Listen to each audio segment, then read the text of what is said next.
Hey, tea sippers, come on in.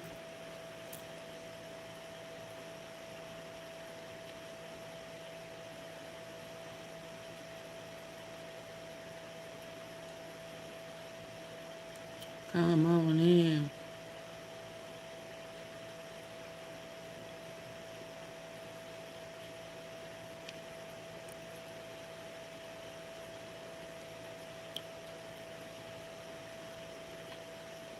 Okay, so we should be doing. We're doing nothing. So I'm sure y'all know that Trump surrendered. He threw in the white flag, baby. Thank God.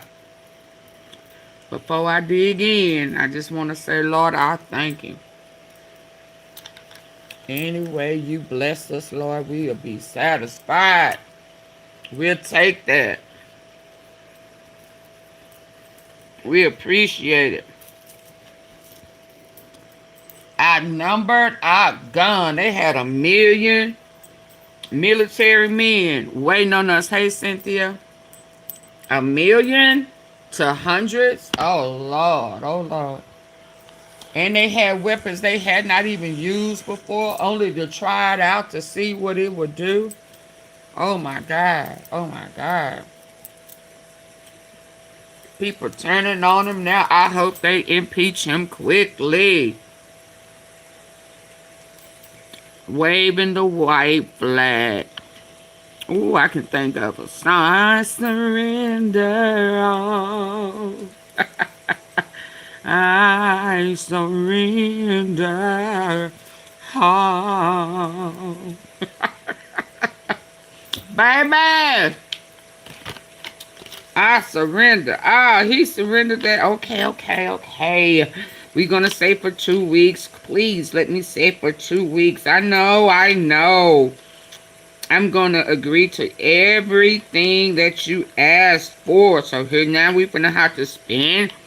We spend, hey, Be Rich, hey, Joe, Cynthia. We send millions to fight this war that's not. Now, I hope he dig up into Bibi Netanyahu and say, hold on.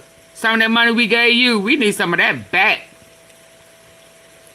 Yeah, because all of what you told us, you lied to me. You lied to the Israelis. You had them thinking it was going to be quick and easy. Yeah, you thought it was going to be a quickie. Quickie. And it wasn't no quickie. Huh? It started getting intense. Better. It started, what's better? Oh, what, but better. Yeah,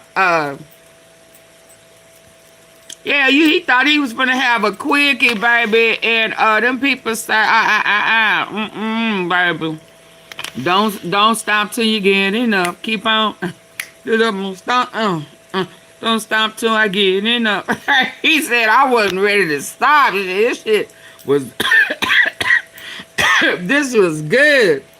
I've been waiting on you for 20 years, baby, huh? Hey, Travis, thank you for the woo. Don't stop till you get enough. Keep on.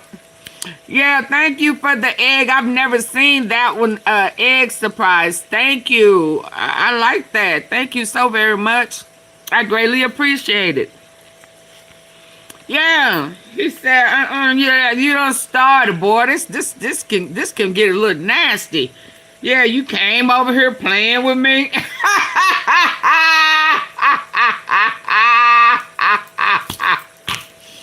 This can get a little nasty, y'all. Hello. Huh? He said you came on you shit. I've been waiting on you. I've been waiting on you and them big ass hips. Yeah, you got me, yeah. Big butt, big hip. You bring your ass on over here playing with me. Yeah, that's the problem. I'm gonna pop out and and you ain't don't think you gonna play with me. Better. I can't man, oh, and I just looked at it. Yeah, they got me, didn't. Okay, let me see if I can sneak a little. I just saw that when I was trying to get it together. better. We cried out, didn't we? We was crying out the other day. Auntie Fee was still in her feelings and we started crying out, better, better, hold on. Yeah. Let me try to get a little bit in there before they start snatching and stuff and sending me messages and stuff. Woo, Lord, this song right here. It did it, didn't it? It did it. You told me don't sing them songs. Keep it right, Auntie Fee. Keep it right. Better. I was finna go in, Samantha. I was finna clown. Let me see if I can get a little. These brothers right here. Bishop Martin. You got some talent right here. Dang, which one of them really went in? Let me see what I can do. This is what she's talking about, y'all. We cried out the other day. Let's see. I want to take this one.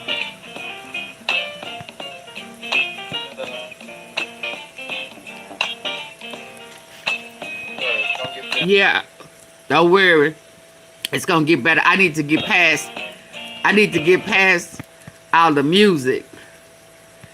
Yeah. This what you're talking about, ain't you, Samantha? Let's go. Better. Woo!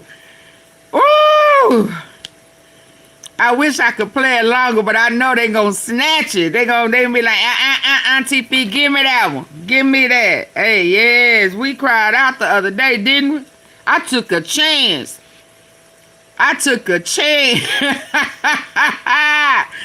We needed a healing. We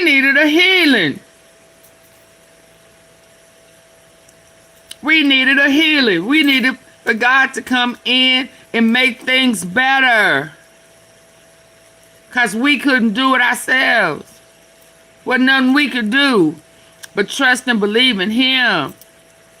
He got us for sure. Hang on in there. It's going to get better.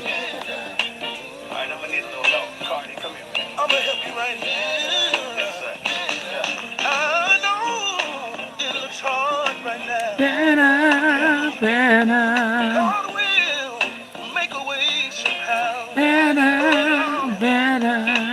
Okay. I'm trying to stop them from coming in and taking it. Yeah, I like this other guy right here too. Let me see what I can do. Then I'm gonna get it. Oh yeah, cause that's Paul Martin all over. I thought Paul Martin Jr. was like his daddy, but this guy right here really sings like his dad. Okay, let's go. Let's see if I can get it through.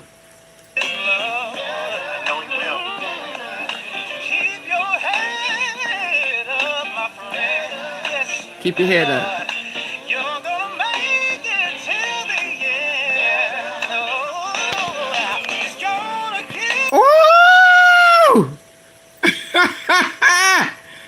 Yeah, I want us to understand God is on our side if we just trust and believe in Him. Hold on. It's gonna get better. I'm trying to pause and break this up so that they won't send me no message saying, Auntie Faye, now I know you know better. Let's go. Thank God, I believe it's going to get better. And guess what? Ooh, he mean that, don't it? Ooh, this young brother right here meant that. I trust in God and know that it's going to get better. Okay, y'all, let's go and get in here. Y'all know Auntie Fee, I've been going through, I've been feeling the kind of way, with all of this and family.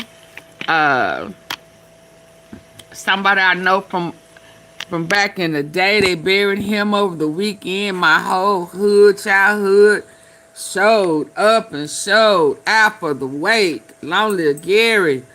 Ooh, they said it showed out. My sister, when I talked to her, she said, girl, It was people at that the girl. They showed out, and I saw one of the real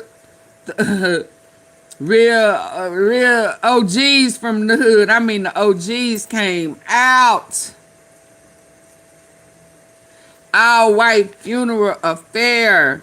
You understand?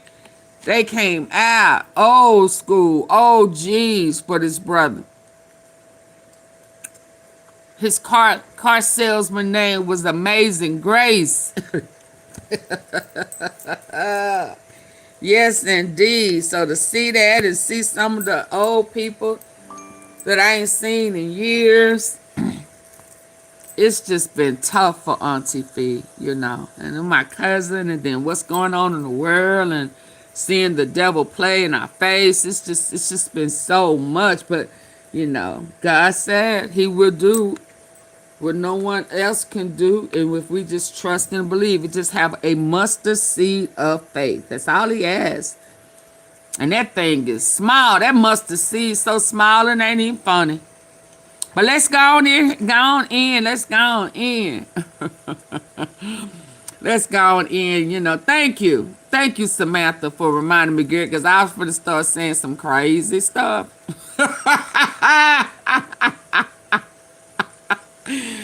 Thank you for pulling me back. Let me listen to this brother right here, because he said, you know, he got a message. And if Trump do what he say he gonna do, let's listen to him before I go in. Let's listen. Oh, let me cut the volume up. I was asked to share it on my platform. All right, I just received some disturbing news, and I'm going to share it with you. I was asked to share it on my platform. First things first, if Donald Trump isn't dealt with immediately and expeditiously, by any means necessary. By any means necessary. And he moves forward, and he commits genocide and war crimes, multiple countries are already on standby. Hey, Brian. The media isn't telling you this because they're protecting Donald Trump. Multiple news outlets outside of America are saying, hey, this is what's going to happen to America. Number two, the media isn't telling you this, but they're already here.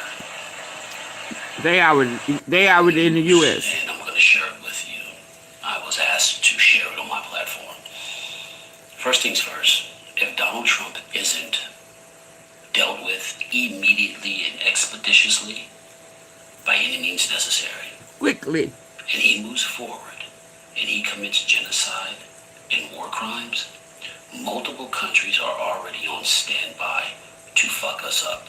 The media isn't telling you this because they're protecting Donald Trump. Multiple news outlets outside of America are saying, hey, this is what's going to happen to America. Number two, the media isn't telling you this, but they're already here. Last but not least. And you know, I believe that because he started talking about cages, you know, putting up fences and shields and bulletproof. I mean, he started moving funny. Late last night when we was watching it, I was like, what? He started moving and thinking protectively. How did you think this was gonna go? Oh, okay. I absolutely believe him. They were already here. Trump. Multiple news outlets outside of America are saying, hey, this is what's going to happen to America. Number two, the media isn't telling you this, but they're already here. Last but not least, MAGA, Trump supporters, when this kicks off, that will be the day you're going to have to fight for your lives. Oh, MAGA. Like literally, you're going to have to pick up guns and shit because all of you have been targeted. Oh, wow. You've allowed yourself to be on social media. Your addresses, your jobs, your wife's jobs, your children, all of that has already been. There's going to be a movement, a dance party in Washington, D.C. on Thursday. And I was instructed to ensure that black and brown people stay far away from it. We are to stay in our homes. It will not be safe for us. I was told that they're going to handle it. Ooh-wee. So, baby, somebody must have black read and that brown memo. people, listen to me very carefully. Those people, they're running the offense. We are running defense. I repeat, those people who are out there are running the offense. We run the defense because what wins games? Bingo. Stay frosty. Make sure that selector switch is off semi and on fire. Scan your lanes and handle your motherfucking business. Oh, wow. It's game time. Wow. I just received some disturbing news and I'm going to share it with you. I was asked to share it on my platform. First things first, if Donald Trump isn't Are y'all listening with y'all good here? immediately and expeditiously by any means necessary, and he moves forward and he commits genocide and war crimes, multiple countries are already on standby to fuck us up. The media isn't telling you this because they're protecting Donald Trump. Multiple news outlets outside of America are saying, hey, this is what's going to happen to America. Number two, the media isn't telling you this, but they're already here. Last but not least, MAGA, Trump supporters, when this kicks off, that will be the day you're going to have to fight. I wonder if they're going to come in here messing with us now. Like literally, you're going to have to pick up guns and shit because all of you have been targeted. You've allowed yourself to be on social media. Your addresses, your jobs, your wife's jobs, your children, all of that has already been. There's going to be a movement. It was going to be an awakening. In Washington, D.C. on Thursday. He knew that. Trump knew that, y'all. To ensure that black and brown people stay far away from it. We are to stay in our homes. It will not be safe for us. I was told that they're going to handle it. So, I wanted to see a Freemason. Listen to me very carefully. Those people, He talking like he's a Freemason. Running the offense. We are running defense. I repeat, those people who are out there are running the offense. We run the defense because what wins games? Bingo. Okay. Stay frosty. Stay frosty, he said, baby. Somebody got that memo. I ain't lying. And I don't even know when he posted this. He got like 15K. Cause what we was listening to last night with him talking about building a underground bunker with a hospital next to it and all of that, and we only have 2 weeks. I think no, cause that's what I was saying a while ago, Joe. He said 2 weeks, but he done surrendered on the cool. He done surrendered to all their demands. He surrendered to all their demands. He had 15, they had 10. And he surrendered to all of that.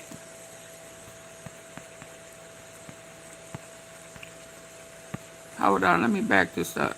Israeli leaders at the moment Israel You know how he paid what they say, punk face?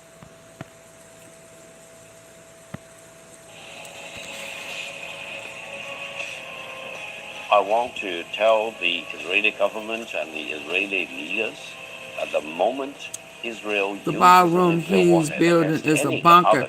And he was gonna build a hospital down there too. Will be the device of Israel. He was gonna run scared. State. They stopped all of that. I want to tell He was mad about that. And the Israeli They stopped that. He the knew them moment people was coming. Israel- Hey Pamela, that message old boy got, he talked like he a Freemason. But he knew them people was coming. You can play bad if you want to. You can punk face if you want to. Let me see what he said. Donald Trump's removal, impeachment. Yeah, impeachment coming. We have some big news right now. The number of lawmakers calling for Donald Trump's removal, impeachment, or removal under the 25th Amendment has now grown to over 70. More than 20 more lawmakers since the last update have signed on, essentially saying it's time for Trump to go. This He went too includes far. Congresswoman Nancy Pelosi, the Speaker Emeritus. And he lied. It comes as a Major General, Randy Manner, a retired former acting vice chair of the National Guard Bureau, says that he had indications that many targets that were recommended by Pete Hegseth were actually rejected by CENTCOM, that civilian targets were rejected by CENTCOM. He says it's his secondhand knowledge, but essentially what he was hearing was that Hegseth ordered strikes, and some commanders refused. Now we're going to wait for more confirmation here. Hey, Travis. Ceasefire negotiations are actively ongoing, but that hasn't stopped. They should The have. fact that members of But they was Congress I guess they was hoping he was going to pull it through. We'll have more updates for you very soon. But Bibi Netanyahu got unalive a couple of weeks ago. They just got some fake guy there. And that guy who replaced him didn't know nothing about their business deal that they had going on. He working strictly from a military perspective.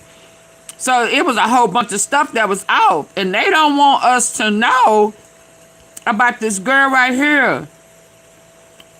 See, I watched some yesterday, and it was a female. It like they had a female hostage. I don't know if I played it. But I was beginning to think, what's going on? Why are all these females? That's a female hostage. They have her identification, her paperwork. They got her orders. Yeah, there's a female hostage. And the reason why I paused on her is because here it shows that she got a Israeli badge on her. On understuff, she's the pilot for the U.S. So it's like, well, which one was she? Was she U.S.? Is she Israeli? Are they playing games? It's a whole bunch of spies, Mossad over in Iran, spying. You know, they done got hemmed up and caught. So when I saw that Israeli patch on, I'm like, well, wait a minute. And then I saw something else that she had an American patch. We don't know nothing about that. Got an American patch. She was the pilot. So it's like, well, what they doing? They ain't said nothing about it. So you remember he freaked out when we found out that they leaked one of them hostages that he tried to act like he had recovered. He lied. There's more than one hostage. It's more than two. Because they tried to act like it was two guys. Amanda M. Riley is a writer. Yeah. They found all her important documents on the ground. We gonna get that out. It only showed one side of it. But yeah, it's a bunch of stuff going on. You better surrender.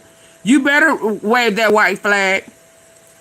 You better wave the white We have some flags. news right now. The number of lawmakers calling for Donald Trump's removal, impeachment, or removal under the 25th Amendment has now grown to over 70. More than 20 more lawmakers since the last update have signed on, essentially saying it's time for Trump to go. This includes Congresswoman Nancy Pelosi, the Speaker Emeritus. It comes as a Major General, Randy Manner, a retired former acting vice chair of the National Guard Bureau, says that he had indications that many targets that were recommended by Pete Hegseth were actually rejected by CENTCOM, that civilian targets were rejected by CENTCOM. He says it's his secondhand knowledge, but essentially what he was hearing was that Hegseth ordered strikes, and some commanders refused. Now we're going to wait for more confirmation here. Ceasefire negotiations are actively ongoing, but that hasn't stopped from the fact that members of Congress... It has since you posted this. I'll have more updates for you very soon. Yeah, he better. If the United States Congress has any life left in it, every member of Congress and senator must be calling for Trump's removal today based on the 25th Amendment. He is threatening the entire destruction of a civilization. He is calling Iranians animals. He is showing a total disregard for the humanity of people in Iran, in Gaza, in Cuba. This is a moral crime. It is a war crime. We need to be demanding that Congress convene today, and we need to be invoking the 25th Amendment. If the United States Congress has any life left in it, every member of Congress and senator must be calling for Trump's removal. He went too far. He went too far.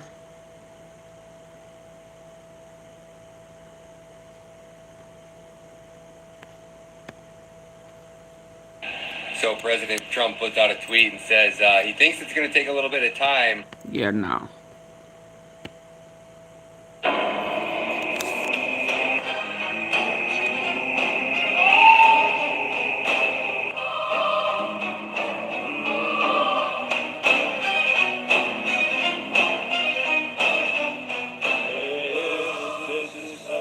Begin.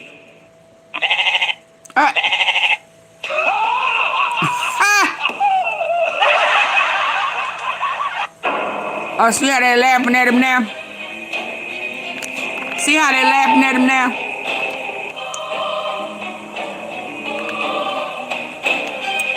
I called him a clown. They called him an animal. A billy goat. Begin. Look at Epstein up there by him. You see Epstein by him. Oh, wow. They got Epstein laughing at him. Sacrifice him. Sacrifice him.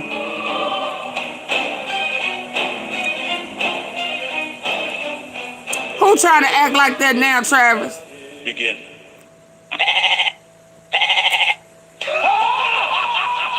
Look at him.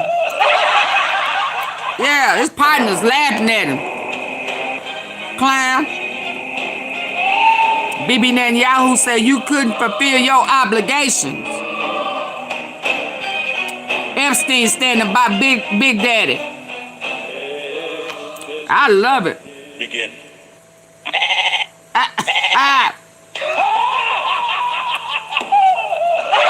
Make a fool of him. Yeah. Make a fool of his ass.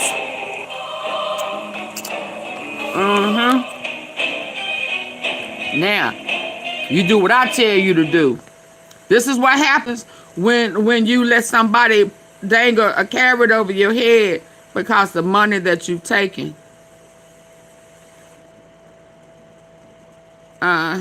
What was this one? Now you're a joke. You thought they was laughing at you before. They are definitely laughing at you now.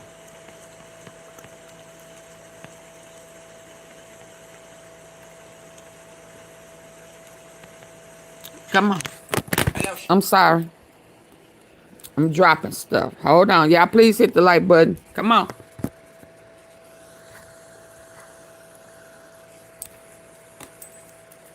Come on, Tucker. Here's our president not even a month and a half into the conflict, which we are not winning, by the way, because the Straits of Hormuz are not open. There's one way to keep track. That's the measurement. I just wasn't Saying that open we're going to use for. our military to kill the civilians of this country, to use the U.S. military, our military, to destroy civilian infrastructure. Iran is a modern country. What happens when it loses power? Well, people die. Babies connected to incubators die. People in hospitals die. It is vile on every level.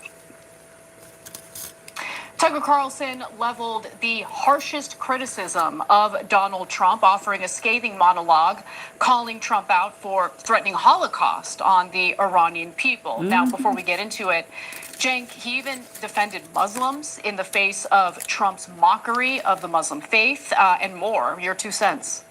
Yeah, I was shocked by how severe this was. So he basically talked about how Donald Trump's not a real Christian. And there's a fact in here that I never knew that is devastating about Trump in regards to the Bible. And in fact, some are saying... Your 2 cents. Yeah, I was shocked by how severe this was. So he basically talked about how Donald Trump's not a real Christian. And there's a fact in here that I never knew that is devastating about Trump in regards to the Bible. He denounced being a Christian some time ago. Oh, yo, no, he didn't put his. He didn't put his hand on the I Bible. can see why, having watched it, that he's implying that Trump is the Antichrist. Yeah, yes, sir. Yes, sir. It's not a real Christian. And there's a fact in here. Defended Muslims in the face of Trump's mockery of the Muslim faith and more. Your 2 cents. Yeah, I was shocked by how severe this was. So he basically talked about how Donald Trump's not a real Christian. And there's a fact in here that I never knew. No, he's not, Jacqueline. Trump in regards to the Bible. Jacqueline. Trump is not a real Christian. He denounced that. Probably when he took that 100 mil like they offered Charlie, and Charlie denied it, and he got taken out the next day or two.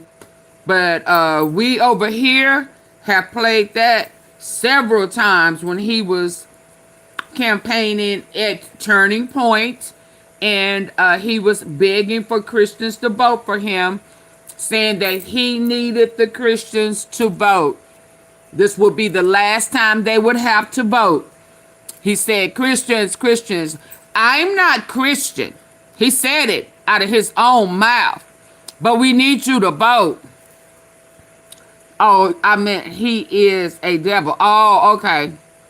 Oh, I thought you were saying oh, okay. Like he is a Christian. Oh, no, he ain't no Christian. He used to be. But that 100 mil was when he knew he sold his soul to the devil. That's why he'll say there's nothing he can do. He don't think there's nothing he can do to make it into the kingdom. Because he sold his soul to the devil. Let's go.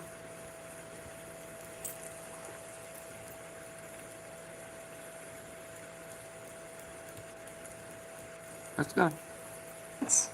Yeah, I was shocked by how severe this was. So he basically talked about how Donald Trump's not a real Christian. And there's a fact in here that I never knew that is devastating about Trump in regards to the Bible. Never, only fact, president that didn't put his hand on the Bible. And I can see why, having watched it, that he's implying that Trump is the Antichrist. Yeah. That is, wow. Tucker Carlson, who helped Trump in all those elections, now saying that Trump is evil. It is amazing. Now, Tucker Carlson's monologue came out. He was one of the ones too. Trump threatening to wipe out Iran's civilization. However, the monologue came after Trump had posted this on Truth Social. Tuesday, by the way, this was on Easter morning. Tuesday will be Power Plant Day and Bridge Day. He big scared Monty in Iran. There will be nothing like it. Open the effing straight, you crazy bastards, or you'll be living in hell. Just watch. Praise be to Allah. President Donald J. Trump. He know he ain't no Now, Muslim. before we get to more video highlights, I want to address what Tucker had to say about Trump in the Bible. he apparently noticed that when Trump was inaugurated for the second time, he didn't put his hand on the Bible. I didn't notice that, but apparently Tucker did, and it bothered him. But he just kind of ignored it, didn't say anything about it until the issue came up, and he mentioned it in this monologue. And so he feels that Trump didn't put his hand on the Bible because he was intending to carry out some of the actions that he's been carrying out. Yep. And some, He had already been compromised. Some interpreted what Tucker Carlson had to say. He was already compromised because it was Israel who put him in position. See, and if you could tell the difference, see, he had their backing. He had their backing when they brought him back. They was in their mind, he was the only one that was crazy enough and bold enough to get their mission accomplished. And everybody that they had gave all this money to, and including Charlie Kirk, to push the issue, to push Trump. 34 felonies in all. I don't know how they justified it and got the people to turn their head the other way, but they did. So when we wonder, how did he even get in office? Can't nobody do that. Yeah, the people, the lobbyists, the people. That's why I say when we vote from now on, if they have accepted a dime from APEC, they don't have our best interests at heart. But I still think Iran finna tear Israel up. I don't think they stopped with Israel. They made a deal with Trump, the U.S. They didn't make a deal with Israel. I think they gonna still put the devil to send his ass to hell.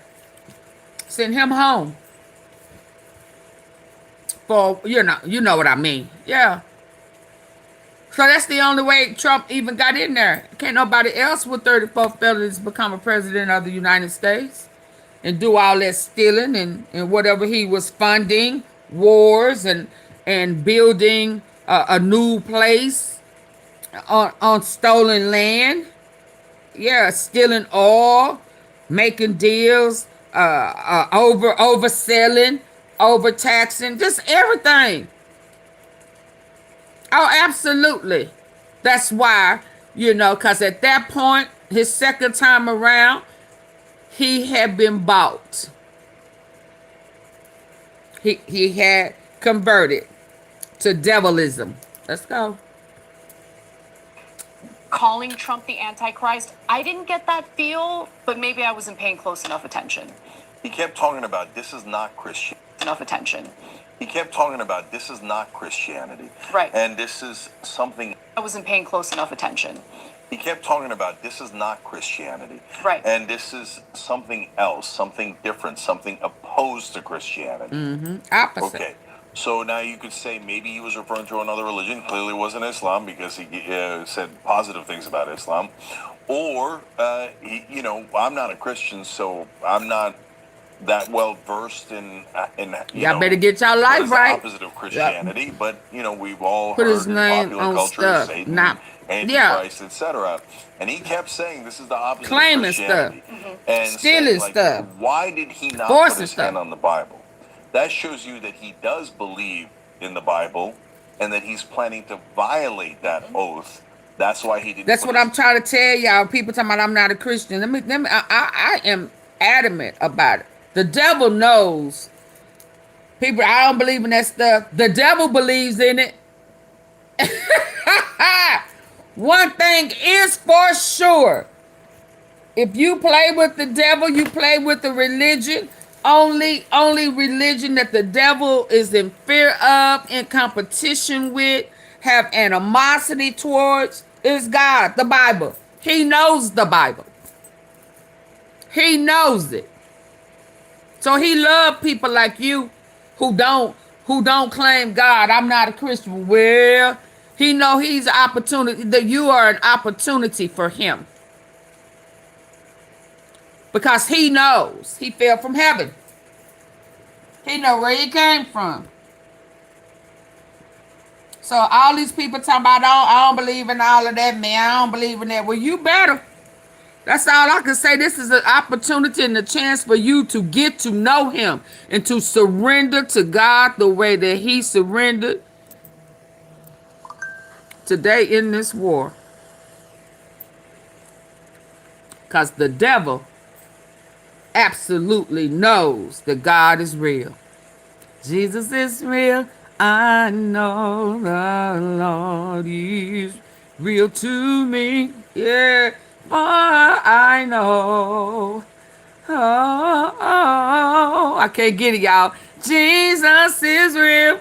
I can get that part out. Yeah, Jesus is real. I know the Lord is real to me. My voice may be gone, but I'm telling you, folks better stop playing with God. The time is now. Seek thee first the kingdom of God and all of his righteousness. Yeah, the devil know him. You better get to know him too. Let's go. Thank you, Came Light, for the flowers. How this kind of like stealing from the Venezuelans to violate that oath, that's why he didn't put his hand on it. And he talked about how this kind of and that's respect. Listen, now that he's saying that, that's even respect to the. I don't even want to put my hand on it. I don't even want to put my hand on it. I'm a hold it because it's symbolic. But putting my hand on it, because I know I have sold my soul, and it's just it just don't feel right. He lied about everything else. He could have lied when he put his hand on the Bible. That day that he was saying, Christians, we need you Christians. I'm not Christian, but we need you to vote. He could have faked the funk then. He always lying about everything else. Why he didn't lie then? Because even the devil fears God. What you say, the Congress Oversight Committee has a big surprise for Trump down the road. Oh, yes, they do. Oh, yeah. I'm finna get off here. I'm finna get on over there. But now that he's talking about it, Tucker Carlson is talking about it. Yeah, he right. Trump didn't want to play with God like that. The devil know better. That's just too up close and personal, I guess. I don't know. I believe in it. But let's go. That oath. That's why he didn't put his hand on it. And he talked about how this kind of like stealing from the Venezuelans is the opposite of what Christ would do and what Christians would do. Threatening to kill all these people is the opposite of what Christians would do. So it was super heavy criticism and very much on religious grounds. Well, as someone who grew up going to Sunday school every Sunday until I was 19 years old, I appreciated what he had to say about Christianity, because I think Christianity, thanks to so-called Christian Zionism, has been bastardized in this country. People have been brainwashed into thinking supporting a foreign government is what will get you into heaven. Luckily, the church I went to wasn't brainwashed by that unhinged Zionist ideology. But I hate the fact that Christianity has been smeared as something that it is not. But putting that aside, Tucker Carlson also had some thoughts on what Trump had posted on Easter morning, and here's what he had to say. It is vile on every level. It begins with a promise to use the U.S. military, our military, to destroy civilian infrastructure in another country, which is to say to commit a war crime, a moral crime against the people of the country, whose welfare, by the way, was one of the reasons we supposedly went into this war in the first place. They're being killed by their government. We have to rescue them. And now here's our president, not even a month and a half into the conflict, which we are not winning, by the way, because the Straits of Hormuz are not open. There's one way to keep track. That's the measurement. Saying that we're going to use our military to kill the civilians of this country who didn't choose the war. They got nothing to do with it. They're like civilians everywhere. How Trump's wife is never Hello, around. my name is William. She say he stink. I got hit by. He stink. He smell like, cow manure. Fresh cow manure. Unfortunately, Ooh, Trump only Lord. doubled down on his threats this morning. Wake up the whole farm, writing the Alan. following on Truth Social, essentially threatening Holocaust. A whole civilization will die tonight, never to be brought back again. I don't want that to happen, but it probably will. However, now that we have complete and total regime change, where different, smarter, and less radicalized minds prevail, maybe something revolutionarily wonderful can happen. Who knows? Today, luckily, it was announced. She by said, Trump "Moo." that Iran You agreed to a smell like 2-week ceasefire. shit. And we've been skeptical of that only because Trump is a pathological liar and usually says that there are good negotiations happening because he wants the oil markets to respond favorably to that. And by the way, the fact that oil markets do respond favorably to that should make you realize that the markets are just built on a house of cards. Total BS. However, the New York Times is reporting, you can do with that what you will, that Iran has also agreed.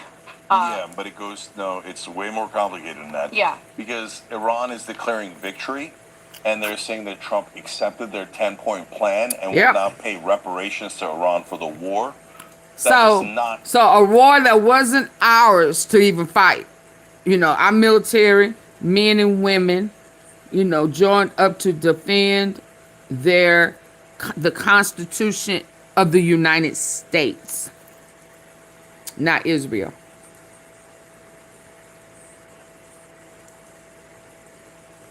Of the United States. So you mean to tell me that Trump, Bibi Netanyahu, and Bibi Netanyahu's cousin, Javier, he changed his name, decided to vote against reparation for the gravest of slavery, of what did they call it? Humanity. Trump, Bibi Netanyahu, and the Argentina president, that is Bibi Netanyahu's cousin, that the U.S. gave 40 mil. He was asking for 20. They doubled it and gave him, Trump doubled it and gave him 40 mil against reparation from African American, the slavery, for the darker shade of the 50 shade of brown, but you agreed to pay a foreign country that you said was evil, had weapons of mass destruction, just the worst, wanted to destroy all, you gonna pay them reparation on a war that had nothing to do with the United States. So you agreed to that. That's how scared you are. So you are agreeing to rebuild. Now, I'm sure in this rebuild, he going to want to try to put a Trump Tower there. He going to try to slide a brothel there.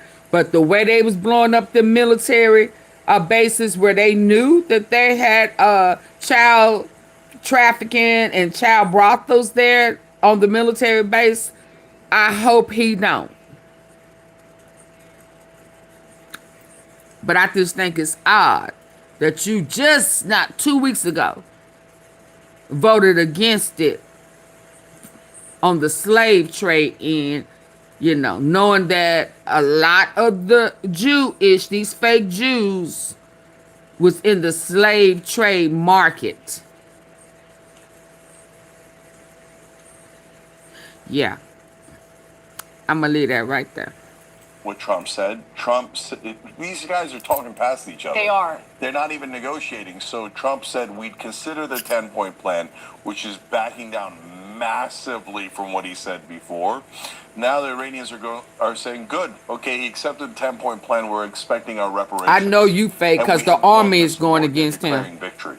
So but carry on.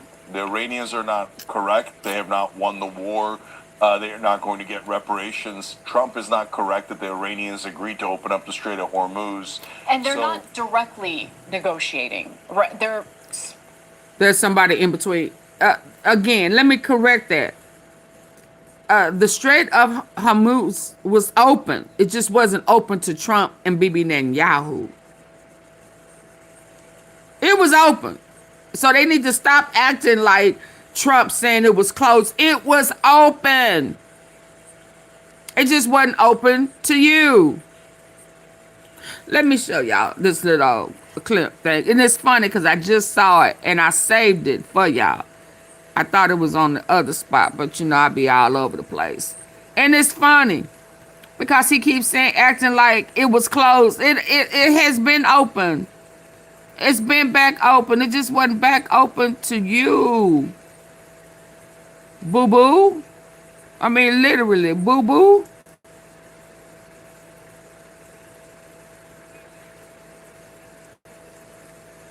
Where is it at?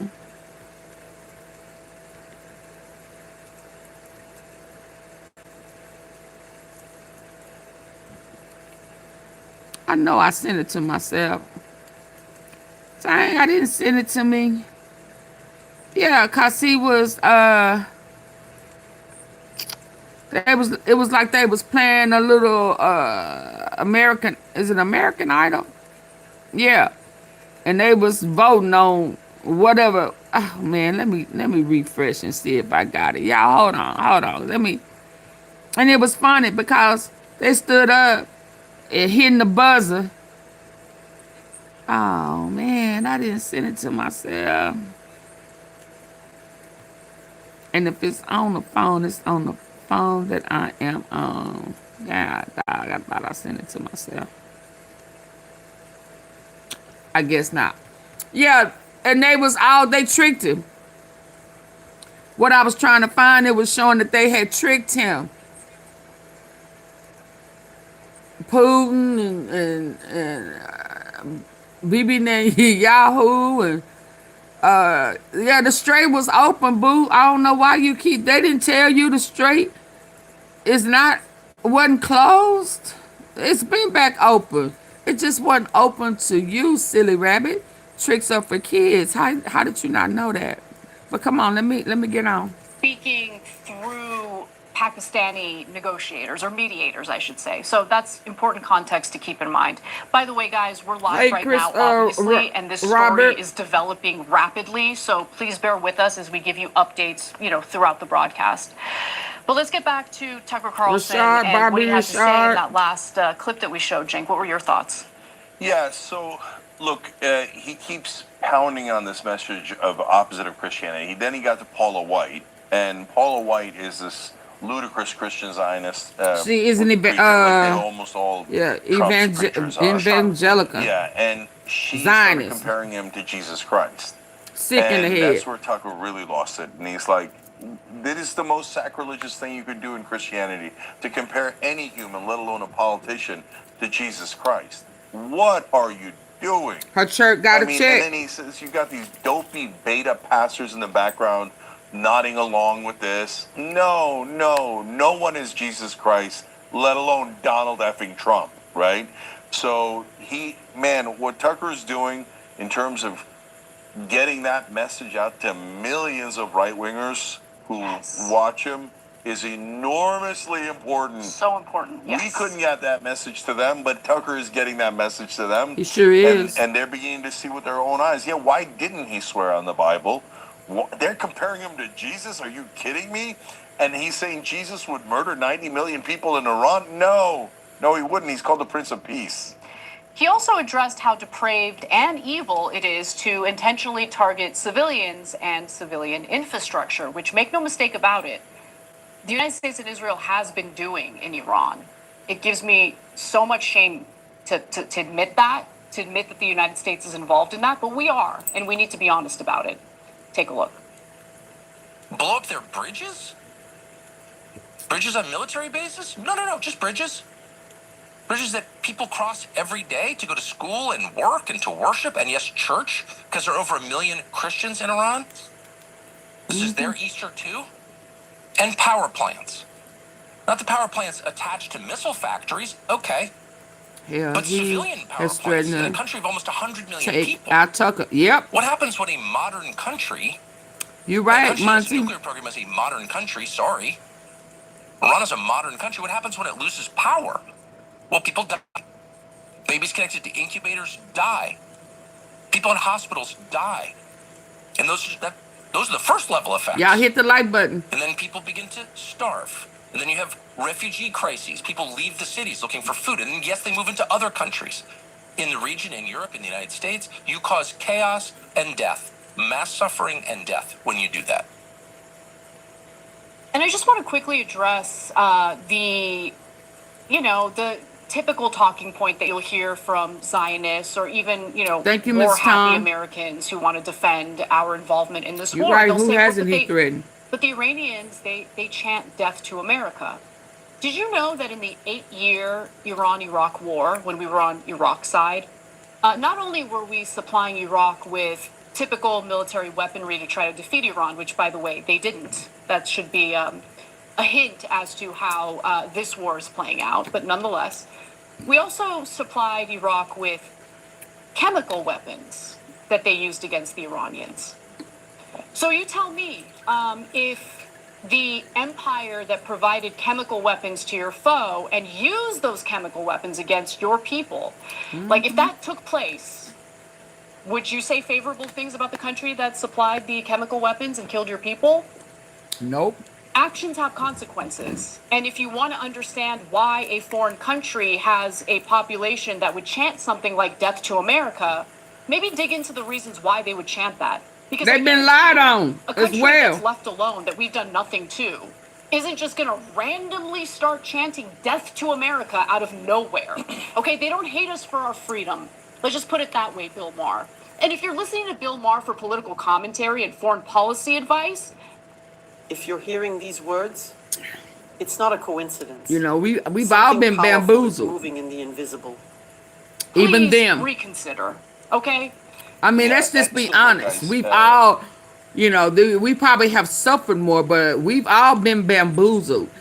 Some of the whitewashing that was done so long ago, and I've been paying attention to some areas in this stuff. I'm waiting on that Ethiopian Bible, but that pineal gland where they want us to forget things, and it's just way too deep. But I'm saying we have all been bamboozled, every last one of us. And they started manipulating so long ago, the hell, majority of us wasn't even born. So we wouldn't have known any different. And what they put in the books that they have altered, Ghislaine Maxwell's daddy was, it's just, what's his name? Bill Barr, Donald Barr, all of them, y'all, have been involved. So we've all been bamboozled. But God, Lord, we thank you. And I'm going to be honest. It feels good to know that God is revealing the truth, because we wouldn't have known otherwise. That was the devil's plan. But God said no. God said no. Because of all the anti-Muslim propaganda in American mainstream media, you might not know this. You might think that most of the Muslims in the world live in the Middle East and are Arabs. Not remotely true. In fact, there isn't a single Arab country in the top 5 Muslim countries. The number 1 Muslim country in the world, most populous one, is Indonesia. And has Indonesia ever chanted death to America? No. This has nothing to do with religion. It has nothing to do with Islam. We never attacked Indonesia. Do you know why we never attacked Indonesia? Or had someone, bomb them with chemical weapons, or or depose their democratically elected leaders? Why did we never do that? Because they're not next to Israel, right? So the other big Muslim countries are Pakistan, India, Nigeria. So all of those never chanted death to America. Why? Because we never attacked them on behalf of Israel. Right. So, Well, Pakistan, they have nukes, so that's probably why we haven't attacked them. But but overall, as long as you're not next to Israel, and Israel doesn't want to take your land, you're going to be fine. And we're not going to attack you, and you're not going to hate us. The reason they hate us is because we constantly keep attacking all of Israel's neighbors and using our money, our troops, to do Israel's evil bidding. So, of course, they're not going to like anyone who's attacking them. That's the most obvious thing in the world. Look, Tucker went even further, and I was surprised at this. I know he was against what we did in Venezuela, but he was very adamant. Like, it is unchristian to steal their oil. Yeah. That's not a Christian thing to steal other people's property. So they thought he was a Christian. The main political point he was making is, do unto others as you would have them do unto you, right? And if you don't, eventually it has political and geopolitical consequences. And eventually it might come to a point where people go, oh, we're doing the law of the jungle, and God's law doesn't matter, human rights doesn't matter, the international law doesn't matter. Well, now we're going to take America's stuff. By the way, there's already a country doing that, and that's Israel. Yeah. Just one quick note from one of our sponsors, Shopify. And you We use know, them as well. I like Tucker. I like his integrity. Tell you, integrity meaning a lot to me. Morals and integrity. I'm not going to act like it always has, but I can tell you that it does. Because even though he was MAGA, he was pro-Trump. He helped him win. But the renewing of the mind, once God reveals things to you, you don't compromise it. So he still stand on, that's not Christian. I thought I liked, your movie, but now I'm finding out that your whole movement was a lie. It was a disguise. It was deceitful. You meant none of it. It wasn't even in you. You couldn't even put your hand on the Bible. And I dig the fact that he's calling him out on it. That's not Christian. That's not Christian. That's not right. Whether I like you or not, whether we cool or what have you, and that's what happened to me with me and Charlie Kirk. That's exactly what happened. I didn't know him, but I was listening to him because of pressure and trying to figure out what was so special about it. And his words of believing in being a devout Christian and some of the things he was saying and doing, it's like, that's not Christian. That's not being a Christian. And that's the same thing he is doing to what Trump said he was and he used to be. He used to have, they were shaky, but he still had some morals. Yeah, until he took that 100 mil. That 100 mil was the changing factor.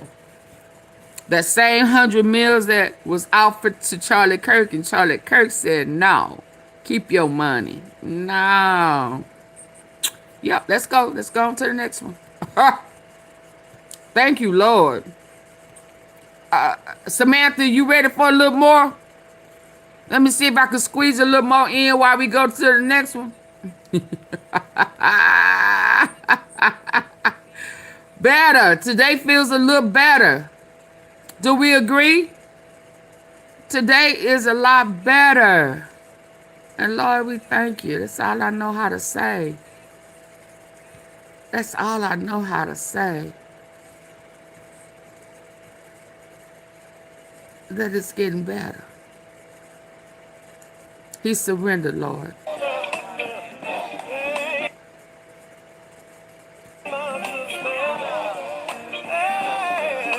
Hear him over there? Solid plans. He said it's all in God's plan. It's going, and he says solid plans. Solid plans. Did y'all hear that? I heard it with my get better. Oh my God. Oh my God. Lord, we thank you. Lord, we thank you. Okay, let's move on. Let's move on. We got to get it in. Get it in. How we fit in. They snagged old Auntie Fee yesterday, late last night when I played it. They said, "The girl, I know you know." I just let the whole song play. Screaming, clapping, having church. They said, "Oh, okay. Well, we're going to suspend you for a minute."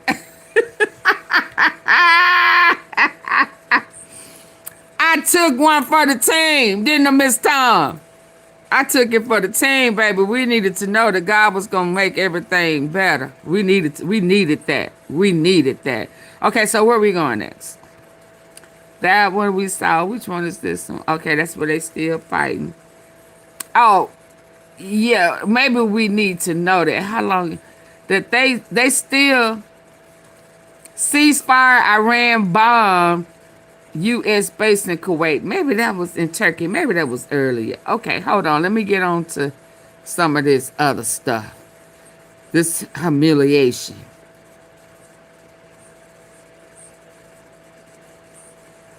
The most criminal person to ever be president. Democrat irate with GOP.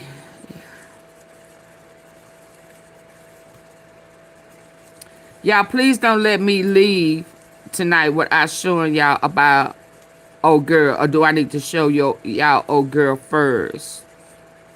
That has been captured. See, a lot of people done been captured and Trump don't want us to know.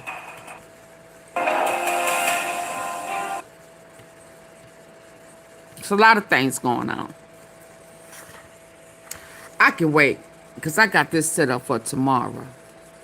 But can y'all see that?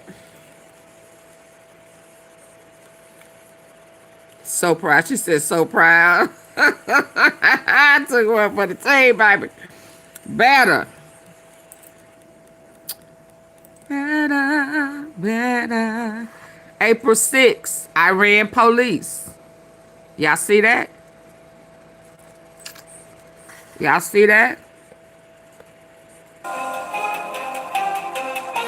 Iran flaunts ID. Look at her documents. Credit card. They got her credit cards. He's saying folk done been rescued. This is a female. I saw this yesterday. I didn't see this, but I saw that they had a female because I remember looking at it thinking that looked like a female. They had her head covered though. She just looked. It just looked like she was a female. Her ID expires on September 2027. Okay. I ain't heard them say nothing about her. But Trump don't care about females. We know that, right?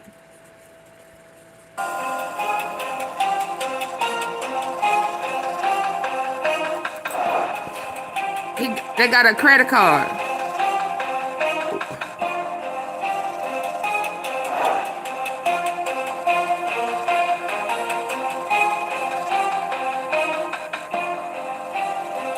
A shocking discovery in Iran is raising new questions about what really happened during that high-risk U.S. rescue mission. An American military ID card recovered from a destroyed aircraft site. Someone just been identified? Iranian state media says it has found ID documents belonging to a U.S. Air Force officer, Major Amanda M. Ryder. The cards were allegedly recovered from the wreckage of a U.S. C-130 transport aircraft, destroyed during the rescue operation in southern Isfahan. Images circulating online show a U.S. Air Force identification card alongside what appears to be an Israeli-issued stay permit. Israeli. Documents appear almost untouched, despite being found at what Iran claims was a heavily damaged crash site. And that's where the mystery begins. This all comes after the downing of an F-15E Strike Eagle on April 3, 2026.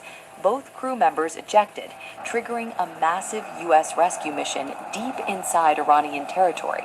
A mission involving helicopters, special forces, drones, and intense firefights. Iran claims that during this operation, multiple U.S. aircraft were destroyed, including C-130 transport planes and helicopters, and debris, along with personal belongings, was left behind. According to the United States, both airmen were rescued alive. No U.S. fatalities were reported, and some aircraft may have been deliberately destroyed by U.S. forces themselves. So if that's true, who does this ID belong to?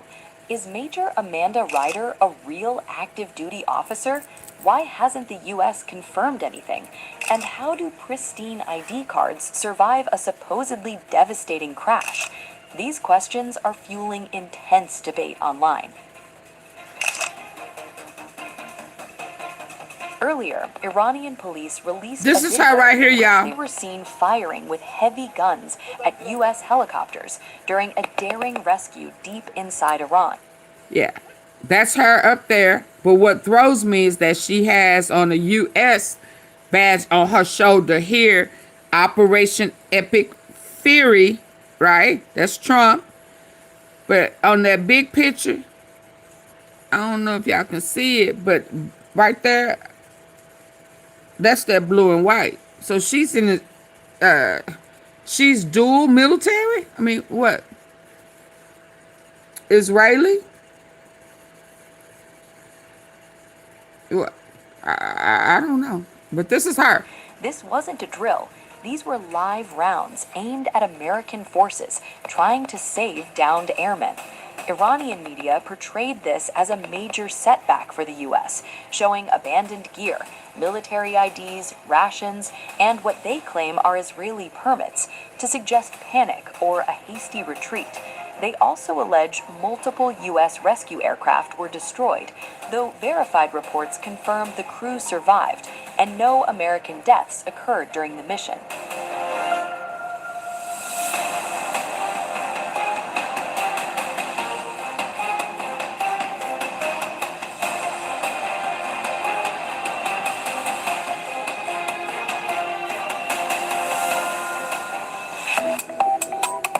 Subscribe to One India and never miss an update. Interesting, right? Amanda Ryder. And they say she's still missing. So they showed us, we seen two different guys, right? So, yeah. And I'm gonna find one to play, and then I'm gonna dig up that picture of them talking in their language. Was it a short? Yeah, where she they had a bag over her head. Oh, here's what I was trying to show y'all a while ago.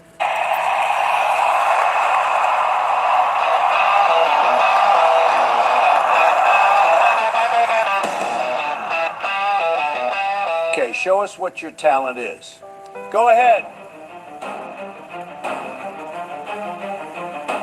We are blocking the Strait of Hormuz. Yes. We are blocking the Strait of Hormuz. The flow is secure. What?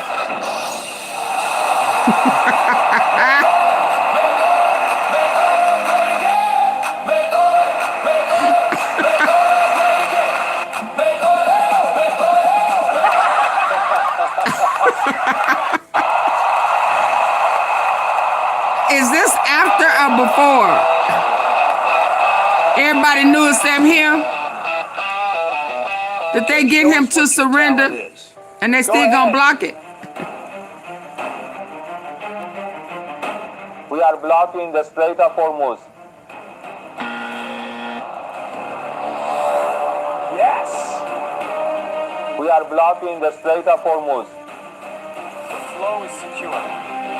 What? Yay! He gets the gold buzzer.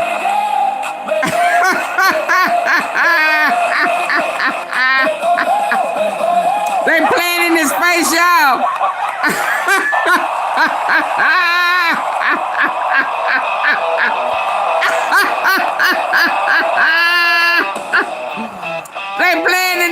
face. Show us what your talent is.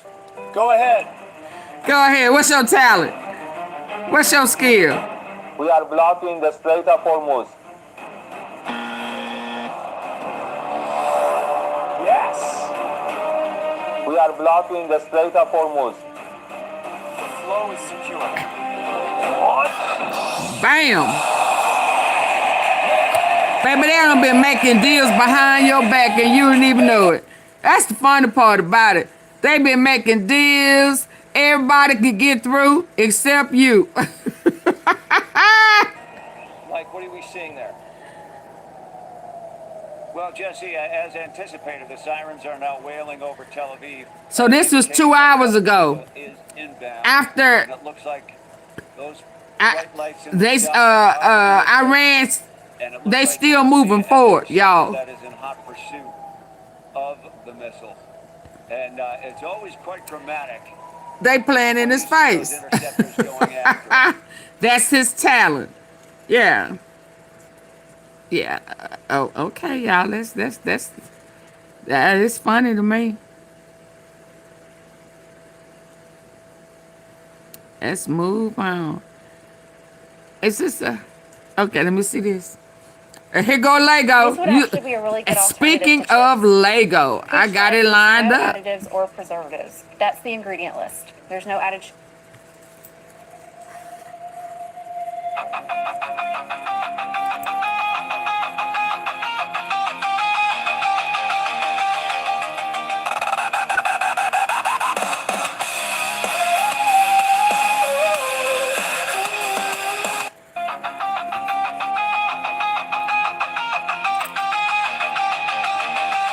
Files raise questions.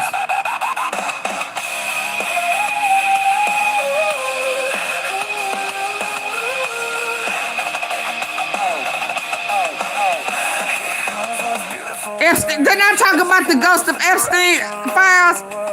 Oh, how funny. How funny.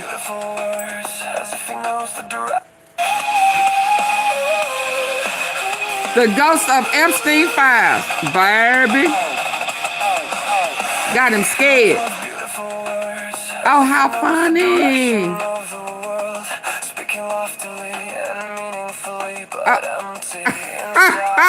Look at him in your room. You waking up scared and it's in the room.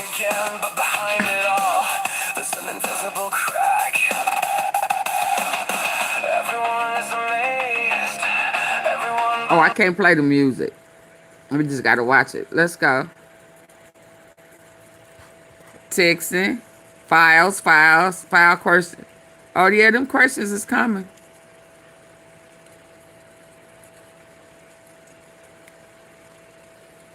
Police is coming. The po-po coming. The po-pos is coming. This is exactly what happened, y'all. Oh, they over the White House. Oh, that's why he want that bunker so he can get down there and hide. Maduro's. Oh, wow.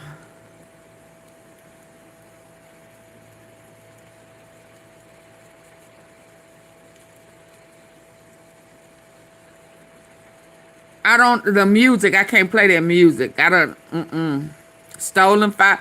Oh, so they started the war.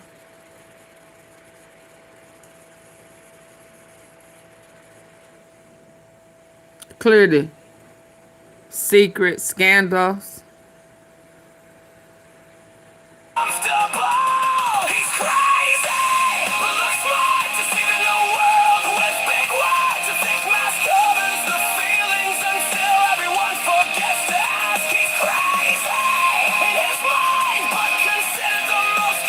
Now, was he bent over? Did he have his butt up on the table like he was dinner and his butt, was his butt in the air? What? Hold on. So, hold on now. Police officers and stuff. Thick mask covered the feelers. But did he bend over and put that, throw that ass in the circle? What you? Everyone forgets to ask, he's crazy. Is he on all fours?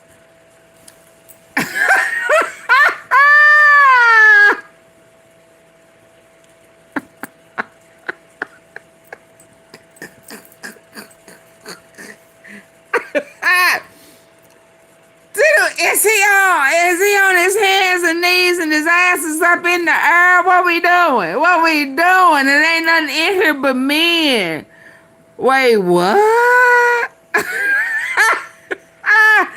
And is he looking like it's hurting? Wait, what? What? Oh, he's like, I hope so. He started on the table like he was,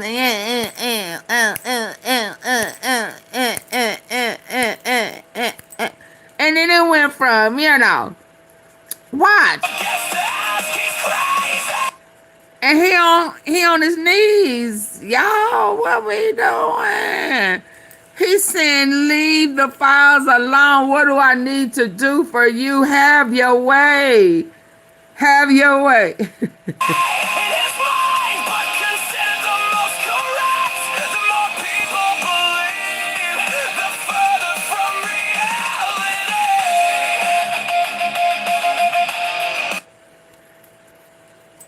Oh, wow.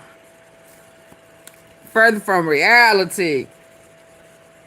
Yeah, it's just that, if I'm going to choose a files, updates, and questions, yeah, this is... Everyone begins to realize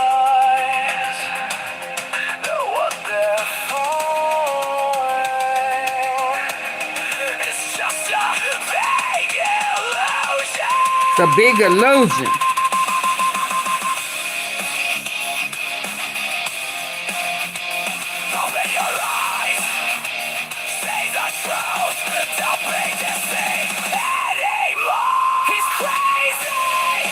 The ghost of the Epstein file.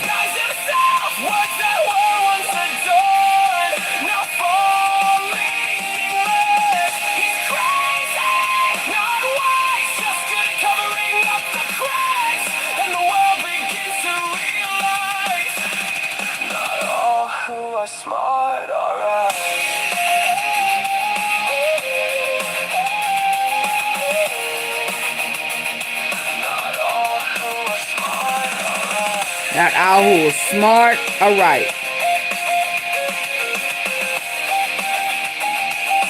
All who is smart or right.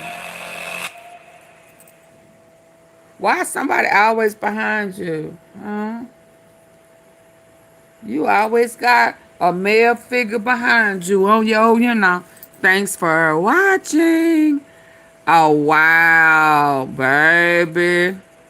The whole town is gonna be laughing at you, silly fool. Woo. Oh, yeah, we got, Trump panic. I know he did. Hold on. Y'all hit the like button. Please. Thank you. I saw the confetti. Thank you, Mrs. Tom. Ms. Tom. Okay, what's next?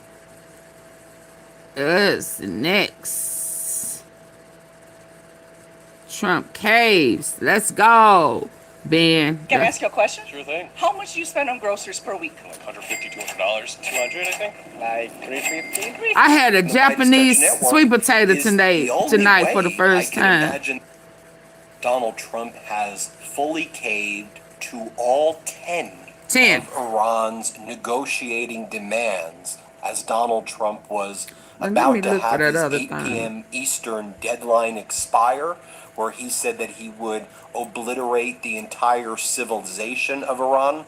Iran didn't budge for weeks now. If you've been watching the Midas Touch Network, we've been saying Iran put forward a 10-point plan for its negotiating framework. The Trump regime put forward a 15-point plan for its negotiating framework, and Iran had always rejected the 15-point plan and said, we will only agree to a ceasefire or any deal with our 10 terms. The purple sweet potato. The Trump regime said it was maximalist, that they would never agree to it, but Iran never budged. And moments ago, when Donald Trump announced that there would be a ceasefire, as we were hitting up against that 8 I'm p.m. finna go Eastern get it while they deadline talk. Can where you he said there remind would be me of total Nina Simone obliteration, when you sang? Donald Trump Thank confirmed you. that he would negotiate Child, my voice within the it's been heavy. I'm 10-point trying to get my voice framework back, but thank of you. Iran. Now, I'll take that. Iranian She media can is sing. saying this is a I can't sing crushing no more, but defeat she for can. Donald Trump and the United States. I mean, as part of this 10-point framework, Iran gets to continue enriching uranium. It recognizes that Iran has full control over the Strait of Hormuz and will make $2 million per ship that passes. It recognizes that Iran gets to keep all of its ballistic missiles and drones. It recognizes that the U.S. must provide complete reparations to Iran. It recognizes that U.S. must immediately abandon its military bases in the Middle East. Folks, this is a complete and utter capitulation by Donald Trump. And I don't want you to think I'm being hyperbolic, so let's just go through the language. Let's see what Trump said. Let's see what Iran said. Remember my reporting on this 10-point framework. I mean, for weeks now, Iran's been saying 10-point framework, 10-point framework. And what I've been saying here on the Midas Touch Network is the only way I could imagine that there would be a deal is if Donald Trump basically fully surrendered and agreed to all 10 points. And that's exactly what Donald Trump did here. Let me just go through the 10 points for you that Iran has been saying for weeks now. Number one, a commitment to non-aggression against Iran, Hezbollah, the Houthis, and the Iranian Shiite groups in Iraq, continuation of Iran's control over the Strait of Hormuz, acceptance of Iran's uranium enrichment, lifting all primary sanctions from Iran, lifting all secondary sanctions of Iran, termination of all UN Security Council resolutions, termination of all Board of Governor resolutions, payment of compensation to Iran, withdrawal of U.S. combat forces from the region, cessation of war on all fronts, including against Hezbollah in Lebanon. That's always been the 10-point framework. So here's what Donald Trump said before as he announced the ceasefire. Now, Donald Trump and Hegseth and others from the regime may go on propaganda media like Fox. This was a win. Donald Trump's a negotiating master. This was a complete and utter surrender. The biggest wipeout in American history, period. The biggest loser of America ever historically. I'm trying to explain to you the gravity of the loss right here, because I know American media is going to be like, oh, a deal's been reached and look at the stock market. Folks, America just said, we are out, we are done, we lose. Utter surrender. Just watch what Donald Trump says. Here's his post.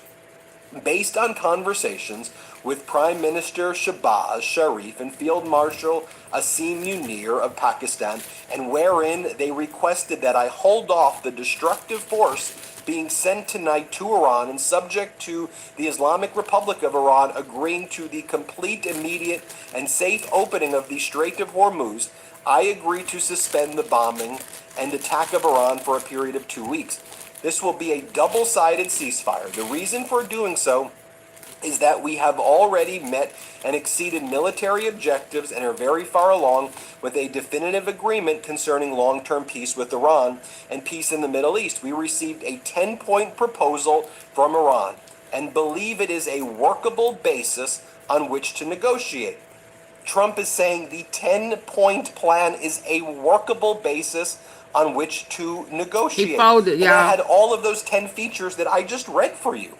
Almost all of the various points of past contention have been agreed to between the United States and double-sided ceasefire. The reason for doing so, Hormuz, I agree to suspend the bombing and attack of Iran for a period of 2 weeks. This will be a double-sided ceasefire. The reason for doing so is that we have already met and exceeded military objectives and are very far along with a definitive agreement concerning long-term peace with Iran and peace in the Middle East. We received a 10-point proposal from Iran and believe it is a workable basis on which to negotiate. Trump is saying the 10-point plan is a workable basis on which to negotiate. And that had all of those 10 features that I just read for you. Almost all of the various points of past contention have been agreed to between the United States and Iran. So Trump's saying there, he's already agreed to most of these 10 points that I just read for you. But a 2-week period will allow the agreement to be finalized and consummated. Yeah, so that's just to on behalf of finalize the United States of America as president, and also representing the countries of the Middle East. It is an honor to have this long-term problem close to resolution. Thank you for your attention to this matter. Donald J. Trump, that's his statement. What we're also hearing about this ceasefire is China was very influential in working with Pakistan, and Russia was involved as well, and Donald Trump just tapped out. He agreed to all 10, and it's not like he said, well, it's not just that he said it was a framework to negotiate within. He said that almost all of the various points of past contention have been agreed to already. So let's take a look at the statement from Iran's Supreme National Security Council, calling this a crushing defeat for the U.S., saying that they've been forced to accept their 10-point plan.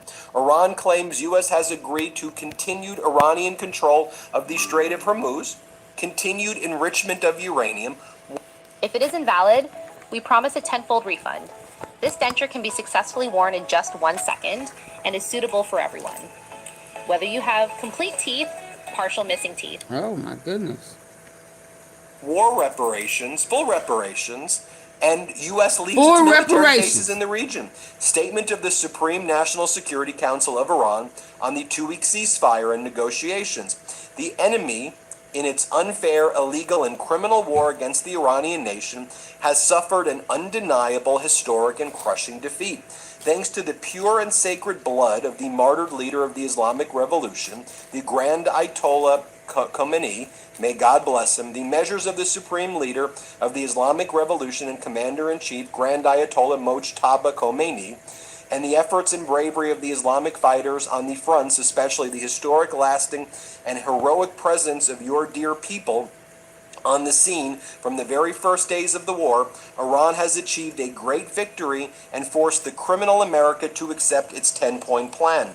In this plan, America fundamentally commits to guaranteeing non-aggression, continuing Iran's control over the Strait of Hormuz, accepting enrichment, lifting all primary and secondary sanctions, ending all Security Council and Board of Governor resolutions, paying compensation to Iran, withdrawing U.S. combat forces from the region, and stopping the war on all fronts, including against the heroic Islamic resistance of Lebanon.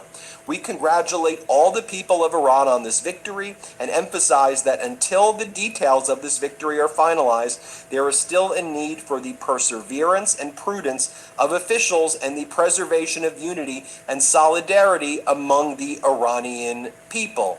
Now, in Israel, their leaders are basically saying they're shocked and horrified that Trump made this decision. Israeli sources are telling their Khan News, we were surprised by Trump's decision. They're going to get him. So maybe he was getting, trying to get that bunker and stuff and shield, put a fiberglass and a bulletproof around the White House because Bibi Netanyahu going to get him. I mean, I know he know that. I know he know that. Yeah, because him scared. They say that we are committed to a ceasefire, but I think as we all know, the question is Israel, UAE, all these other countries that believe that they were going to be working with Trump to utterly obliterate Iran and knock it off the map.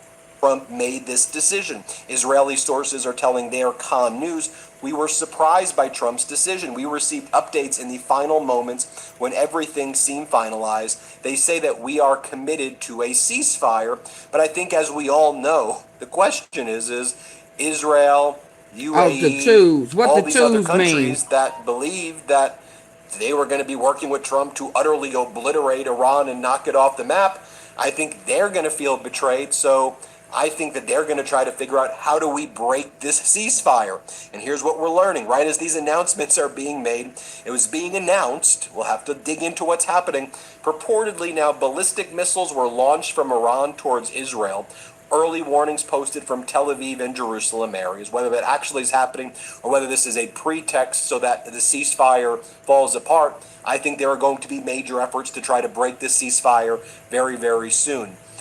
This is how it's being reported. Mere seconds after Trump announced what he calls a two-sided ceasefire with Iran, ballistic missiles launched against Israel by Iran have again been detected. Ceasefire Whether that joke. happened, or No, Israel it's 2 saying weeks they've for them been to detected finalize it. so that they can end the ceasefire. We have to dig in, but that's what's being reported. The UAE says it is actively engaging drones and missiles. So it claims that while the ceasefire is in place, Iran drones are striking UAE. Are they just saying that because they want to break the ceasefire, or is that really happening? Israel says it's detecting missile launching from Yemen. And meanwhile, Iran's military news is saying the orange pig chickened out again. We're seeing all of these taco memes yet again. Iran's Tasman state media says Trump has retreated. Israel's News 12 says Israel does not like this framework, to put it mildly, but Trump is calling the shots. So you can imagine what's going on behind the scenes right there. Yes. Going back to Foreign Minister Aragchi, here's the statement that he made as the foreign minister. Statement on behalf of the Supreme National Security Council of the Islamic Republic of Iran. On behalf of the Islamic Republic of Iran, I express gratitude and appreciation for my dear brothers, the Honorable Prime Minister of Pakistan, Sharif, and the Honorable Field Marshal Munir for their tireless efforts to end the war in the region. In response to the brotherly request from Sharif in his tweet, and considering the request by the U.S. for negotiations based on its 15-point proposal, as well as announcement by Trump about accepting the general framework of Iran's 10-point proposal as a basis for negotiations, I hereby declare on behalf of Iran's Supreme National Security Council, if attacks against Iran are halted, our powerful armed forces will cease their defensive operations. For a period of 2 weeks, safe passage through the Strait of Hormuz will be possible via coordination with Iran's armed forces and with due technical limitations. In other words, Iran now strongly controls the Strait of Hormuz, and it will be charging toll fees, $2 million. Now, the first day of these negotiations are supposed to technically take place now on Friday in Islamabad. We'll see how long this ceasefire holds, given the dynamic that I just expressed right there. But on Iranian TV, they are spiking the football. Trump has accepted Iran's conditions for ending the war, and a 2-week ceasefire has thus been declared. That's what they're saying in Iran. Now, right before the ceasefire was announced, we saw attacks by Israel and U.S. conditions for ending the war, and a 2-week ceasefire holds, given the dynamic that I just expressed right there. But on Iranian TV, they are spiking the football. Trump has accepted Iran's conditions for ending the war, and a 2-week ceasefire has thus been declared. That's what they're saying in Iran. Now, right before the ceasefire was announced, we saw attacks by Israel and U.S. on a Iraq aluminum plant, one of Iran's largest aluminum production facilities, supplying material used in construction, automotive, and defense industries. And earlier we saw Iran announced, we saw attacks by Israel and U.S. on a Iraq aluminum plant, one of Iran's largest aluminum production facilities, supplying material used in construction, automotive, and defense industries. And earlier we saw Iran retaliate against its neighbors in Saudi Arabia, Kuwait, Bahrain, UAE, and other nations. So we're going to be keeping a close eye on this. But as we said on the Midas Touch Network, Iran is declaring victory after Trump agreed to a ceasefire, saying the U.S. adopted Iranian terms, and it's hard to see it any other way.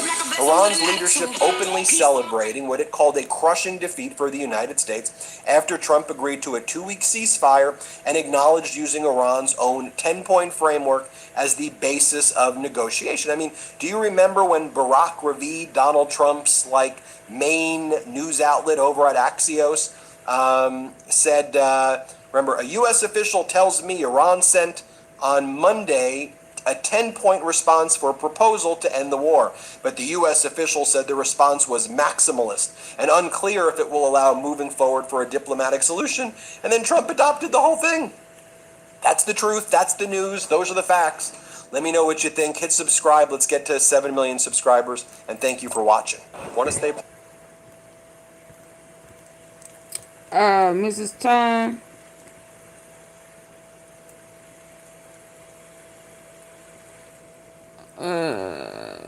This is what it looked like. And see, that's really not it. They purple, hold on. They purple, but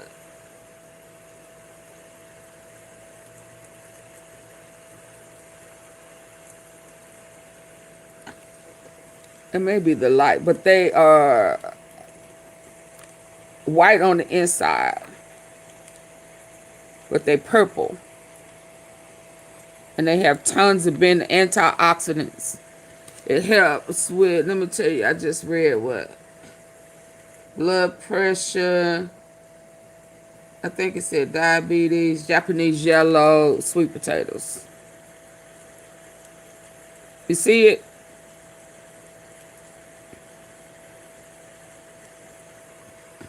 So they purple on the outside, they white on the inside. But they're smooth. They are not hard on the inside. You know, it's a different texture.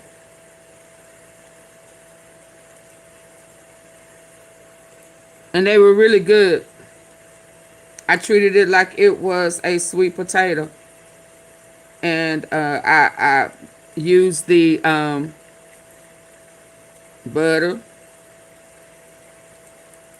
And I used the seasoning. I didn't put like sour cream or nothing, but I used some of my plant-based chicken and plant-based cheese and did it up. It's pretty good for the first time. I was hoping it would be one of the ones that was actual purple on the inside, but it was more of the white. Japanese sweet potatoes. I got one right here. Let me show you the bag.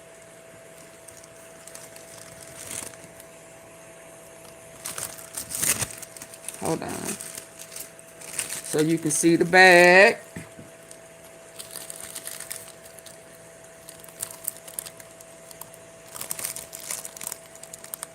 Japanese. You see it? And they pray. Can you see it?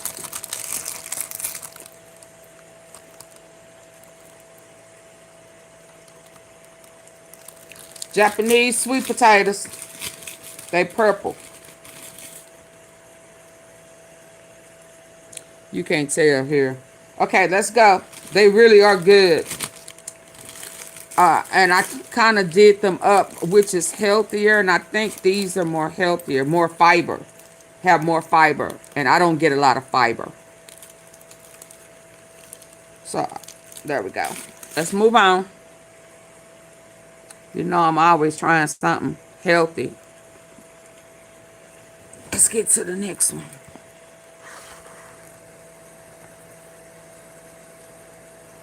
What y'all saying? Yes, that does look good. Yeah, it was different. Because, you know, when we get a white sweet potato, I mean, not a regular sweet potato, we finna put all type of sugar, all that stuff on there. What did it say?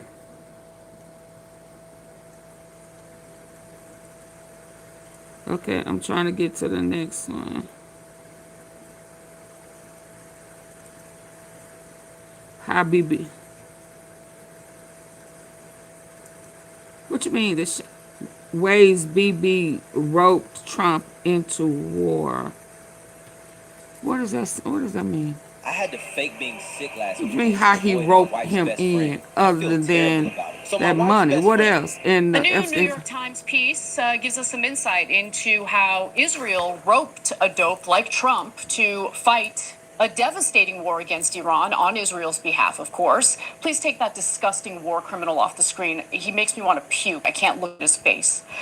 Now, the New York Times y'all was all into Bibi Netanyahu. A new New York Times piece gives us some insight into how Israel roped a dope like Trump to fight a devastating war against Iran on Israel's behalf, of course. And money. Please take that disgusting war criminal off the screen. He makes me want to puke. I can't look at his face.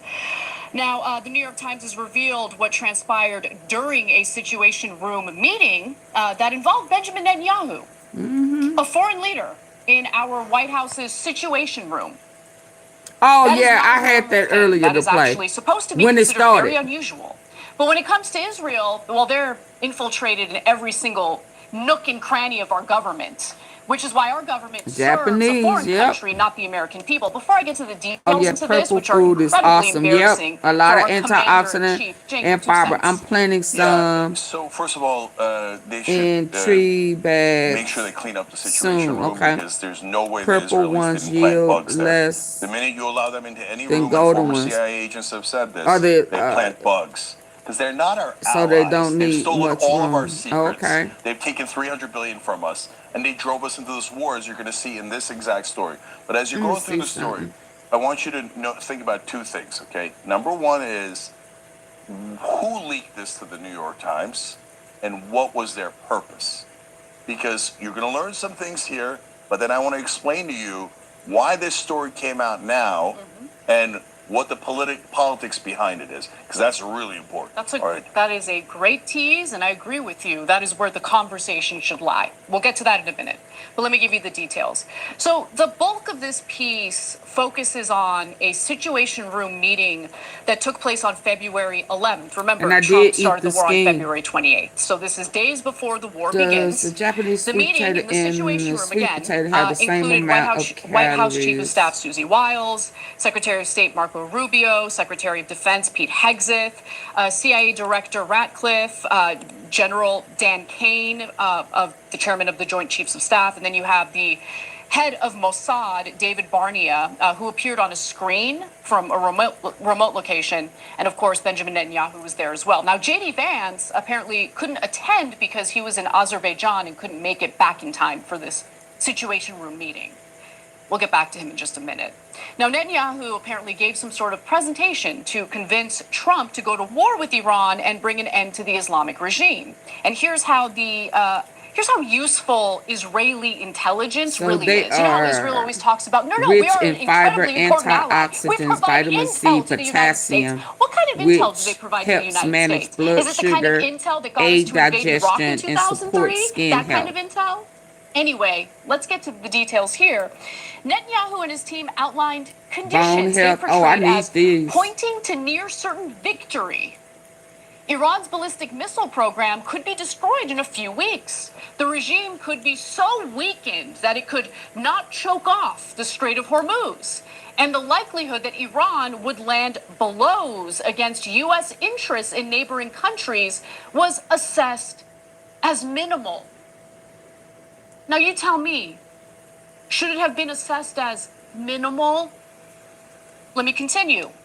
When others in the room asked the prime minister about possible risks in the operation, Netanyahu said, in his view, the risks of inaction were greater than the risks of action. He argued that the price of action would only grow if they delayed striking and allowed Iran more time to accelerate its missile production and create a shield of immunity around its nuclear program. I need the beta carotene so Netanyahu's there in the Situation Room, filling our moronic president's head full of lies, buttering him up, propping him up as some sort of hero. Oh, if you do this, you're gonna be celebrated. You're such a hero. You know how Trump is. When others in the room asked the prime minister about possible risks in the operation, Netanyahu said, in his view, the risks of inaction were greater than the risks of action. He argued that the price of action would only grow if they delayed striking and allowed Iran more time to accelerate its missile production and create a shield of immunity around its nuclear program. So Netanyahu's there in the Situation Room, filling our moronic president's head full of lies. Okay, Yeah, that's why I'm saying I have to propping him up alternate. as some sort of hero. Oh, if you do this, oh, you're gonna be celebrated. You're such a hero. You know how Trump is, right? An egomaniac. So easy to stroke that pathetic ego of his, and that's exactly what Netanyahu did. Easy, easy. If the Democrats were smart, they would have used the same tactics. But they're not smart. They're total dullards. A pathetic opposition to a fascist president. But nonetheless, later, intelligence officials broke down Netanyahu's claims and objectives. The officials assessed that decapitation or slaughtering Iran's leaders was doable. And as we saw, it absolutely was doable. But they assessed that the third and fourth parts of Netanyahu's pitch, which included the possibility of the Kurds mounting a ground invasion of Iran, were detached from reality. When Trump joined the meeting, Ratcliffe briefed him on the assessment. The CIA director used one word to describe the Israeli prime minister's regime change scenarios: farcical. At that point, Rubio cut in. In other words, it's BS, he said.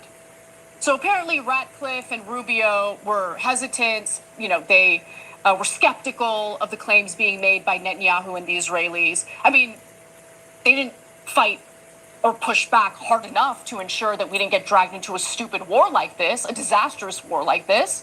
But they shared their skepticism.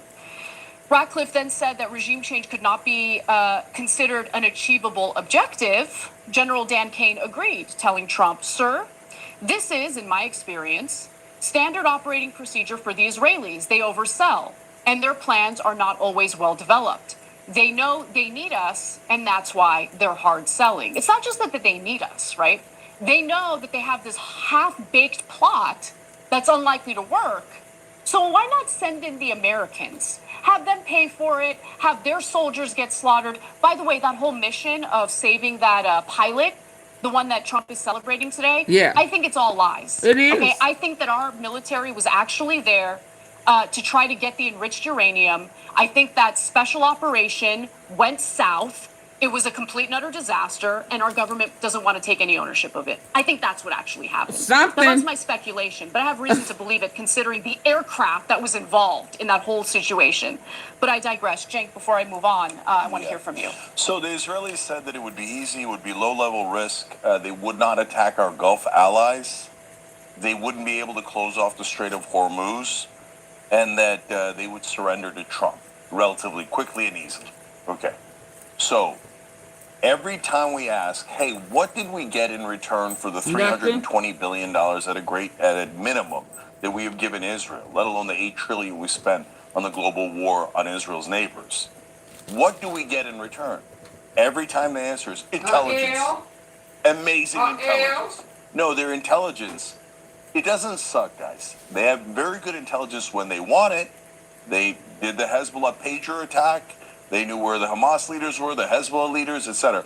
Just coincidentally, when they need to have very bad intelligence on October 7th, they apparently, anyways, and when they're driving us into the Iraq war, when they're driving us into the Iran war, oh golly gee, our intelligence was all wrong. Oh, that's what we gave America to make them die for us? Oh, so you fight the war and not us? Why is he in our Situation Room? If he wants this war so bad, why doesn't he fight it? It has nothing to do with us. He should be arrested. He should be at The Hague. That's where he belongs. He's in the United States Situation Room with the most powerful people in our country. So calling the shots. Sorry, Cenk, go ahead. Since we know that their intelligence is not actually bad when they need it, right? It is indisputable that they lie to us almost every time. They lied to us in Iraq. They lied to us about Iran. And yet, they're our great special ally? No, they view us as suckers. Because we are. Suckers that they could just take endless, literally hundreds of billions of dollars from. That they could drive us in a war, have us die instead of them. have us spend $8 trillion. In fact, we had to borrow the $8 trillion from China, and you, your children, your grandchildren all have to pay interest on that debt because we had to fight all of Israel's neighbors. That's right. No, the way that they have captured our government and our media is disgusting. And so they can call me any names they like. They're not going to be able to stop us. Both the right wing and the left wing. Go ahead, call all of America's anti-Semites. Do whatever stupid propaganda you want. But it's not going to stop us from telling the truth. And the truth is Israel is a danger to the world, a giant danger to America. They are not remotely our ally. They have used and abused us. And it is time to cast them out. Cast them out completely. Sanctions. Like at a minimum. Yeah. Not another dollar. One more politician gives $1 more to Israel. And if you vote for a politician that going forward gives more money to Israel, you ought to have your head examined. You're a traitor if you do that. And all these 94% of Congress gets money from Israel. And our ridiculous, pathological liars in mainstream media say, no, those billions of dollars AIPAC and the Israeli lobby have given to politicians didn't affect the politicians at all. Morgan said that. Well, what an outrageous lie. Yeah. So no, we have to take out the Israelis completely from our government and apparently from our media. Yeah, we need to do a real purge of our government, that's for sure. Now, Trump gets this assessment from Ratcliffe. Even Marco Rubio jumps in and says this is BS. So how does Trump react to that? You know, the notion that regime change is not possible through military action. Trump quickly weighed the assessment. Regime change, he said, would be their problem. Oh, I thought we were going to go in there to liberate the Iranians. Interesting. But let me continue. It was unclear whether he was referring to the Israelis or the Iranian people, meaning regime change being their problem, right? The bottom line was that his decision on whether to go to war against Iran would not hinge on whether regime change was achievable. For Trump, decapitating the regime was good enough for him. That's what he wanted to do, right? But over the following days, General Kane shared, more in-depth military assessment of a major military campaign against Iran. What would that look like? Are we prepared for it? Do we have the weaponry? Hey, what's going on, everyone? My name's Chad. This is Danny right here. And we have Sheba, our fur baby. Sheebs, where you at, baby? Sheep. Hi, Myron.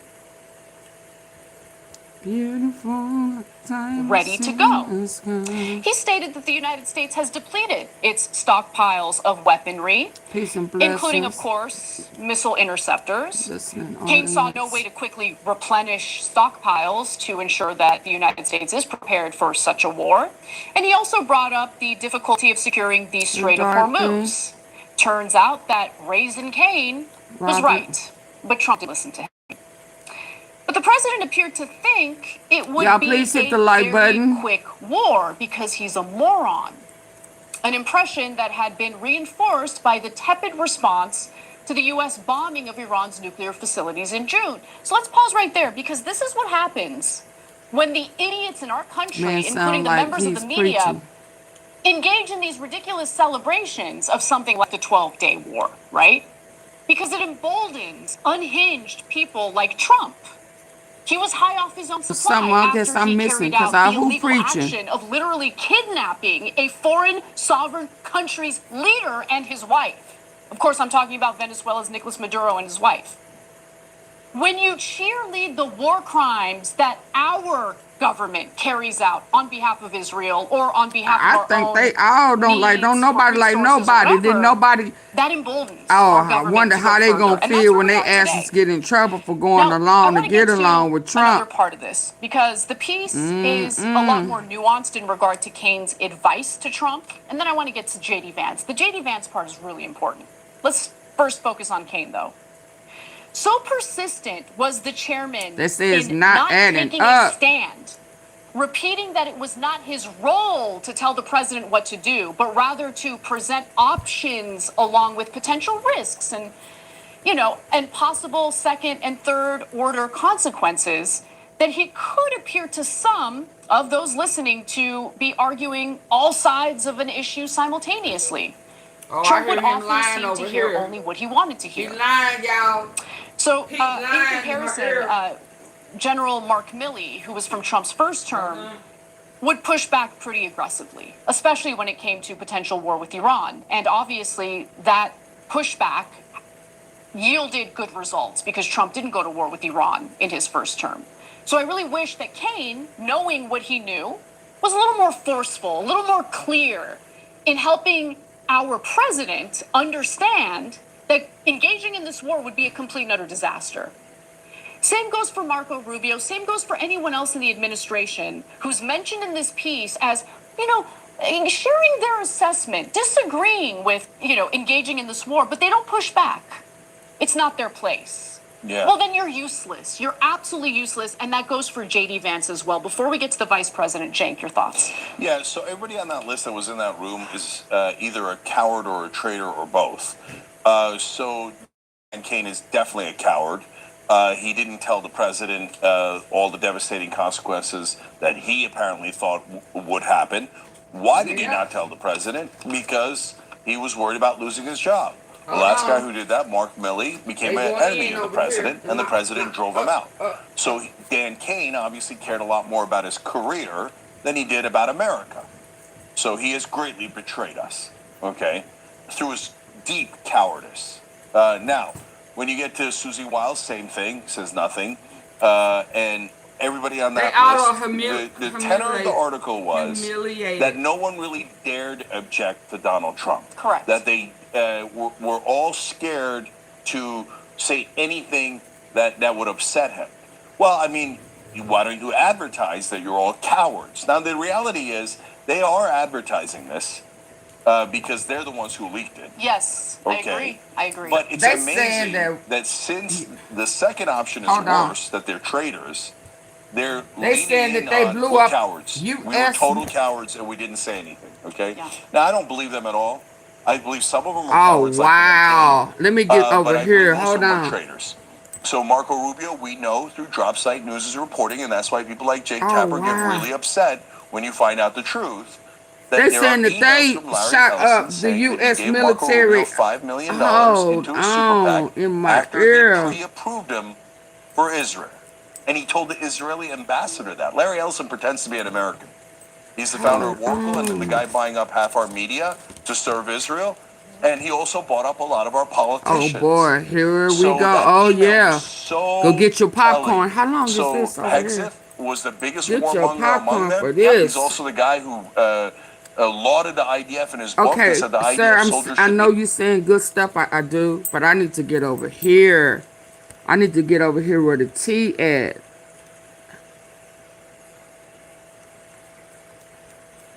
And they speaking in.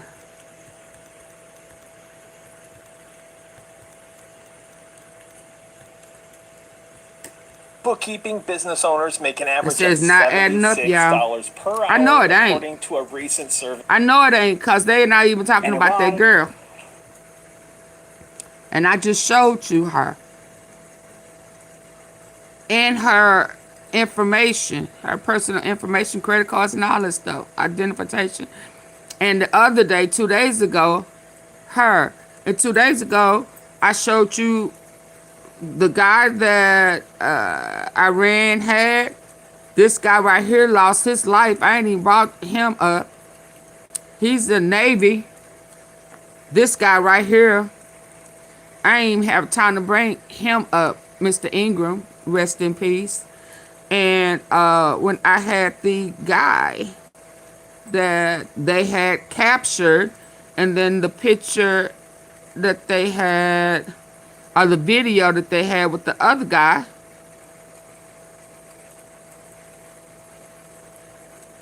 hold on, come on, him, and the guy that they had, his face, we were saying that he wasn't the same one. I said, because it got to be more than one. And then now we finding out about a girl. But hold on.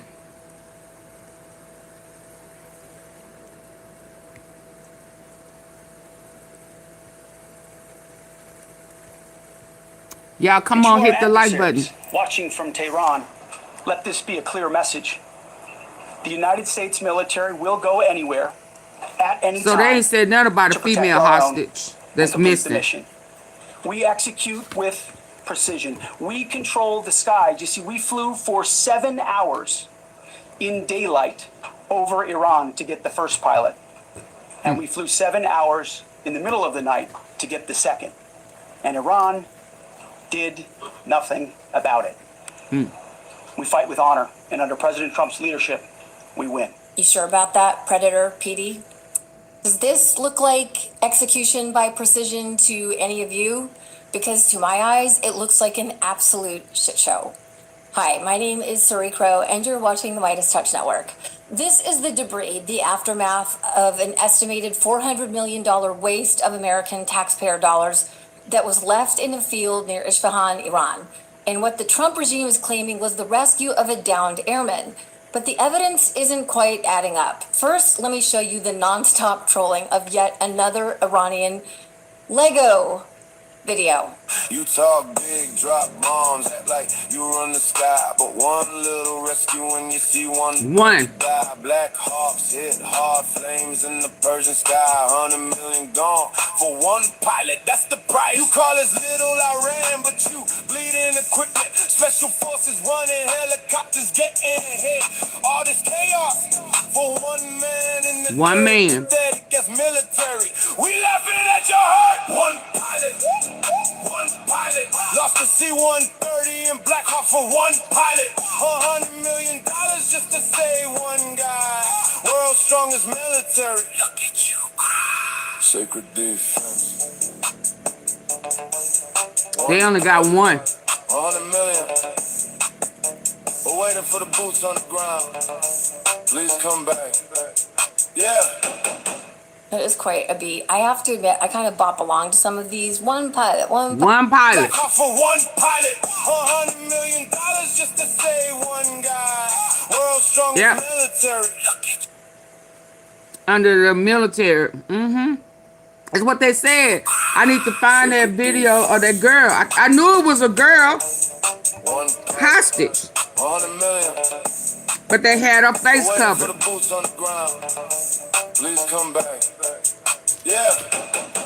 It is quite a beat. I have to admit, I kind of bop along to some of these. And they still ain't talking about him. One pilot, one guy. Look at you cry. The Iranians are claiming that they basically shot down 2 C-130s, which then crashed in that field near Isfahan, along with 2 Black Hawk helicopters. And they're inferring that the Americans then blew up their own crashed aircraft with the surviving crew I remember I members kept left saying, what about the inside, helicopter? and then left with the rescued air crewmen. Hence, the dead Americans piled up next to the dead Epstein little girls left with Trump. Yeah, yikes. Not a good situation. Now, the Pentagon is saying that they did blow up their own aircraft because they're alleging that those C-130 heavies got stuck in the mud, which sounds very shady to me. And why would 2 C-130 heavies, these are big, big, fat aircraft, be involved in the covert rescue of one downed air crew? It doesn't add up. That's not the way these covert rescues ever go. Like, I have a lot of familiarity with the way Spec Ops rescues go. That's just not typically the way they go. I mean, I'm not 100% sure. You can see the images here. And then here is former CIA officer Larry C. Johnson explaining how he thinks this all went down. Now, if you fly from Kuwait to this location in Isfahan, that's 250 miles. How the hell do you get back from there? Well, that explains why at least one of those C-130s was on the ground. One. They can carry a fuel bladder of gasoline that or aviation fuel. They can refuel these aircraft. And then, but it's not clear if the other C-130 was there as well on that mission. It said that both got stuck in the sand, but some of the pictures that have come out and some of the video at least appears to show one of those in flame crashing into the desert. So I don't think we have an accurate count.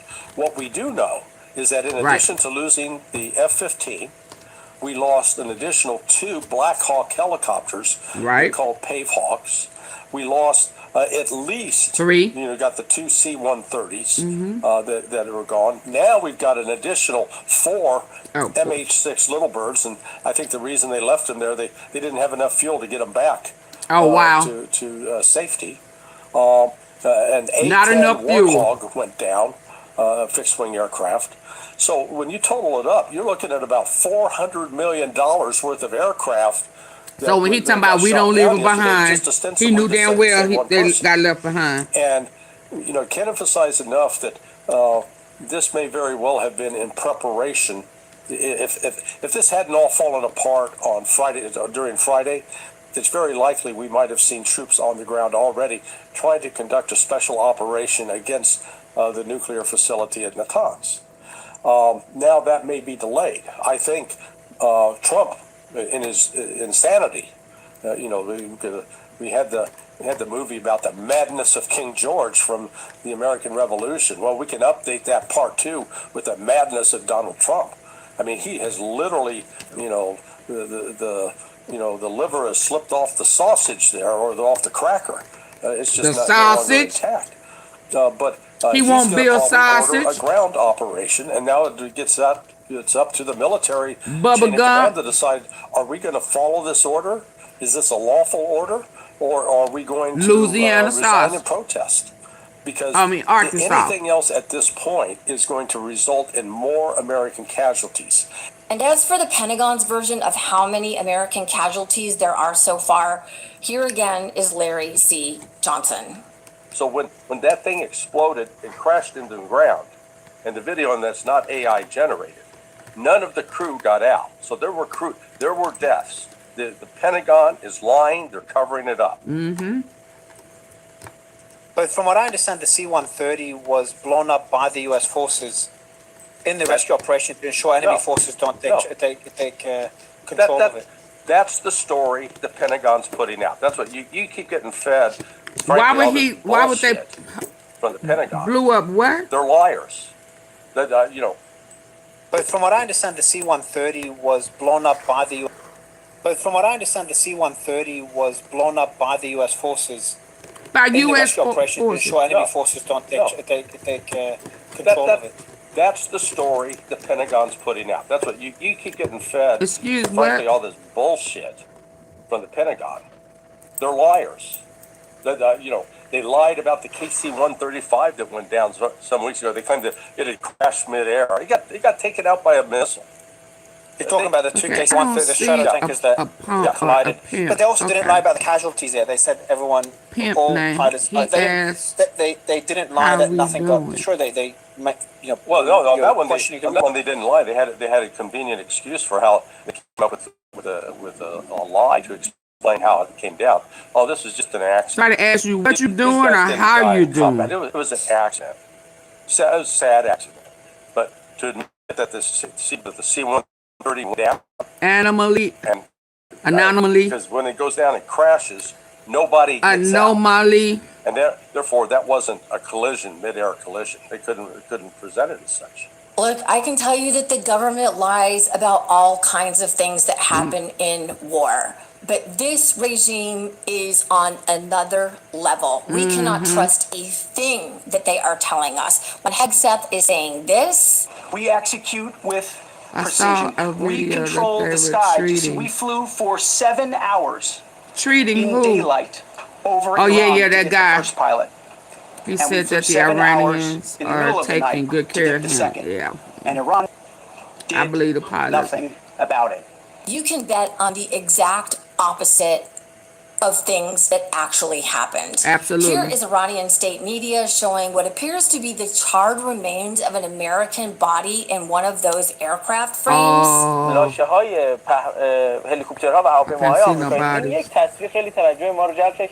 همین هست دقایق پیش هواپیمای کل سپاه پاسداران این تصویر در But they saying what they saying the Pentagon blew up their own people. Why would they blow up the U.S. citizens? But the consensus seems to be that Trump ordered ground troops in to snatch uranium at Natanz, and that the mission fell completely apart. So they was over there stealing. Began firing at they the got caught stealing. So much for their air defenses being well, that would make sense. Hold on, y'all. Hold on.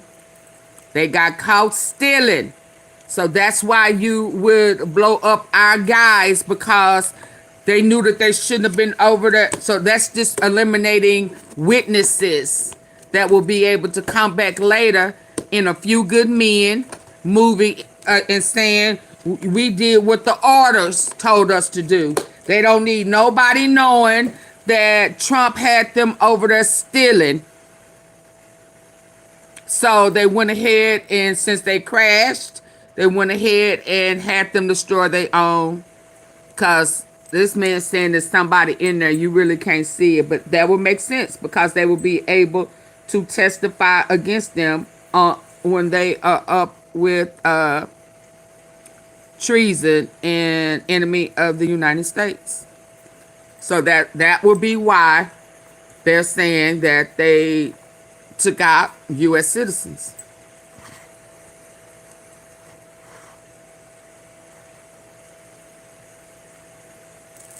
Because they got caught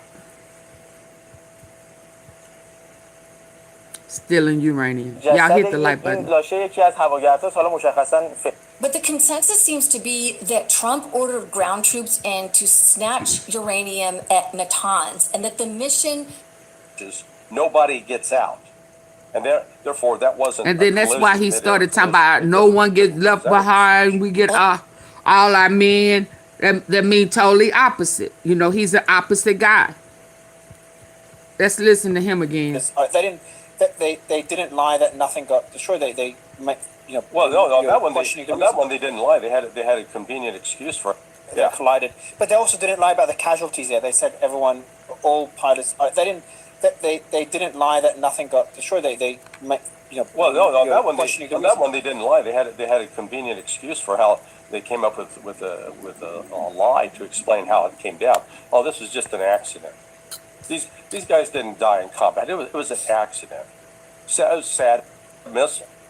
You're talking about the two KC-130, the shadow tankers that collided, but they also didn't lie about the casualties there. They said all pilots. They didn't lie that nothing got destroyed.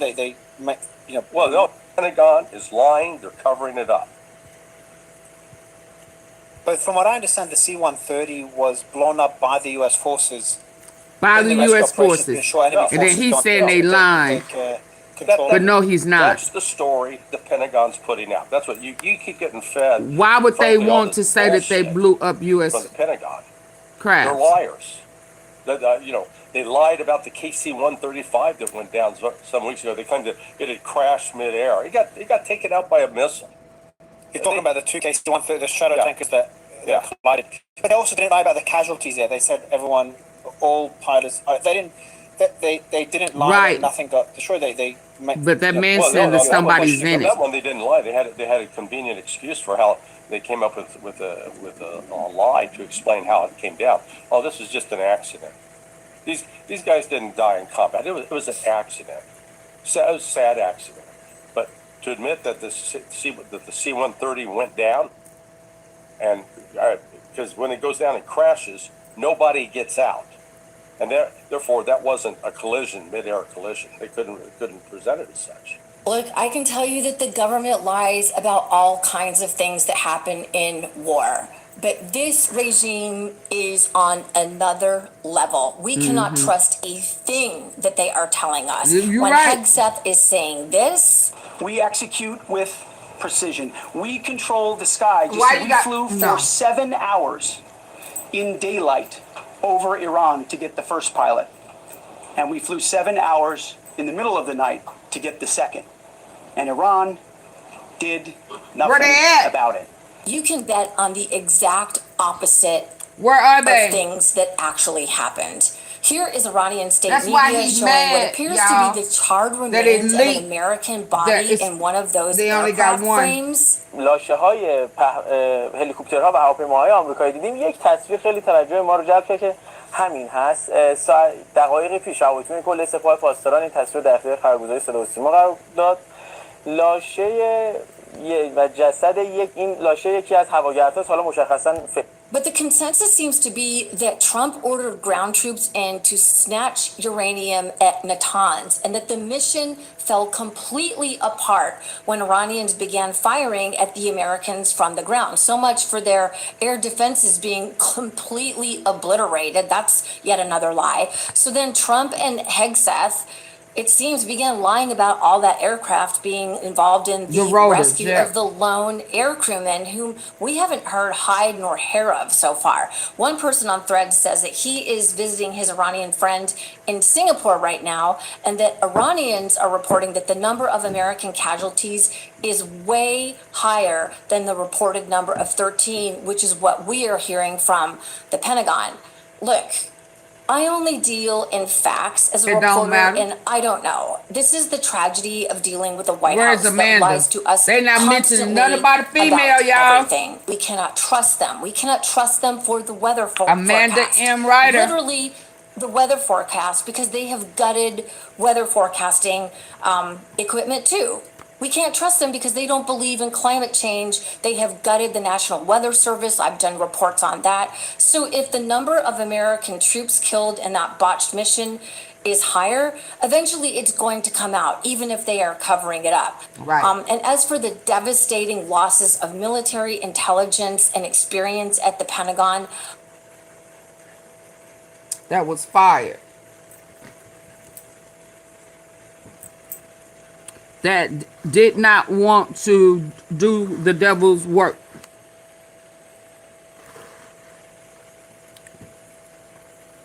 Because of integrity and honor.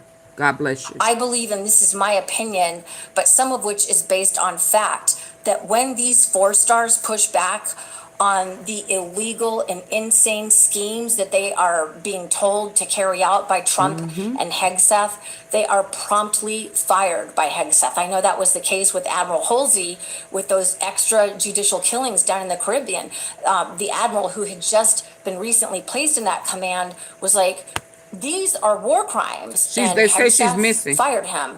And it appears that that may be the case with several of these 4 stars. And but they're not mentioning her. So guess what? They showed her identification. And it's terribly frightening, because at a certain point, who is going to be left to protect the troops and to protect innocent civilians who are the targets of these war crimes? It's a hell of a mess. We have madmen running America right now, and but she's honestly, Israeli. It's a shameful time to be an American. It really is. So thanks for watching. Please join me and follow me on my socials, which are always attached below. My Substack, where I'm having, again, really interesting. She's Israeli. Serving on both. Right here, she has an Israeli badge. Is just cut off at the bottom, and then on her other pictures, when she was in the aircraft, she had on her jacket the patch of the U.S. For her identification, I don't know. Right here, she has the U.S. And so they can't say that that's old, because they got Operation Epic Fury. They just lie too much.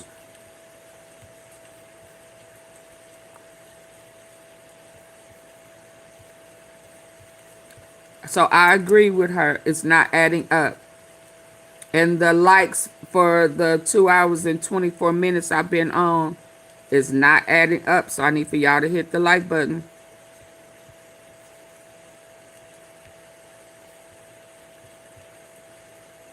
Like, share, and subscribe. You may want to get a membership. and be able to sip that tea.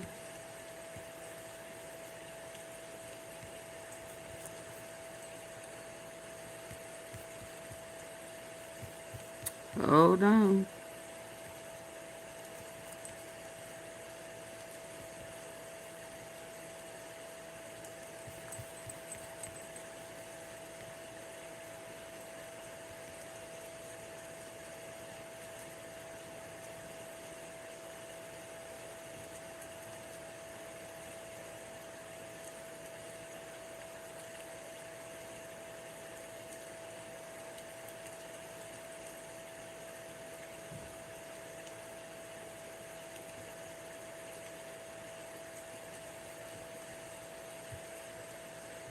Hormuz, which Iran says it's going to do. It's going to open the strait. Let's bring in, as President Trump has officially announced, a 2-week ceasefire with Iran. The ceasefire was mediated by Pakistan, and it was subject to the opening of the Strait of Hormuz, which Iran says it's going to do. It's going to open. It's already open. Let's bring in retired Marine Intelligence Officer, National Security Analyst, and the host of the Strat Podcast, Hal Kemper. Hal, we've been asking the audience to send questions in, and Aaron is asking about something that I'm also curious about. What is Iran's plan during this 2-week ceasefire? How much time is 2 weeks, and what kind of things can Iran do within that type of time span? Well, Austin, first off, 2 weeks is not a lot of time, all right? However, the thing I'm going to be looking for tomorrow is I want to see if they're going to open the Strait of Hormuz. That's a requirement. That's a hard and fast. That is a condition of the ceasefire, is that they open the Strait of Hormuz. If the Strait of Hormuz isn't open, then why are we having a ceasefire? It's already been open. And Iran has to perform on that. You know, one of the questions is, has Iran done something like mine parts of the main sea lanes that go through the Strait of Hormuz? And do they know where those mines are? Are they able to get those mines, demine that area? I don't think they can. I'm not even sure if they know where they put all their mines. And so the big thing here is really insurance is going to drive a lot of this, maritime insurance. There has to be a degree of risk assessment that will allow the rates to drop to the point that the ships can go actually through in and out of the Strait of Hormuz. So there is a lot to happen, and it's got to happen very fast. Now, if they get it out, not so much what Iran's going to get, but certainly for what the world's going to get, obviously a lot of oil, but also natural gas, which is becoming an increasingly important commodity, but also fertilizer. We're facing a food sufficiency crisis next year if we can't get the fertilizer out of there for agriculture worldwide to support it. So that is an absolutely crucial thing. It's planting season right now, and they've got to get the fertilizer out there in order to get that going. So that's going to be a big one. Now, what will Iran do? Iran's going to have to negotiate in good faith. They're going to probably have to do something big that they don't want to do with that enriched uranium, which is to allow international inspectors there, to allow the enriched uranium to be relocated to another country. There's just a lot that has to happen with that, and I don't see that dropping. Now, that 2 weeks is time to negotiate another 2 weeks or another week or whatever. And once things are flowing in and out of the Strait of Hormuz, if discussions are going in the right direction, you might see this lengthen out to be a longer ceasefire. But we have to see what's going to happen. We have to see, first off, are they going to comply with that initial part? Now, I will say tonight, you've probably heard the phrase, the calm before the storm. Well, in Middle East ceasefires, you'll often see the storm before the calm, which is everybody fires everything off right before the ceasefire takes effect. And one of the things we're watching is that somebody in Iran was firing off ballistic missiles after the ceasefire took effect. They stopped shortly afterwards, but missiles were dropping around Israel and elsewhere around the Middle East. And the question was, who authorized that? And do they really, as whoever we're talking to, do they really have control over their security apparatus? Yeah, I was reading in Axios that U.S. officials told Axios that they anticipate the lower level IRGC levels, they get these messages on sort of a delay is the way it was written about. And that was actually going to be one of my questions for you. They say that if a message like that gets delayed to the lower ranking members of the RGC, yeah, I mean, it makes sense that you could see some fired missiles after the ceasefire takes place. But if we could look into that, why does it take time for lower ranking members of the IRGC to get, I mean, important news like, hey, stop shooting? Part of it is we've degraded their command, control, and communications network through this war. We've done a lot of things that are less apparent to those looking from the outside, but we've significantly degraded their ability to communicate effectively with all their disparate parts. If you recall, when this thing kicked off, it was a decapitation strike that took out the Supreme Leader and about 49 other really top leaders. And you saw this kind of lag effect. There was a kind of a slow response, slow retaliation. You knew Iran was going to retaliate, but it was really kind of a slow retaliation before it finally kicked off. And that was because of this very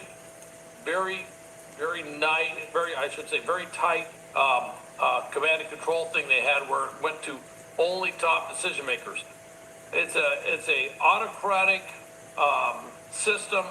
It doesn't reward initiative at the lower levels, and because of that, they wait for higher headquarters to give them an order. So, if their last order was to fire, they will keep firing, regardless of what they think the situation might be, until someone tells them specifically not to fire. And if that comms path, that communications path, is degraded, so there's a delay in getting that, then you will see missiles get launched. The concern is that somebody there could have actually been saying, hey, keep firing just for a little bit. Let's kind of push the envelope here and launch a few more missiles in at the very end, in the idea that maybe it'll provoke a response, which they will then claim that the other side violated the ceasefire. So I think we're going to find out more about this and find out what the specifics are, but it is something we have to watch. Yeah, it's worth also underscoring that it appears, at least from the initial reports, that this does not only affect the U.S. and Iran. This will also bring a ceasefire in the Israeli direction as well, and in Lebanon. Obviously, Hezbollah and the IDF have been at war with each other as well. We're looking at video from the IDF that they've been posting in recent days of some of the attacks they've been carrying out in Iran and Lebanon. Hal, Paul sends this question in. Is the U.S. not afraid that Iran is just using this time to mobilize their units for a more strategic attack? Imagine being able to build an app with your name on it, just by thinking about it. Meet Base 44.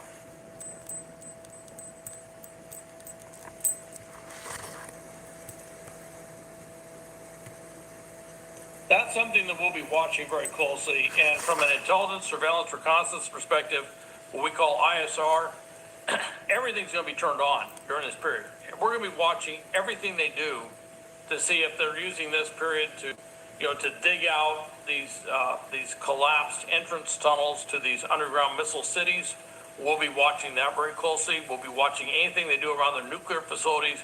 Certainly anything in and around the Strait of Hormuz, whether it's anti-ship missiles, small boats, midget submarines, whatever. We're going to be watching that very, very closely. Twofold. Number one, to figure out if they're trying to set it up to go back to war again, or do something nefarious and surreptitious that could cause great harm. The second thing is we would like, if the ceasefire does collapse, we would like to be able to effectively target all of those assets in order to have the maximum effect in the shortest amount of time. So we'll be watching them very, very closely. But it's a real question as to what's going to happen. My sense is that behind the scenes, the rumblings of that 80 to 90% of the Iranian population that's had it with the regime is fomenting. And I have a feeling that something's going to pop up there. I don't think, despite the draconian actions that the regime took, killing tens of thousands of Iranian protesters in January and December, that feeling with the body politic around Iran has not gone away. And I have a feeling that that is going to surface here at some point. I'm just wondering how soon that'll happen. Christian Daytok is a White House reporter for the Washington Examiner. He says the White House has declined to outline the 10-point plan submitted by Iran, A statement by Caroline Levitt says President Trump's words speak for themselves. This is a workable basis to negotiate, and those negotiations will continue. The truth is that President Trump and our powerful military got Iran to agree to reopening the Strait of Hormuz, and negotiations will continue. We'll wait to hear more from Secretary Hegseth and from the chairman of the Joint Chiefs of Staff tomorrow at a press conference as well. By the way, Reuters with this, saying Iranian state TV is claiming Trump had accepted Iran's terms for ending the war, describing it as a, quote, humiliating retreat by the U.S. president. Hal, your reaction to how the U.S. and Iran are characterizing this ceasefire? You know, I will say this. President Trump does not take Interesting. kindly to Iran people who say things about 10 him. peace Other proposal presidents would have is probably being just kind of said, okay, used I'm not going as to worry about what they framework say. for a But ceasefire, President but Trump, not the. when Oh wars no, are something because like that, they he didn't does start. tend They to didn't react. start it. And I think that was a So why would they strategic go error. with Trump's Certainly in their 15? strategic communications to use language like that, describing this as a When was Iran ready to give up Randall? Where you getting your information from? They were never ready to give up nothing once the Trump bombed him. Whatever that they was negotiating before then was off the table. They were negotiating respectfully, and Trump pushed the button, sent the missile.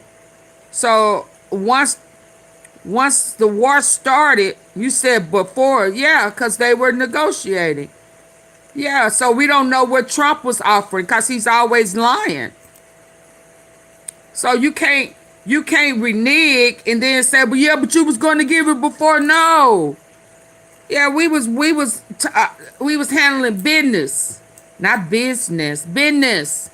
And you got shysty like you always do, thinking that you was going to strong arm somebody and they was going to back down.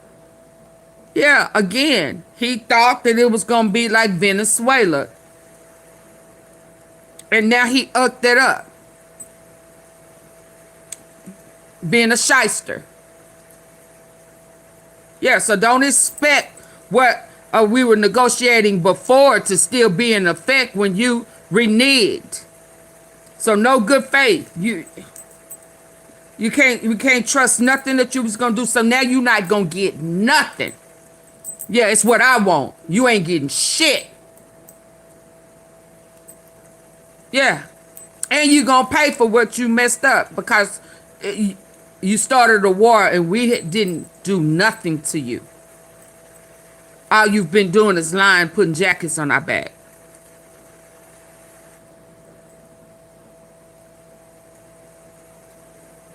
Yeah, so now you get nothing. Yeah. Hopefully, yeah, you screwed up now because I done blew up every one of them bases that you had that human trafficking, minor trafficking going on that majority of the people didn't know nothing about. I blew them up.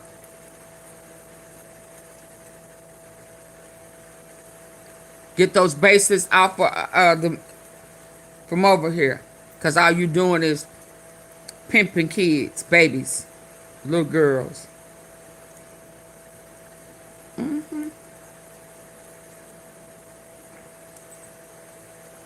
Yep. So now you get nothing. Start over. Start over with Bibi Netanyahu. If he let you live. Yeah, that's why he want to build a barricade in a hospital. Because he know if he go to the hospital, he was rushed to the hospital the other day. He must have seen a Mossad and freaked out. Because if y'all think the Mossad ain't said nothing to him, y'all crazy. It's 2 left feet, baby. I think they gonna get him. It could turn into some kinetic action later on, or other types of action. And they done gave him hundreds and hundreds of millions of dollars. This, rescuing our weapons systems officer that was down. You're right. And how we can bring a lot of things to bear, and how we can get a lot of resources deep within Iran. So I kind of wonder what the thinking is. I'm believing that is some He was retrenched tripping in the Lego pieces. Revolutionary Guard Corps that can't clean up their own He rhetoric know he in trouble. for the greater good, and they're putting stuff like that out. But I They think came that's in a real good faith. mistake for them to say stuff like that. They would have gave. They would have gave. Yeah, they'd have gave him What has to be some. done to prevent us from being back in the same position in 2 weeks? Hormuz, of course, is a major piece of it, but what other major pieces of it are you looking at? I'm looking at a lot of pieces. He's and I screwed. think the first thing is the strait has to be completely open, and we've got to see movement going through there. All right. Why are they acting like it ain't already open? You need to see movement of U.S. boats going through. And how we can effectively target them. Should this And thing they're gonna have not to get pay extended. millions for All that. right, the Oh second yeah, thing is, it's just even though ugly. the overt military operations against Iran will be in a cessation, I'm not thinking that the U.S. nor Israel are going to stop the covert operations behind the scenes. So there'll be a lot of things going on there as well during this 2-week period. Hopefully, Iran won't break the ceasefire. Hopefully, we won't see drone attacks. It's not Iran who breaks the ceasefires. It's Trump. One of the big questions is what are the Houthis going to do down in Yemen? They've been making noise like they're going to block up the Bab el-Mandeb Strait and stop that vital waterway. So this is Fox. Yeah, I don't need to hear this anymore because now he lying. Because see, he's still trying to act like if Iran broke the deal negotiation before. It was not Iran. Okay, I'm gonna get to you.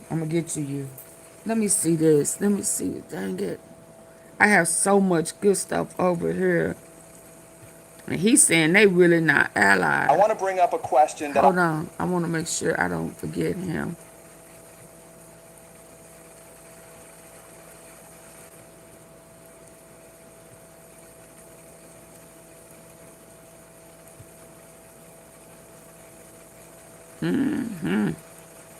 I know BB and Netanyahu mad at him. He feel betrayed. I'm telling you, they gonna get him.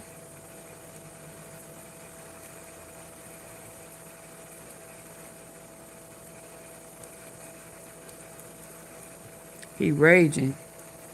Excuse me, you're reading wrong. Show me your book. I'm gonna take a picture of it. No. And you can get that from this. President Trump is warning Republicans. We, as of tonight, have to wonder how corrupt and scared Donald Trump is simultaneously. Welcome back into Occupy Democrats. And in this breaking story, we have a brand new metric that we can use to show exactly how corrupt and scared he is. And it's called, metaphorically, Vegas odds, baby, because I assure you, when you see this, Donald Trump knows damn well what his money line betting odds are. And you can get that from this. President Trump is warning Republicans in Congress that if they don't win the midterm elections in November, he'll likely be impeached. You know that? You got to win the midterms. Because if we don't win the midterms, I mean, they'll find a reason to impeach me. And then at the core of the story, there's the you did Iran things to war be impeached. here. This White House is a full-time corruption racket. How were some people getting filthy rich on Trump's so-called peace deal? Right. Before it was even made public.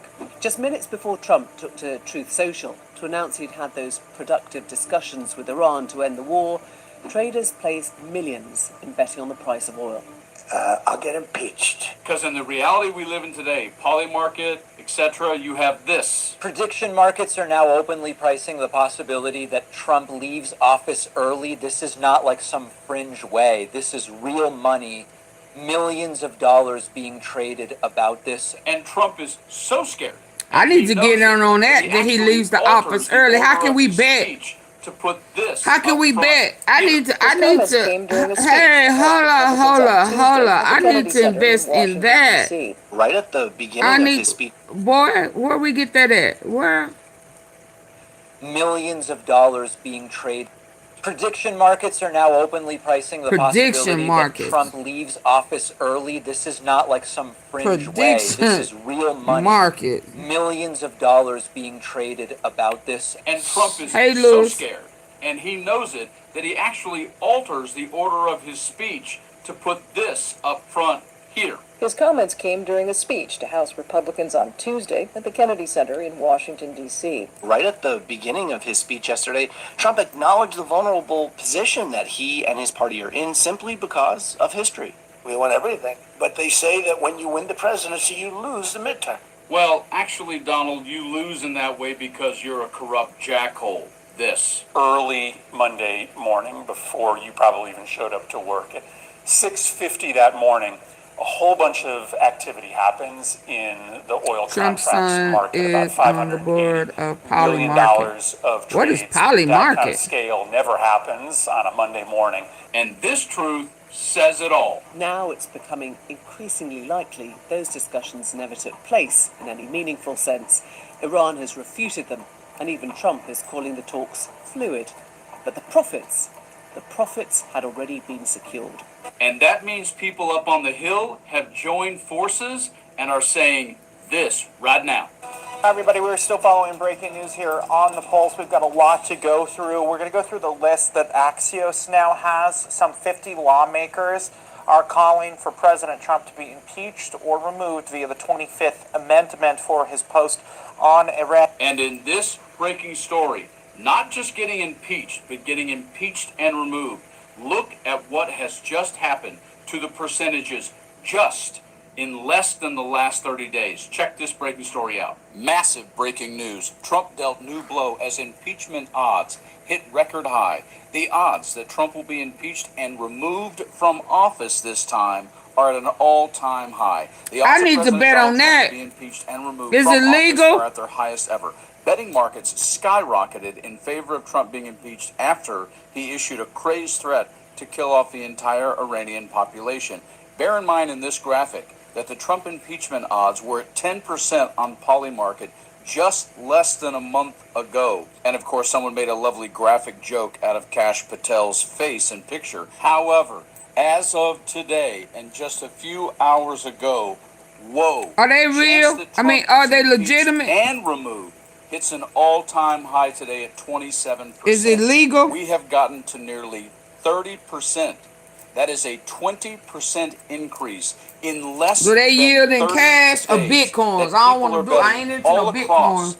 everywhere, from Kalshi to Polymarket, big money. We're talking big money that he will get impeached and removed from office. That is unreal. Way to go, Trump. You did it to yourself. You see, it's not going to matter how much Trump waffles or doesn't waffle. I'll use a line from I Billy hope Crystal so. way back in the movie When Harry Met Sally. Oh, no. He know it. It's out there now. See, you decided to go ahead and threaten an entire country with absolute eradication and erasure. And that is going to haunt you for the rest not only of your life, but certainly this presidency and certainly up to the midterms. You are not going to be able to escape Yeah, that, your Trump. mama. And I Your mama's a almost big guarantee mouth. the percentage Cock eating whore monger. Yeah. Your mama. That's how you got here, nasty ass. Your nasty ass mama. Now, say bye to the loser who thought he was gonna get him one in. Yeah, and when nobody gonna say nothing to him. Wrong answer. Don't get mad at me. Don't get mad at me that your big daddy got busted and had to wave the white flag. Don't get mad at me. Cause he waving that flag. I need an attorney. I need attorney. What is that? I need an attorney. When was this? Hello, my name is William. Oh, he tried it, y'all. A few years ago, I got hit by a car. Where, might you ask, is Donald Trump's red line? How far Let's see is how the old Congress this was. and the GOP going to let him go before they finally say enough? Welcome back into Occupy Democrats, and I'm going to show you the Yeah, that was answer yesterday. to those questions. That was yesterday. I got too many other things we can touch bases on. Yeah, he tried it, didn't he? Did I get him? Is he still here? Yeah, no, get your ass up out of here.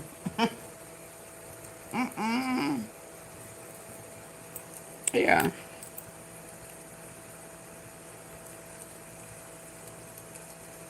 Hold on.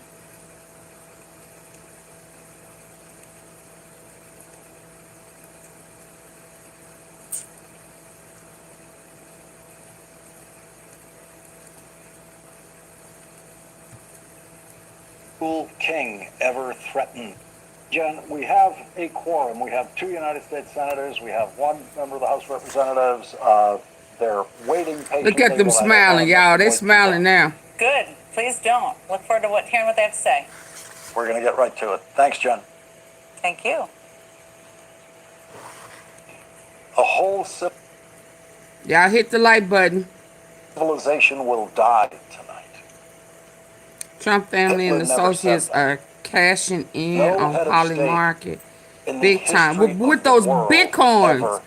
With those how you Cisco? Civilization had to wait literally thousands of years until. Or what they gonna be able to use that on? April 7th, 2026, at 8:06 a.m.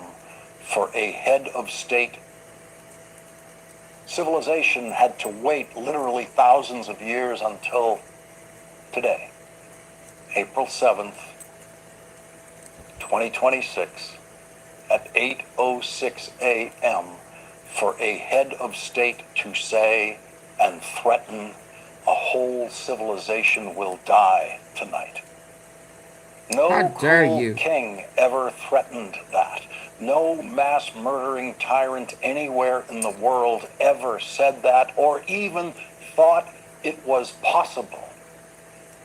And so the United States of America now must live with the permanent stain on our history that we are the only country in the world who has produced a head of state who said a whole civilization will die tonight. And with that statement, it could not be more tragically clear now that a whole civilization has already died.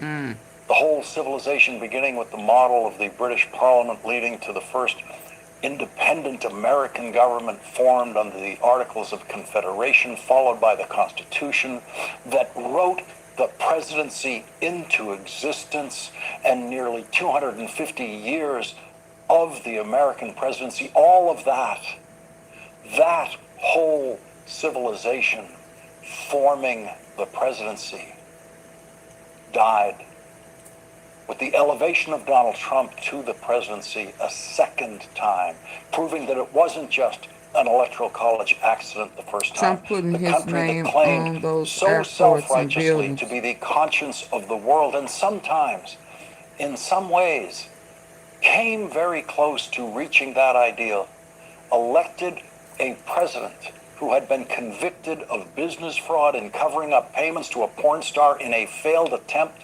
to keep her quiet about his sexual relationship with her while his third wife was still nursing his youngest child. A man who was indicted and criminally charged with violations of the Espionage Act and illegal possession of classified documents. A man who was indicted for conspiracy against the United States of America, for trying to overthrow a presidential election when that man was elected president of the United States the second time. The very fabric of the civilization that knitted the Constitution into an acceptable form of government for 13 states with varying and sometimes conflicting interests, and delivered a presidency often occupied by the most admired person in the country, and always occupied by someone who lived in awe of the civilizations that produced the presidents. Karen call. Hello. Here's how I eat low-carb, high-protein meals every day. These are my lunches this week. Eating Can carnivore I get you to hit the like button if you haven't already? Until Donald Trump. Until Donald Trump. This is what the collapse of a civilization that produced the presidency. Until Donald Trump. This is what the collapse of a civilization looks like. The most ignorant person ever to appear on a presidential ballot, taking an oath that he could not possibly understand or ever follow. We Americans all have varying degrees of admiration for individual presidents, varying degrees of enthusiasm, positive and negative, about individual presidents, But even when we lived in full disagreement with a current president of the United States, we never feared him. And even when we lived in constant disagreement with a president of the United States, it remained effortless for most of us to retain our respect and even awe for the presidency itself. And that is what has died. When we pledged allegiance to the flag every morning at St. Brendan's Elementary School in Boston with a photograph of the President of the United States beside the flag, it felt the same, whether the President was a Republican or a Democrat. I don't know what they said in Catholic schools in America yesterday, in elementary schools or high schools, about the social media greeting the President of the United States gave to the world on Easter Sunday at 8:03 a.m. when he screamed the worst kind of profanity you can scream in print, threatening to destroy every power plant and every bridge in Iran, thereby promising to commit a war crime while ridiculing the religion of the people he intended to kill with those bombs. A criminal. I don't know what they could have said in those schools. I What could the teachers have said about that? Flag. I love being a public school teacher at the beginning of my career, but I have no idea what I would say or could say to the elementary school students and high school students in Boston that I had in my classrooms if I had to speak to them this week. No, because on The Apprentice he didn't lose.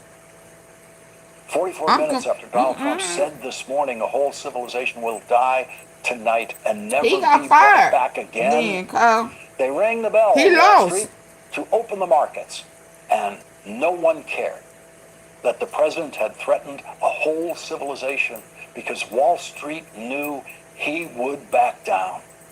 Yeah, They've invented a phrase for that, to predict that. They expect that.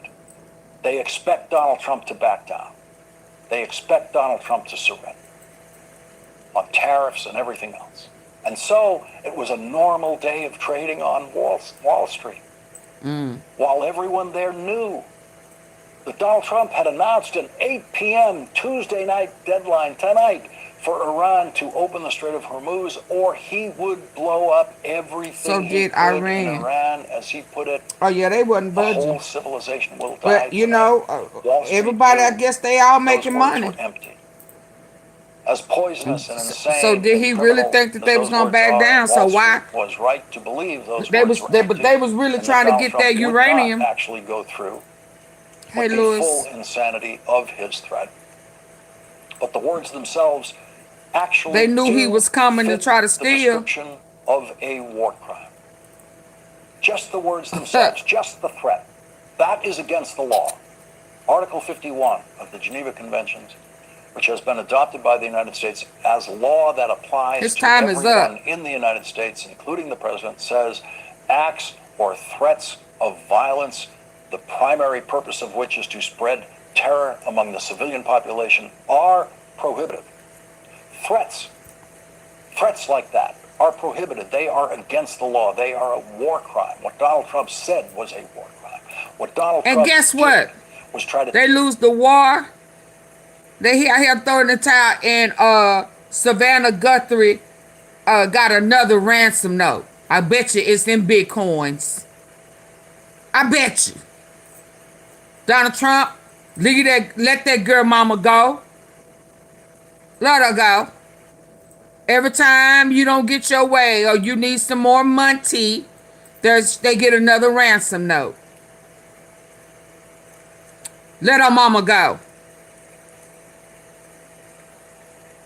Yeah, I said it.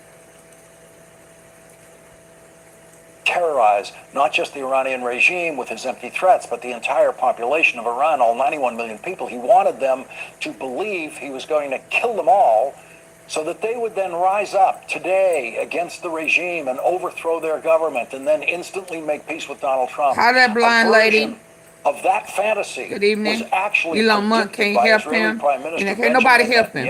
Can't nobody help him. He know can't nobody help him. That's why he's struggling. That's why he's saying so whoever he had, he's lost his base. He's lost them. He's not confident. Nope. He didn't do what they set out for him to be able to do. He failed all the way around. He failed a long time ago. Because he been knowing that if he didn't cook it, trick it, steal it, that he was going to lose. He already know it. And that maybe that's why he's saying and doing foolish stuff. Bannon got cleared of wrongdoing. Why they did that? I don't know. Cause he knows that he was going to be if Trump don't win, that he going to prison too. Talk about the South, her in Mexico. Oh Lord.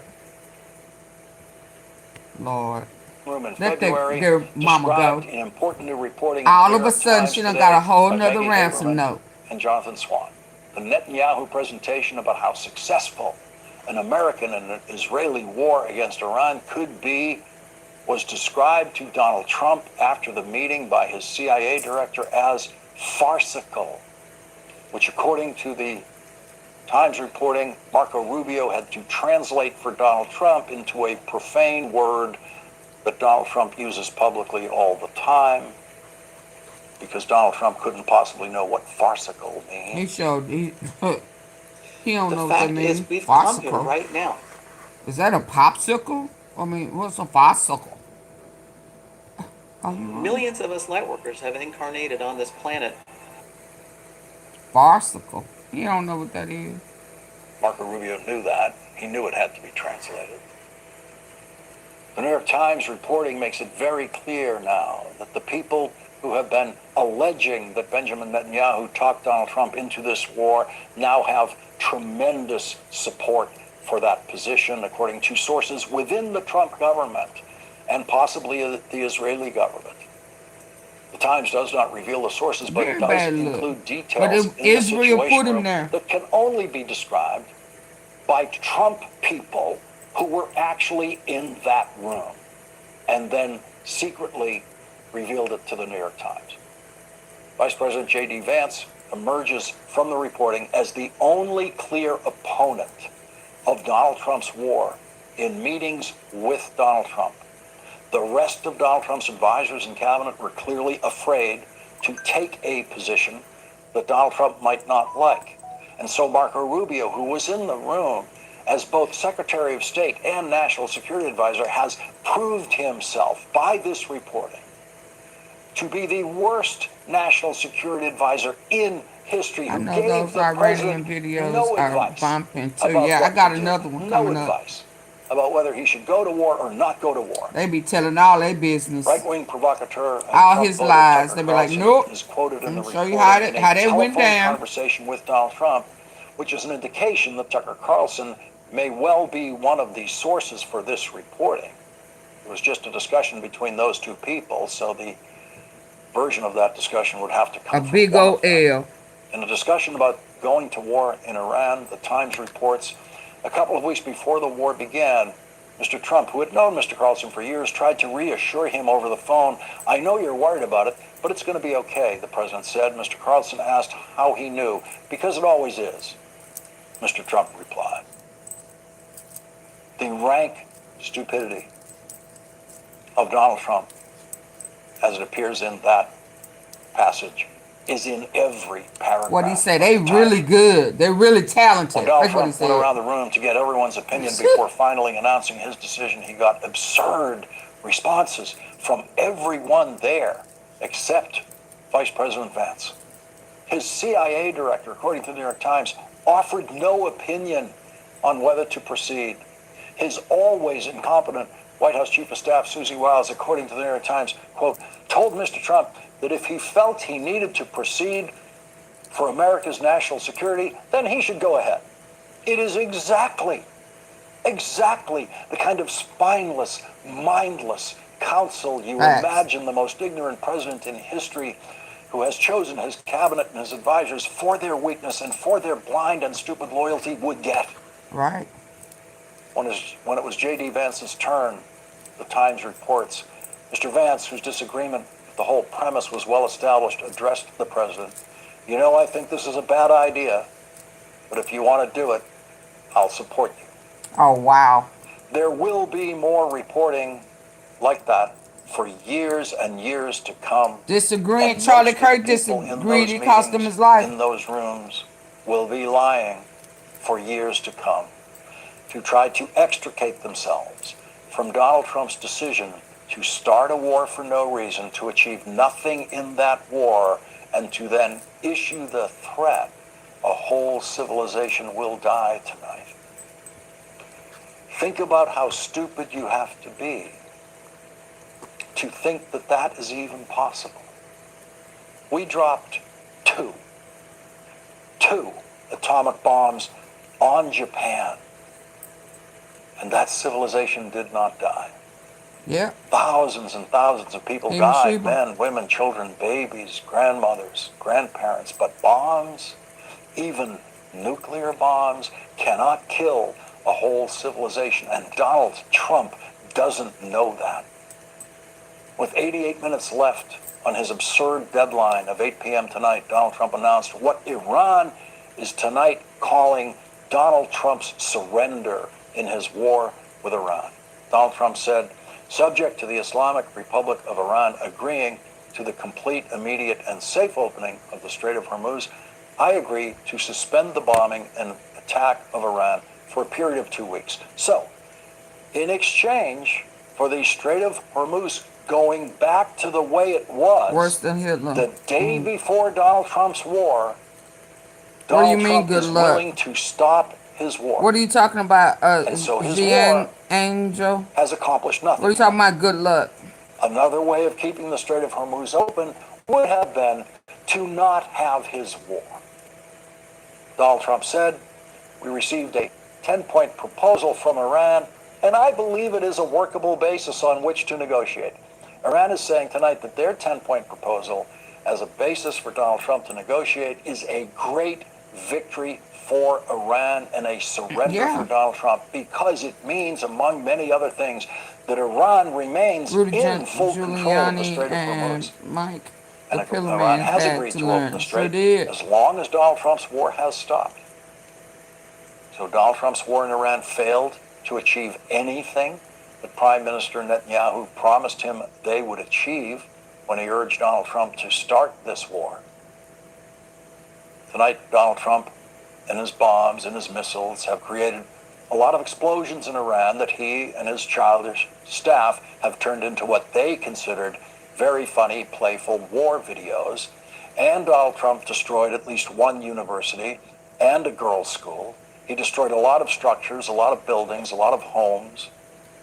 He killed Iran's supreme leader on the first day, only to have him instantly replaced by his son as supreme leader.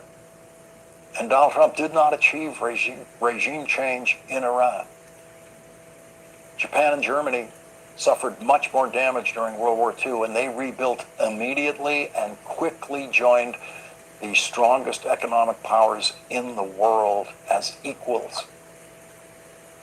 Bombs do not produce permanent change. Bombs cannot kill a whole civilization. And so a whole civilization will not die tonight.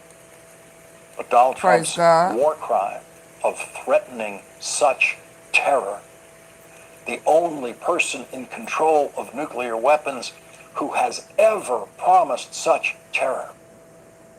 All of us who can make a difference. He said they was gonna beg, and he been begging the whole time.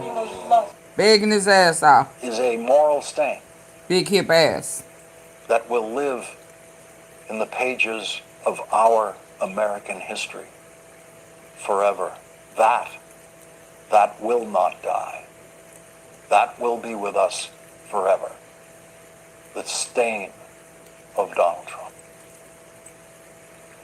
Leading off our discussion tonight is Democratic Senator Chris Van Hollen of Maryland. He's a member of the Senate Foreign Relations Committee and Appropriations Committee. Senator, what has Donald Trump accomplished with his war? Well, first, Lawrence, you're right. This is a stain that will be with us I don't know for what a very you mean by long Western. time. And all for nothing. In fact, we now have set the region on fire. We have lost 13 American service members. hundreds of American service members wounded, thousands of people, innocent civilians throughout the region. I just listened to who I know tells the truth. The American taxpayers paying $2 billion a day. That's how I go about it. And if they start lying, I'll move on. Because at the end of the day, what Iran is supposedly pledged, according to Donald Trump, and there's some question about turning against him too, is to reopen the Strait of Hormuz, which, as you pointed out, was open before he started the war. So Tucker it's Carlson very clear what happened here. He's right. Prime Minister Netanyahu said a few weeks ago that he'd been waiting 40 years to launch this attack on Iran. It just turns out he finally found an American president, Donald Trump, stupid enough and reckless enough to actually do it. And so here we are. Because all the rest of them wouldn't in 40 years. None of them would. But dumb Trump. And so the AP is reporting tonight that Iran will be able to charge fees for passing through the Strait of Hormuz. This is part of Donald Trump's agreement with Iran. They'll be able to charge fees. Oman and the other side of the strait will also be able to charge fees. And Iran will use the money they now collect, or they will now be able to collect from passage through the strait to start rebuilding Iran. And prior to Donald Trump's entitlement war, turned Iran into humiliation. Nothing. Absolutely be rich. And so not only did Donald Trump make passage through the strait impossible, thereby skyrocketing the price of oil, now everything moving through the Strait of Hormuz will now cost more, and Iran will be collecting fees, apparently, that will increase the cost of everything that passes through there. Well, that's right, Lawrence. Look, the biggest winner from this war has actually been Putin and Russia, because not only did we drive up the price of oil and land Putin more profits to fuel his war against the Ukrainian people, we also dropped we waived the sanctions on the transport of Russian oil. So they're the big winner. But as you point out, Iran, if it's able to charge these toll fees, and that's certainly part of Iran's 10-point plan, then at the end of the day, they will be making more revenue through passage through the straits than they were before.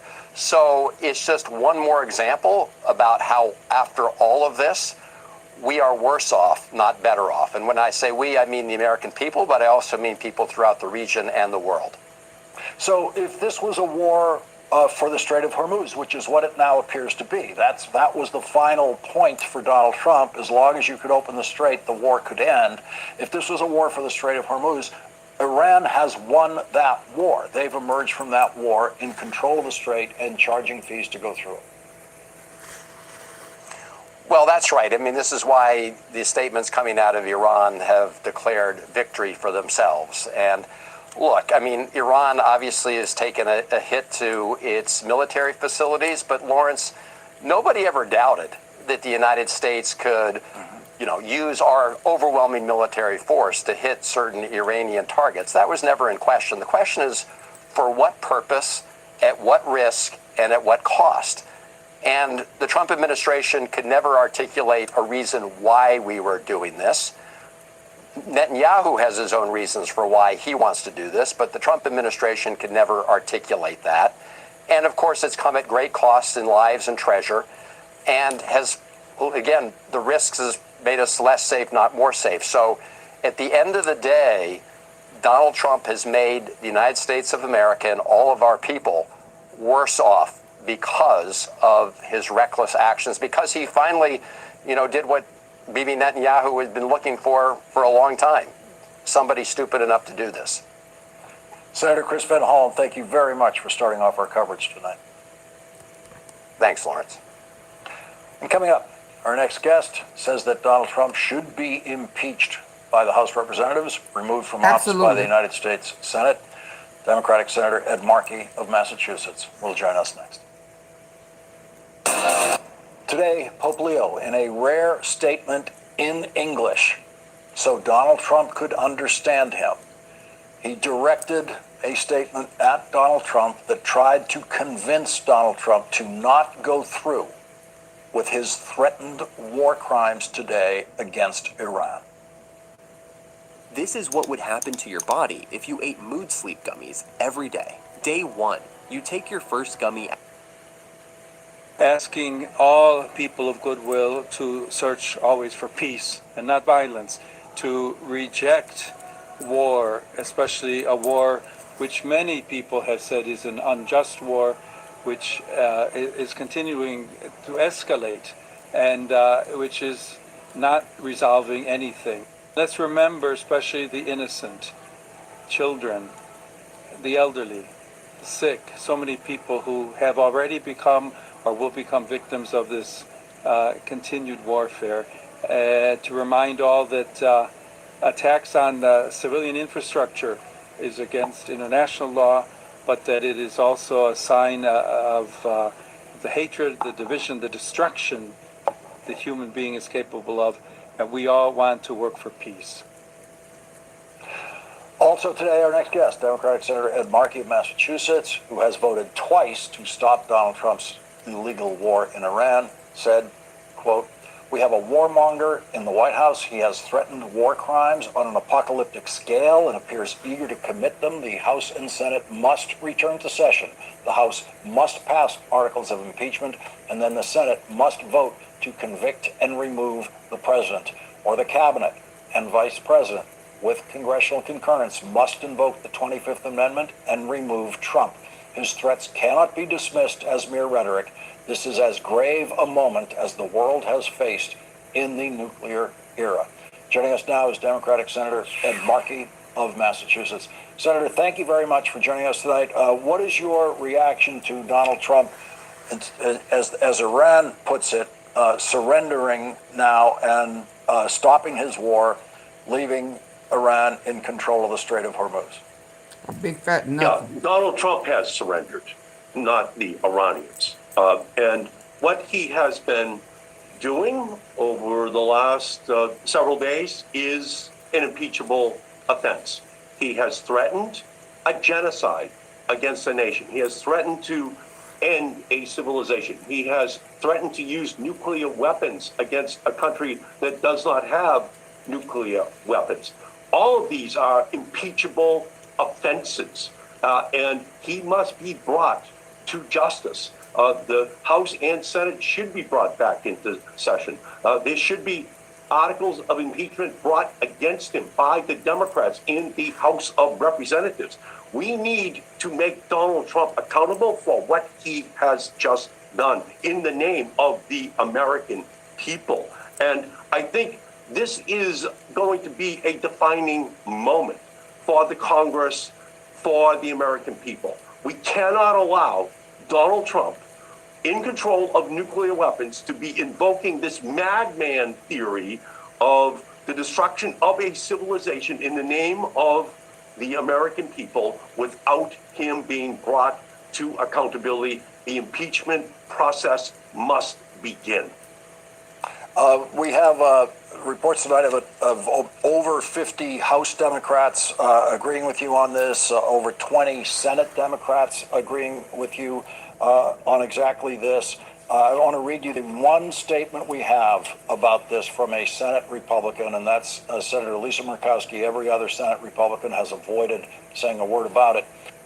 And I think this is going to be a defining moment for the Congress, for the American people. We cannot allow Donald Trump, in control of nuclear weapons, to be invoking this madman theory of the destruction of a civilization in the name of the American people without him being brought to accountability. The impeachment process must begin.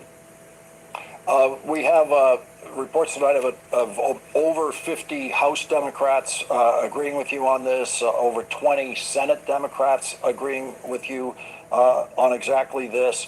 I want to read you the one statement we have about this from a Senate Republican, and that's Senator Lisa Murkowski. Every other Senate Republican has avoided saying a word about it. She said, "The president's threat that a whole civilization will die tonight cannot be excused away. as an attempt to gain leverage in negotiations with Iran. This type of rhetoric is an affront to the ideals of our nation, has sought to uphold and promote around the world for nearly 250 years. It undermines our longstanding role as a global beacon of freedom and directly endangers Americans both abroad and at home. But the rest of your Republican Senate colleagues are absolutely silent, along with the Republican Speaker of the House, who did not say one word about this today. My Republican colleagues are spineless. They are in a witness protection program. It's almost like the invasion of the body snatchers. You look at them, they look like the same human beings, but inside it's just MAGA control, Trump control. They just don't have the courage to stand up when something which is clearly a violation of everything that our country is supposed to stand for is being compromised by Donald Trump. And the question is, for them, it's 40 days later. Are we better off today than we were 40? The Iranian army now controls the Straits of Hormuz and the price of oil for the world. And they can charge a fee for every ship which is going through. Do we control the uranium? No, we do not. The Iranian army still controls the enriched uranium that could hold the world hostage. Are the Iranian people free? No, they're terrified of our country, that we would blow up their bridges, their schools, their civilization. And has there been regime change? No, there has not. All we have is Ayatollah Senior replaced by Ayatollah Junior. So all of this has occurred in the last 40 days without a peep from the Republican leadership in our country. And there is something fundamentally wrong with our democracy when Donald Trump can threaten the use of nuclear weapons to destroy a civilization, and the Republican Party refuses to respond at all. And the American people are going to pay an Iran war tax every day they go to the pump. It's Trump at the pump. It's up $1 a gallon. It's not going away. We just have a 2-week reprieve, and it's going to ripple right through our economy. And ultimately, the voters are going to be coming with pitchforks for Republican House and Senate members this election in November. Massachusetts Senator Ed Markey, thank you very much for joining our coverage tonight. Thank you. And coming up, the top Democrat on the House Armed Services Committee says he does not trust, quote, the narcissistic madman to be the commander-in-chief. Congressman Adam Smith joins us next. Narcissistic madman. Hold on.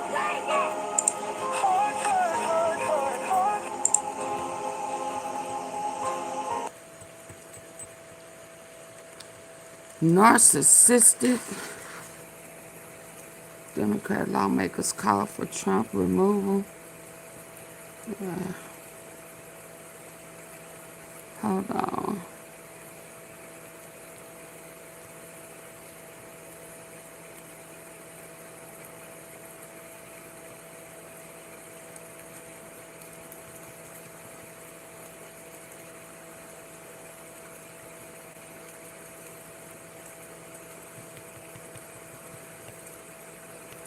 Y'all please hit the like button.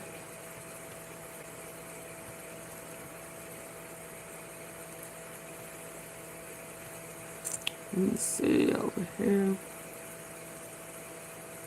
Trump power crumbles out the furious Senate.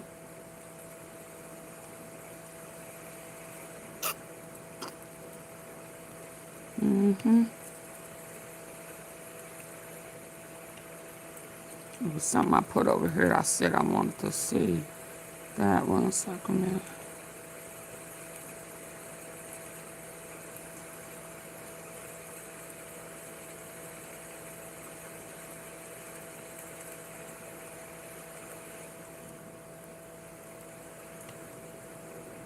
That I genuinely believe sits at the... Let me go ahead and make certain that everything is properly recording. Yes, it appears to be working just fine. So today, I want to bring up a question that Wash I your genuinely hands. believe I wash my sits hands, at the very Lewis. center of global politics right now. More urgent and more MGK, misunderstood hello. than almost any other. That question is simply this. Is Israel actually an ally of the United States? Now, on the surface, most people would say, of course, Israel What was it is an about? ally. Look Oh, at the I evidence. showed it. America I think gives about Israel billions the of military dollars in lady. military aid every single Oh year. Lord, hold America on. I supposed vetoes to be looking UN for something. resolutions critical Hold of on. Israel. America You sends remember what it was aircraft carrier about? strike groups to the eastern Mediterranean whenever Israel faces a threat. These are not the actions of enemies, right? But I want to challenge that assumption directly Let me and go with to full looking. force, because if you take the time to study history carefully, if you apply the logic of game theory without sentimentality, the truth turns out to be almost exactly the opposite of what we are told. Israel is not America's ally. Israel is America's replacement. That sounds extreme, I know. So let me walk through the argument piece by piece. This is a layered idea, and it demands that we set aside what we think we know and instead look at how the world actually functions, not how it is presented to us in newspapers and television debates. Okay. First, I want to return to a framework I have discussed before, because without it, nothing that follows will make complete sense. At the deepest level of the global system, you have what we call the empire. The empire is the muscle. It is the military power that enforces the rules, protects the flow of resources, and suppresses any challenge to the existing order. For the last 80 years, that empire has been the United States of America. Surrounding the empire, you have the world of finance, Wall Street, the City of London, the Bank for International Settlements. These are the game masters. They do not hold guns, but they write the rules of the economic game. They decide who gets credit and who goes bankrupt. Below them, the entire global economy runs on the US dollar, which gives America enormous structural power. And then, on top of everything, you have what Americans like to call the rules-based international order, the United Nations, the World Trade Organization, the International Monetary Fund. These institutions exist to make the whole arrangement appear fair, legal, and legitimate. But in reality, they are masks. Their function is to hide the raw power of the empire and the quiet control of finance behind a screen of diplomatic language and procedural niceties. Now, here is the crucial point.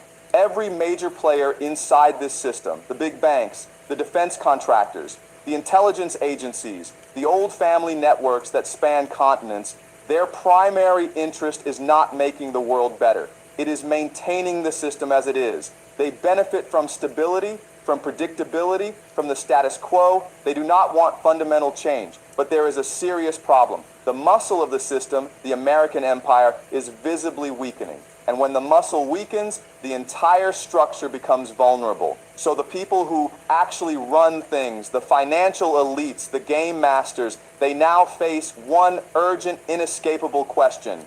Who will replace America? I realize this sounds like a grand conspiracy theory. So let me ground it in historical evidence, because this is not a new pattern. In fact, this is one of the most repeated patterns in all of human civilization. I call it the mercenary pattern. Here is how it works. A great empire, as it ages, becomes reluctant to do its own dirty work. It does not want to be seen as brutal. It wants to project an image of civilization, democracy, lawfulness. So it outsources violence. It hires mercenaries, local fighters, allied militias to do the killing, the destabilizing, the coercion. And here is what is fascinating. Over and over again, those mercenaries eventually turn on their masters. Consider the Romans. In their early days, the Romans fought as mercenaries for the Etruscans in northern Italy. They did the Etruscans' dirty work. And then one day the Romans looked at their employers and said, we are the ones dying. We are the ones fighting. The Etruscans are weak and corrupt. Why are we serving them? And so they replaced the Etruscans entirely. Rome became the empire. Consider the Mongols. They began as mercenaries and border guards for the Chinese dynasties. They protected the frontiers. They fought the steppe tribes. And then Genghis Khan looked at China and said, we are stronger than these people. Why should we obey them? And the Mongols conquered China. Consider the Aztecs. They started as mercenaries for the Calhua people in central Mexico. Same story. They eventually overthrew their employers and built their own empire. Do you see the pattern in every single case? The mercenary becomes more hardened, more determined, more willing to sacrifice than the decaying empire they serve, and eventually they replace it. Now apply this to Israel. Israel was created in 1948 primarily by British and American strategic planners. Its original purpose was to serve as a reliable proxy in the Middle East, a pit bull, a forward operating base, an aircraft carrier that could not be sunk. Israel would fight wars, destabilize hostile governments, absorb international criticism, and do all the bloody work so that America could stand back and appear clean. And for decades, that arrangement worked. Israel fought in 1948, 1956, 1967, 1973, 1982, 2006, and repeatedly in Gaza. But now Israel is looking at America and saying exactly what the Romans said about the Etruscans, exactly what the Mongols said about the Chinese. We are the ones doing all the work. We are the ones making the sacrifices. America is weak, divided, corrupt, and confused. So why should we remain the servant? Why should we not become the empire ourselves? This brings me to a second important concept. How do global elites actually choose which country to back as the next empire? Think of it like venture capital. Imagine you are an investor with trillions of dollars to deploy, and two companies come to you asking for funding. Company A says, we have 100 profitable subsidiaries. We have decades of experience. We have skilled managers. We have enormous resources. Trust us. Company B says, we have failed before, but we will work 16 hours a day. We will never stop. This is our last chance. If we fail, we die. We will do whatever it takes. Most people would choose Company A as the safe bet, but a truly smart investor chooses Company B because Company A has 100 other companies to fall back on. They do not care if this particular venture fails. Company B, however, has everything riding on success. They will never steal from you. They will never become lazy. They cannot afford to fail. This is exactly how the global elite chooses a new imperial muscle. They look for three specific traits. Number one, unity. Does the population of this country fully support the mission? Are they willing to fight and die for it? Number two, capacity. Does this country have the technology, the intelligence, the logistics, the resources to do what needs to be done? Number three, determination. Is this country willing to accept terrible sacrifices? Are they willing to do what is necessary, no matter how brutal or how costly? Now let us apply these three tests to the United States. On unity, consider the current war with Iran. Polling shows that only about 40% of Americans support military action against Iran. That means 60% do not. 60% of the population either opposes the war or simply does not care enough to support it. That is not unity. That is deep division. On capacity, the numbers are damning. America spends 41% of all global military spending, more than the next 10 countries combined.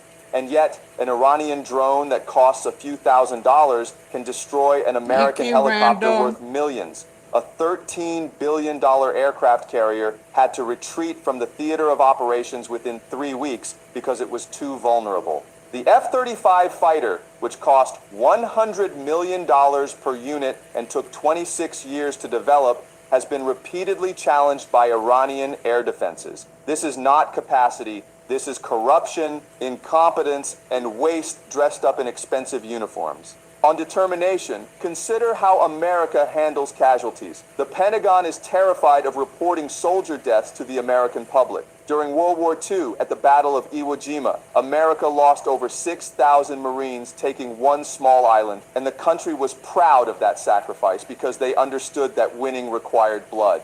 Today, America sends 5,000 Marines into a potential conflict with a nation of 90 million people, mountainous terrain, and sophisticated military doctrine, hoping for a quick, clean victory. That is not determination. That is delusion. So America fails all three tests. Now apply the same tests to Israel. On unity, 82% of Israeli citizens support the military operations in Gaza. 66% of Israelis believe they are fighting an existential war, a war for the very survival of their country. That is unity. That is the kind of national will that builds empires. On determination, Israel has shown in Gaza that it is willing to do absolutely whatever it takes. The entire world watched in horror. International courts accused Israel of war crimes. The United Nations condemned Israeli actions repeatedly. And yet, Israeli public opinion did not break. Israeli political leadership did not collapse. That is determination. On capacity, consider the Lebanon pager attack of 2024. Israel spent an estimated $275 million to implant explosives into pagers used by Hezbollah operatives. They planned this operation for years, perhaps decades. They penetrated supply chains. They executed with precision. And with one operation, they broke the psychological backbone of one of Iran's most powerful proxies. Compare that to America spending $13 billion on a single carrier group that had to retreat. So ask yourself again, if you were a global elite investor with trillions of dollars at stake, would you back Company A, the United States, or Company B, Israel? The answer, if you are rational, is obvious. Now let us go deeper, because this is where the argument becomes truly striking. Inside certain powerful circles in Israel, there is a concept known as the Greater Israel Project. Based on a particular interpretation of biblical scripture, this project claims that God promised the Jewish people all the land from the Nile River in Egypt to the Euphrates River in Iraq. That territory includes not only present-day Israel and Palestine, but also most of Jordan, all of Lebanon, all of Syria, large parts of Saudi Arabia, and even parts of southern Turkey. Now here is a fascinating detail. Iran, ancient Persia, is not included in the Greater Israel map. Iran lies outside this promised territory. So ask yourself a logical question. If Iran is not part of Greater Israel, why is Israel so desperate to go to war with Iran? Why is Israel constantly pushing the United States toward a direct military confrontation with Tehran? The answer is not what you expect. The answer is that Iran is not Israel's biggest obstacle to achieving Greater Israel. America is. Let me repeat that. America is the primary obstacle to Israeli regional dominance. Because right now, who actually controls the Middle East? Who has military bases in Saudi Arabia, Qatar, the United Arab Emirates, Kuwait, Bahrain, and Iraq? Who controls the oil shipping lanes? Who controls the major trade routes? The United States does. American bases are sitting directly on the land that the Greater Israel movement claims as its own. So the strategy, whether openly stated or not, is brutally simple. Use the war against Iran to destroy the American empire. How? Force America into a long, costly, unwinnable conflict. Force America to spend trillions of dollars on weapons that do not work. Force America to overextend its military, its economy, its political capital. Make America so exhausted that it has no choice but to withdraw from the Middle East entirely. And when America leaves, who fills the vacuum? Israel. This is not a conspiracy theory. This is game theory. This is how empires have always transitioned. The old empire exhausts itself. The new empire waits patiently. And then the transition happens, often so smoothly that most people do not even notice it until it is complete. I can already hear the objections. But Iran and Israel are enemies. How can Israel replace America if Iran is still standing? This brings me to a third law of geopolitics, which I call the law of mutual respect among the strong. Strong powers rarely fight each other to the death. Instead, they recognize each other's strength. They find a modus vivendi, and they prey on the weak together. Think about this carefully. Right now, it looks like America, Israel, and the Gulf monarchies are all aligned against Iran. But as this war continues, and as Iran proves itself to be strong, and as America proves itself to be weak, the alliances will shift. The strong look at each other and say, let us not waste our energy fighting each other. Let us instead divide the weak between us.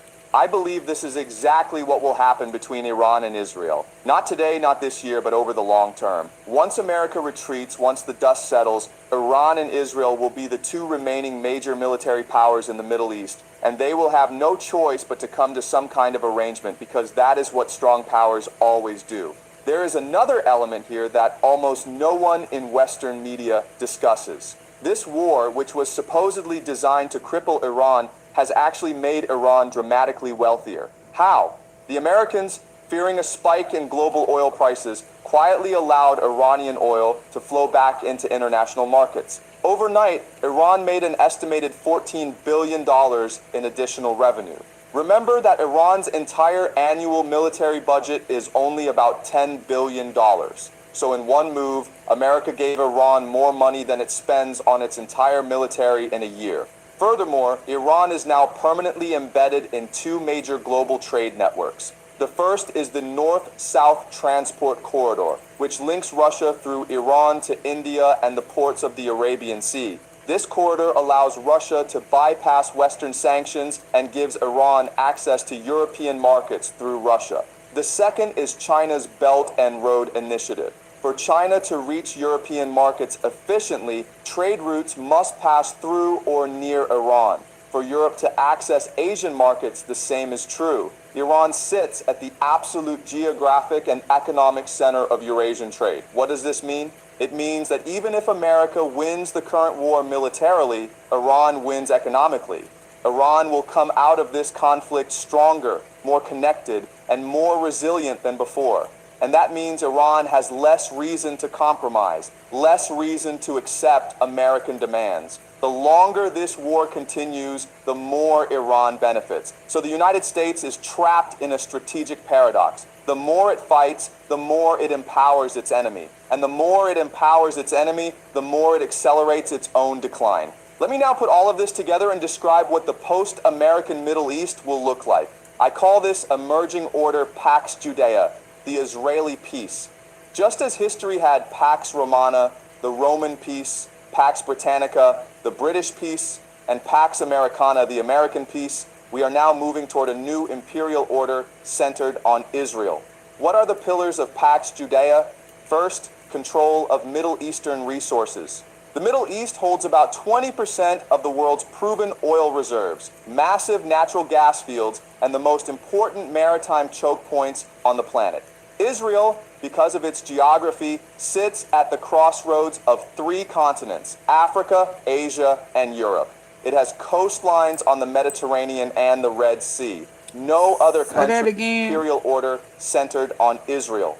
What are the pillars of Pax Judea? First, control of Middle Eastern resources. The Middle East holds about 20% of the world's proven oil reserves, massive natural gas fields, and the most important maritime choke points on the planet. Israel, because of its geography, sits at the crossroads of three continents: Africa, Asia, and Europe. It has coastlines on the Mediterranean and the Red Sea. No other country in the region has this strategic advantage. Second, the India-Middle East-Europe corridor.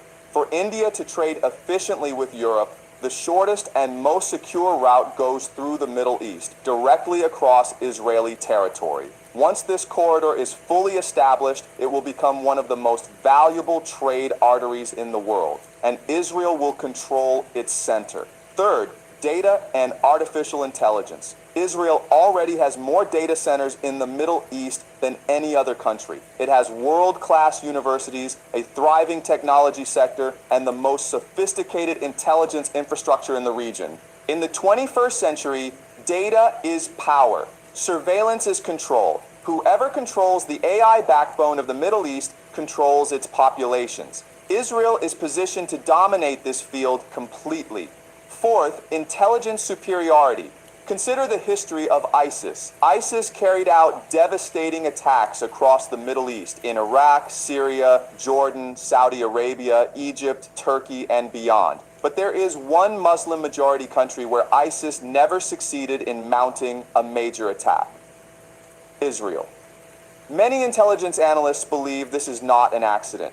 They believe, whether correctly or not, that ISIS was at least partly shaped or manipulated by intelligence services to serve strategic ends. I am not endorsing any specific theory, but the empirical fact is clear. Israel has demonstrated a level of strategic intelligence capability that no other power in the region can match. So this is Pax Judea: control of trade routes, control of energy, control of data, control of intelligence. This is what the Middle East looks like after the American empire withdraws. Now let me turn to what this means for the United States itself. because this is the most painful part of the analysis. America is spending trillions of dollars. It is sending its young men and women to die or to return home with lifelong physical and psychological wounds. It is neglecting its own infrastructure, its own schools, its own hospitals, its own struggling cities. And the primary beneficiary of all of this sacrifice is not America. It is Israel. The journalist Julian Assange once made a profound observation about American military policy. He said that the point of American wars is not to win. The point is to have endless wars so that the military-industrial complex can transfer taxpayer wealth to a transnational elite. I think there is truth in that. But I want to add a crucial layer. The military-industrial complex is not merely stealing from the American people.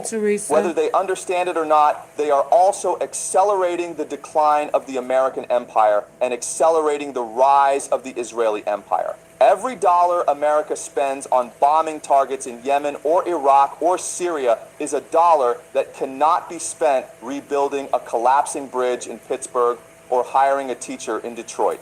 Every soldier who dies in the Middle East is a soldier who cannot come home to start a business or raise a family or contribute to the American economy. Every bomb dropped on Tehran is a bomb that could have been used to address the crumbling water systems of Baltimore or the opioid crisis in West Virginia. America is consuming its own future to build someone else's empire. And the most tragic part is that the American people do not see it happening. They are told that these wars are for American security. They are told that the goal is to prevent Iran from acquiring nuclear weapons. They are told that American soldiers are fighting for democracy and freedom. But the reality is far simpler and far darker. These wars are not the beginning of something. They are the end. They are the final chapter of the American empire and the first chapter of Pax Judea. Let me summarize the core argument. Number one, the global elite that manages the world system requires a powerful military empire to enforce order. The United States can no longer perform that role effectively. So the elite is actively searching for a replacement. Number two, Israel has been auditioning for this role for decades. It now demonstrates the three essential qualities of an imperial power: unity, determination, and capacity. It is proving to the global elite that it can provide the muscle for the next phase of the world system. Number three, the mercenary pattern from history tells us that this kind of transition is not only possible, but historically common.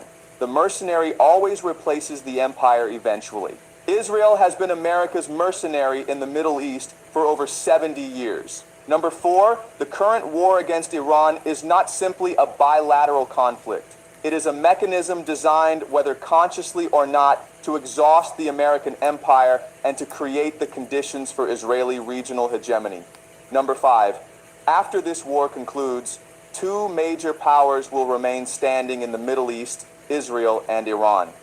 And according to the logic of geopolitics, strong powers eventually learn to respect each other and to prey on the weak together. The Gulf monarchies, Saudi Arabia, the UAE, Kuwait, and others will become increasingly irrelevant and dependent. I want to be absolutely clear about something. I am not saying that this is what should happen. I am not endorsing this outcome as good or just or desirable. What I am doing is using the tools of history, game theory, and strategic analysis to describe what is likely to happen based on the evidence we have. This is predictive history. The goal is not prophecy. The goal is to sharpen our thinking, to make us more curious, to make us better at understanding the real forces that shape our world. If this analysis is correct, then we now have a useful framework for interpreting events as they unfold. And if it turns out to be wrong, that is also valuable, because we can go back, identify our mistakes, and build a better model. That is how you learn to think like a strategist. Next week, I want to go even further. We will discuss specific strategies for how the American empire could be dismantled from within. We will talk about economic weapons, the stock market, oil prices, the dollar, and how these tools might be used to force an American withdrawal from the Middle East. That will be a fascinating and challenging discussion. For now, thank you for listening carefully to a difficult and uncomfortable argument. I will see you next week.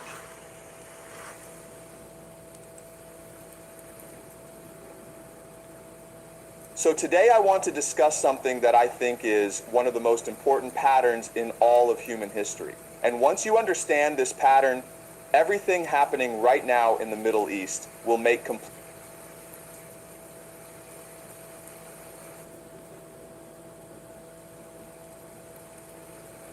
Y'all hitting the like button?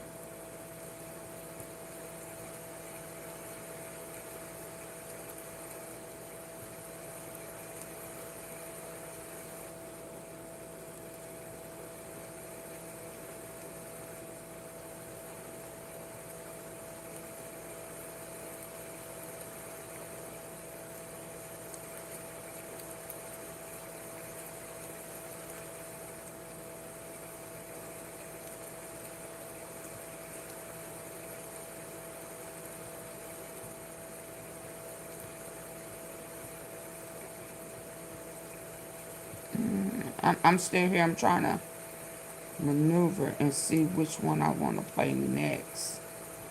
Trying to strategize this. Hold on. Before I start crashing out.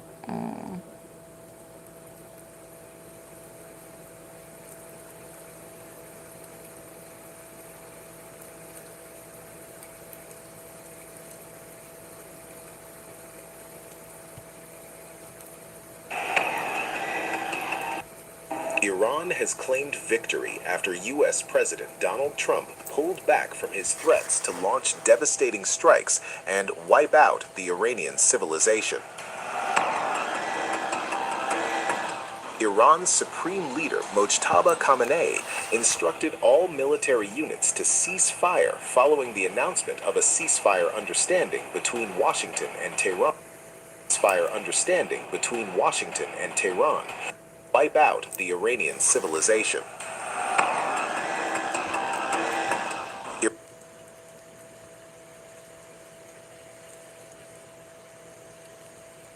Iran has claimed victory after U.S. President Donald Trump pulled back from his threats to launch devastating strikes and wipe out the Iranian civilization. Iran's supreme leader, Mojtaba Khamenei, instructed all military units to cease fire following the announcement of a ceasefire understanding between Washington and Tehran, according to a statement broadcast on state-run television. But the announcement came with a chilling warning. Mojtaba Khamenei said, "This is not the end of the war." The statement added that all military branches must follow the Supreme Leader's order and halt operations, underlining that the pause in hostilities is conditional and tied to ongoing negotiations. Statements attributed to Iran's Supreme National Security Council indicated that Tehran considers the current phase of the conflict a strategic success, asserting that nearly all of the objectives of the war have been achieved. According to the statement, Iranian officials said the conflict continued for 40 days in pursuit of key political and security outcomes, including forcing acceptance of its broader regional demands. The directive was read on state-run channel Islamic Republic of Iran Broadcasting roughly 2 hours after Trump announced a 2-week ceasefire aimed at finalizing a broader diplomatic agreement. These negotiations, marked by complete distrust of the American side, will commence in Islamabad on Friday, April 10th. Iran will allocate 2 weeks for these talks. This period can be extended by mutual agreement. This comes after Trump pulled back from earlier threats to launch major strikes on Iran just hours before a deadline he had set for Tehran to comply with U.S. demands. In a post on Truth Social, Trump said he decided to hold off on potential strikes on bridges and power plants after what he described as progress towards a workable framework for peace. He added that attacks would remain suspended, provided Tehran agrees to fully reopen the Strait of Hormuz. Iran's Foreign Minister Abbas Araghchi said safe passage through the key waterway would be ensured for a 2-week period in coordination with Iranian armed forces.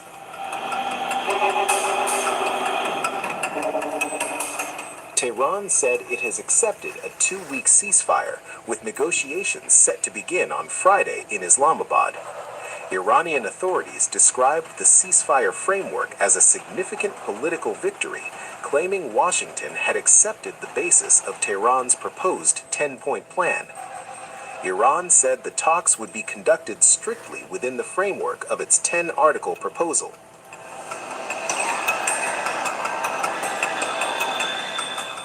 The plan includes provisions on controlled passage through the Strait of Hormuz, withdrawal of U.S. combat forces from the region, release of Iranian assets held abroad, and formal international recognition of the negotiated settlement.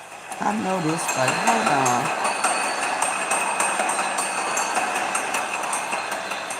on. Iran, however, reiterated that military operations could resume if talks fail to deliver the desired terms.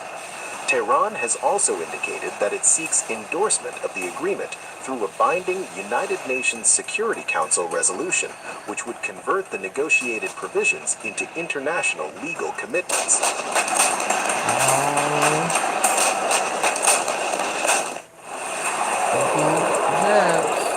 Iran announced what it calls a historic and crushing defeat of the United States and Israel, claiming Washington was forced to accept Tehran's sweeping 10-point proposal after 40 days of intense warfare.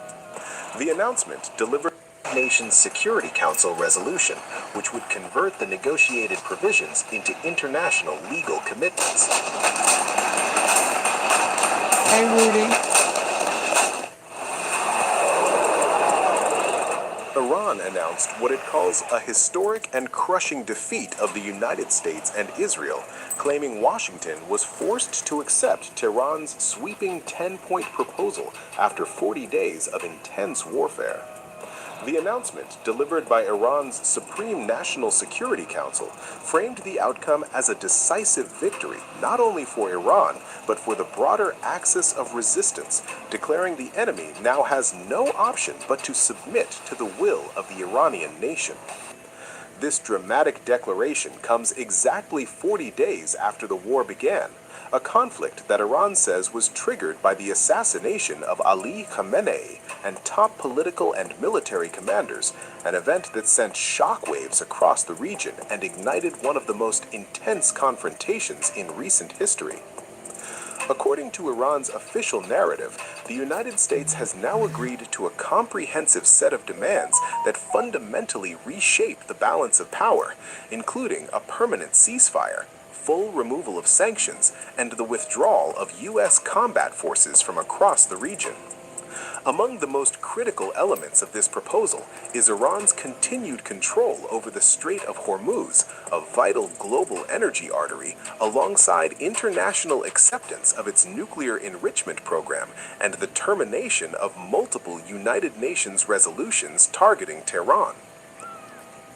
The statement goes even further, asserting that the United States has agreed to pay compensation to Iran and to halt all forms of military aggression, not only against Iran, but also against allied resistance groups operating across Lebanon and other contested territories.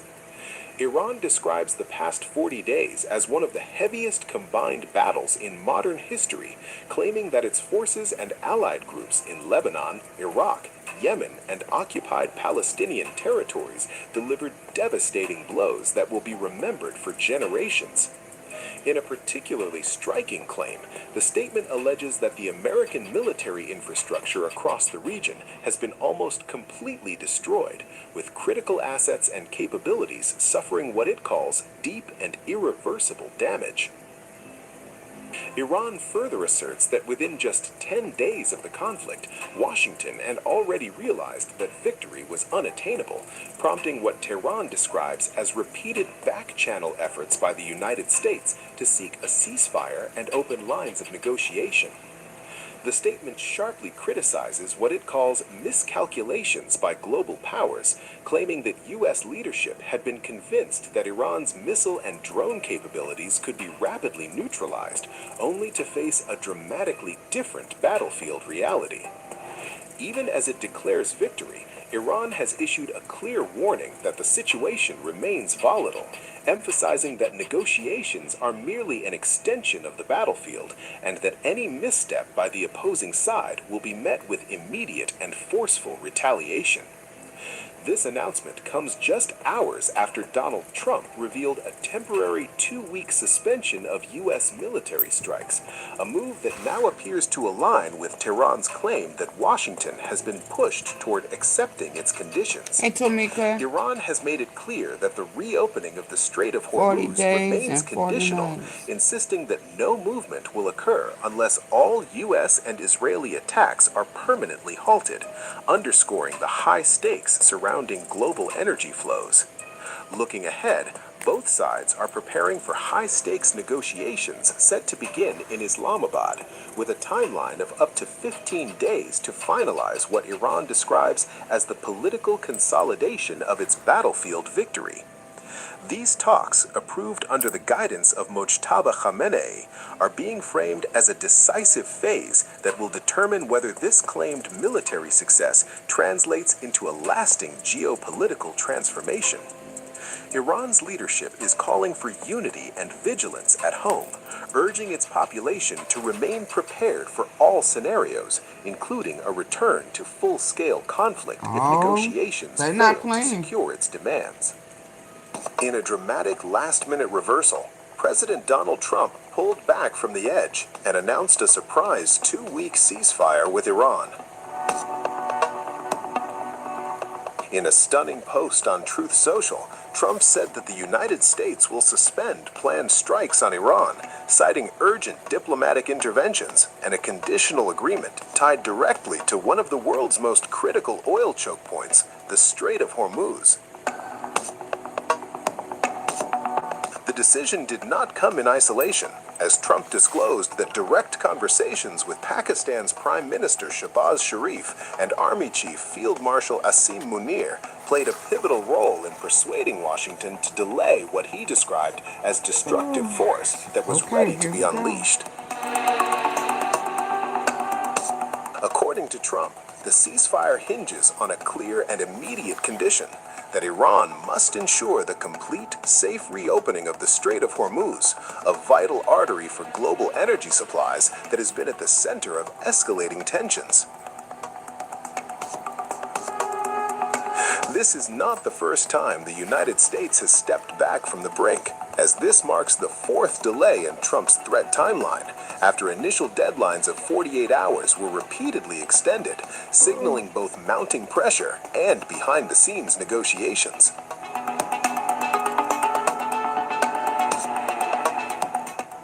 Trump claimed that the United States has already achieved and exceeded its military objectives, and that a broader peace framework is now within reach, pointing to a 10-point proposal submitted by Iran that Washington considers a workable basis for long-term peace.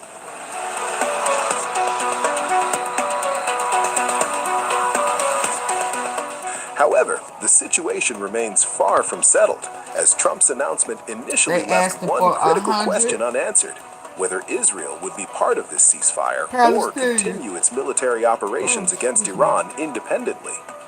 Subsequent reports from U.S. officials have clarified that Israel will indeed be included in the 2-week ceasefire, halting its strikes while diplomatic negotiations unfold, marking a rare moment of synchronized de-escalation in a highly volatile conflict. Y'all believe that? Behind the scenes, a complex web of diplomacy appears to have driven this sudden shift, with Pakistan emerging as a key mediator, hosting the first round of U.S.-Iran talks scheduled to take place in Islamabad. At the same time, reports indicate that China intervened at the last moment, urging flexibility and warning of severe global economic consequences if U.S. strikes targeted Iran's energy infrastructure. Oh, China in there. Okay, so maybe. Oil markets worldwide. I'm talking about Bibi Netanyahu.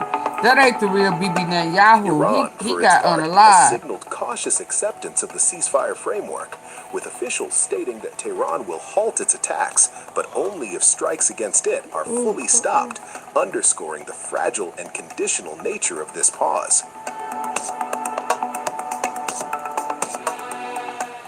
In an official statement, Iran's Supreme National Security Council emphasized that safe passage through the Strait of Hormuz would be permitted for the next 2 weeks, but only under strict coordination with Iranian armed forces and within technical constraints.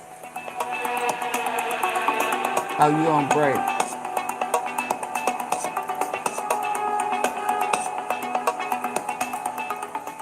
Crucially, Iranian officials have made it clear that these talks do not signal the end of the war, but rather a temporary window to negotiate key demands, including sanctions relief, secure maritime transit, and the withdrawal of U.S. combat forces from regional bases.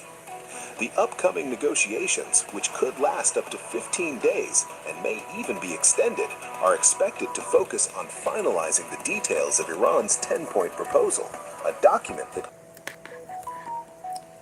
we better think about and make smart choices. U.S.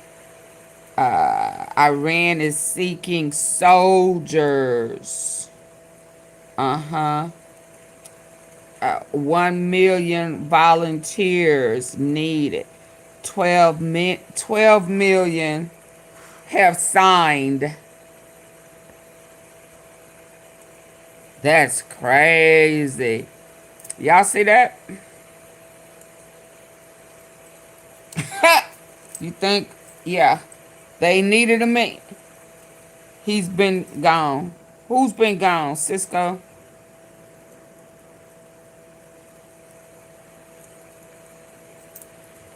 They was looking for 1 million. Iran was seeking 1 million volunteers. They received 12 million. Hey, Royal News. Peace and blessings, spirit in chat. Thank you. Did you hit the like button for me? Y'all, these people ain't playing. They was looking for because BB crossed out. Oh, yeah. Oh, yeah. Yeah. And see, he don't have no, it's hard. So now that's why they talking about we following you. This was Trump's war. No, it wasn't. It was Bibi Netanyahu. And I know that they got some replacements, but it just ain't the same. And these people over here in Iran ain't playing. They not playing at all. Girl, you better.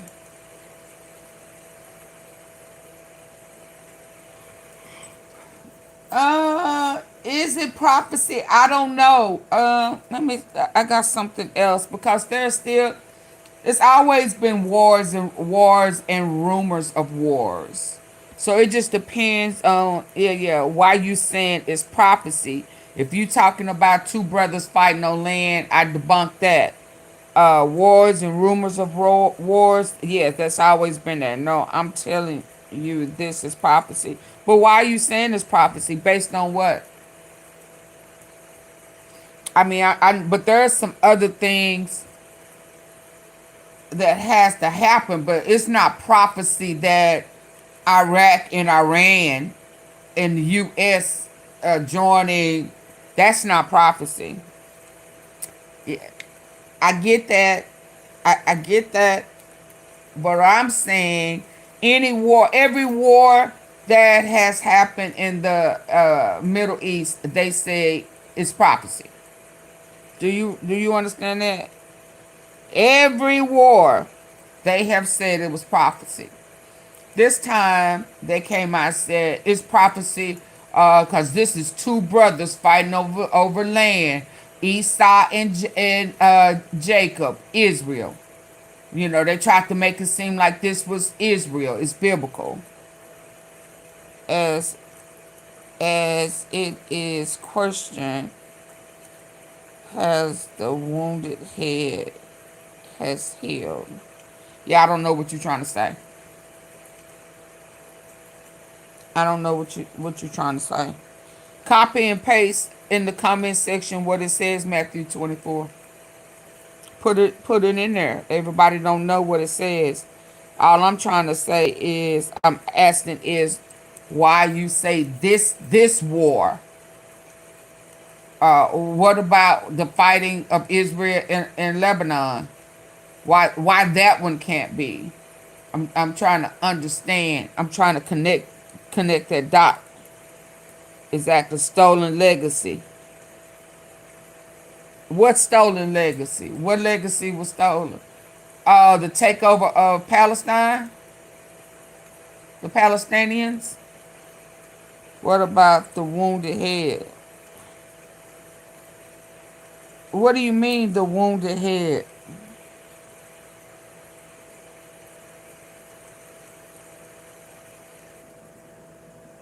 That's why I asked you to put Matthew 24 in the comment section. I don't have enough likes and support for me to be doing that research. But if you want to put it in there, let me read exactly what it's saying about a stolen legacy. What legacy has been stolen?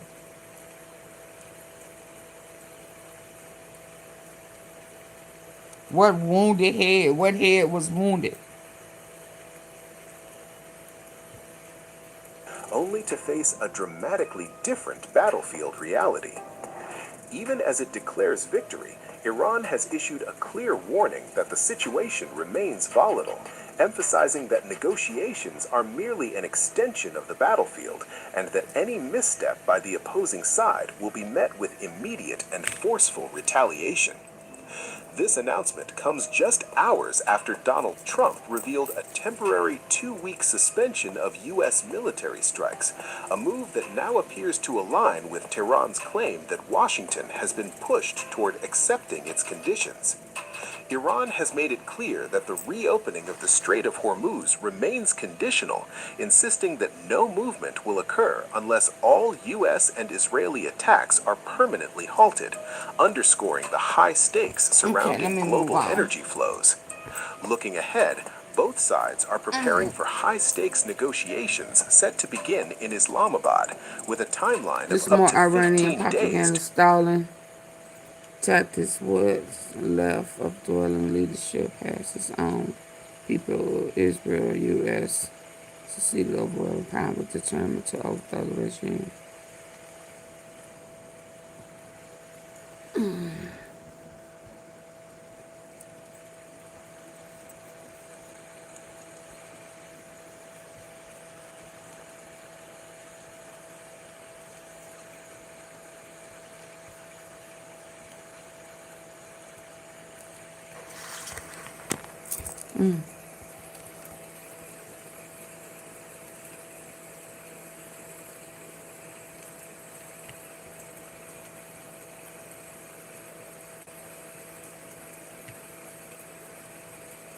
Israel expresses serious concerns over a U.S. brokered truce with Iran, even as missile fire and strikes continue across the region. According to sources familiar with the situation, Israeli officials are uneasy about the temporary ceasefire announced by Donald Trump. Israel expresses serious concerns over a U.S. brokered truce with Iran, even as missile fire and strikes continue across the region. According to sources familiar with the situation, Israeli officials are uneasy about the temporary ceasefire announced by Donald Trump. Why Bibi Netanyahu not here?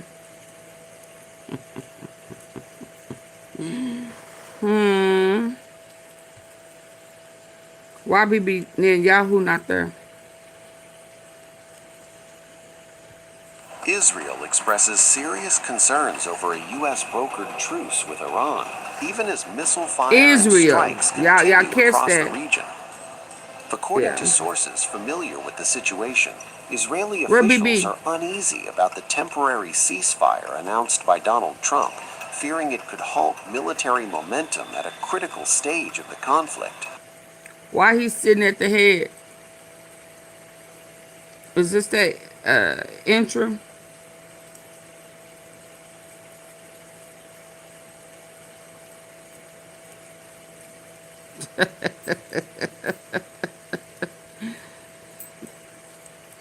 Is who really the true Jews? That's why I'm trying to ask, oh boy, Royal News. That's why I'm trying to see where he going with that. Because if he think they the true Jews, again, that's here go that fake. Yeah. Yeah. No, they're not the real Jews. Not Bibi Netanyahu. Not these people have taken over this 1948 Israel.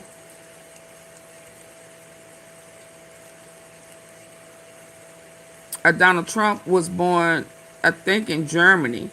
That's where his daddy was from. I know they came, they was traveling. But what hospital, where was he born in the U.S.? They gonna say New York. Well, where are the records?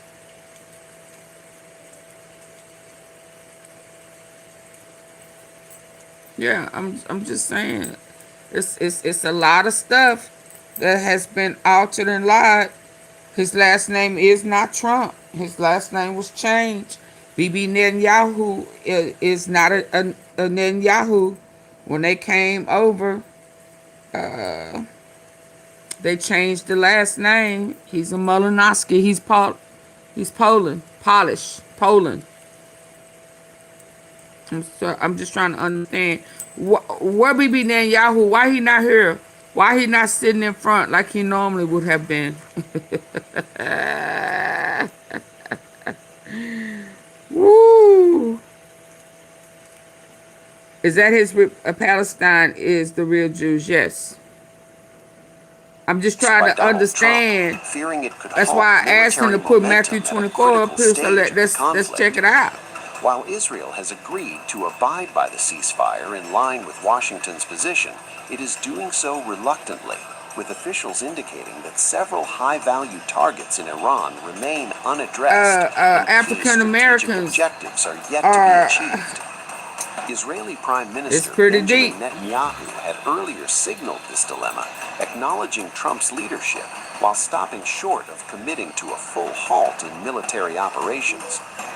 Even as the ceasefire framework takes shape, reports confirm that Israeli strikes inside Iran have continued, raising questions about the timing and enforceability of the truce agreement. At the same time, Iran has not fully paused its offensive operations, launching missile and drone attacks targeting Israel and several Gulf nations, dramatically widening the scope of the conflict. Air defenses across the region have been pushed into action, with Qatar confirming the interception of a missile, while Bahrain activated sirens and urged residents to seek immediate shelter amid rising threats. In Saudi Arabia, authorities issued early warnings in the central region of Al-Kharj, while both Kuwait and the United Arab Emirates reported efforts to intercept incoming drones and missiles. In Abu Dhabi, emergency teams responded to a fire at the Habshan gas processing facility after Iranian fire. Inside Israel, the military confirmed multiple waves of missile launches from Iran, with air defense systems actively intercepting threats, while emergency responders rushed to several impact sites in central regions. The ceasefire itself remains clouded in uncertainty, as Trump announced the agreement without specifying a precise start time, leaving a dangerous window in which hostilities have continued to escalate. Meanwhile, Iran's leadership under Mujtaba Khamenei has reportedly ordered all military branches to halt fire, but the delay between announcement and implementation appears to have fueled continued exchanges on the ground. Iran announced what it calls a historic and crushing defeat of the United States and Israel, claiming Washington was forced to accept Tehran's sweeping 10-point proposal after 40 days of intense warfare. Okay, hold on. The announcement, delivered by Iran's Supreme National Security Council, framed the outcome. Because that's repeating. I got other stuff I can play while I'm looking for something. I read capital.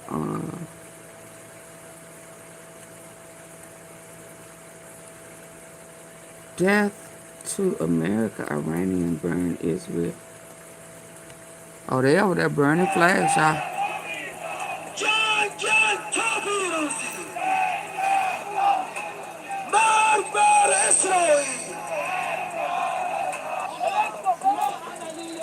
Oh, wow.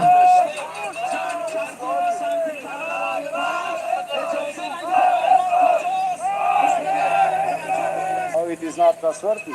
It is not trustworthy. Unless a resolution from the Security Council is passed and these damages are paid, it is absolutely not trustworthy. Neither I nor the Iranian nation will ever accept this. Fury erupts on the streets of Tehran as pro-government crowds pour out. Oh, wow. Hold on.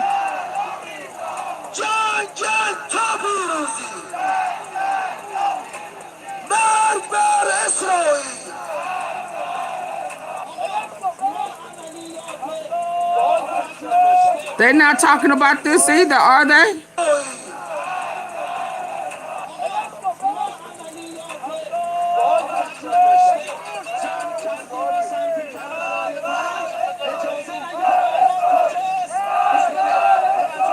Oh, it is not trustworthy. It is not. Did we know that they was burning flags? From the Security Council.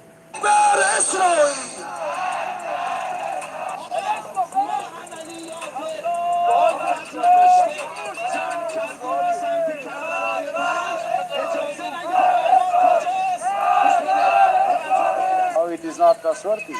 It is not trustworthy. Unless a resolution from the Security Council is passed and these damages are paid, it is absolutely not trustworthy. Neither I nor the Iranian nation will ever accept this. Fury erupts on the streets of Tehran as pro-government crowds pour out in large numbers just hours after a ceasefire was announced. Chants of death to America and death to Israel echoed through the streets as demonstrators voiced outrage not only at long-standing adversaries, but also at any suggestion of negotiation or diplomatic settlement. Despite attempts by organizers to calm the situation, the intensity of the protests only grew stronger. Sinclair will not allow it to be talked about in the state. Sinclair, what is Sinclair? Scenes turned more dramatic as protesters burned American and Israeli flags in the streets, turning the demonstrations into a powerful visual statement of defiance against both United States and Israel. Placards carried by demonstrators revealed the depth of sentiment, with slogans declaring that trusting America is sheer stupidity, while others vowed continued resistance, stating they would fight and die rather than accept compromise. Who said the war has ended? It is still ongoing. I swear to God, it is absolutely still continuing. Anyone who only perceived the war as missile launches, they were simply deluding themselves. The war is a daily reality. If it is in accordance with the leader's opinion, the people will completely agree. Otherwise, it is entirely null and void. From my personal viewpoint, it holds no real importance. Only the leader's judgment truly matters. We are always obedient to the leader. Oh, it is not trustworthy. It is not trustworthy. Unless a resolution from the Security Council is passed and these damages are paid, it is absolutely not trustworthy. Neither I nor the Iranian nation will ever accept this. Allahu Akbar! Celebrations were reported across Iran after the announcement of a 2-week ceasefire between Tehran and the United States, pausing weeks of strikes and heightened tensions. Footage published on Wednesday shows people waving Iranian flags and cheering along busy streets as traffic continues to flow. The exact date and location of the video could not be independently verified. Just hours before his self-imposed deadline for Iran to secure a deal, Donald Trump said on Truth Social that he had agreed to suspend the bombing and attack of Iran for a period of 2 weeks, subject to the immediate and complete reopening of the Strait of Hormuz. We received a 10-point proposal from Iran and believe it is a workable basis on which to negotiate. Almost all of the various points of past contention have been agreed to between the United States and Iran, but a 2-week period will allow the agreement to be finalized and consummated, he wrote.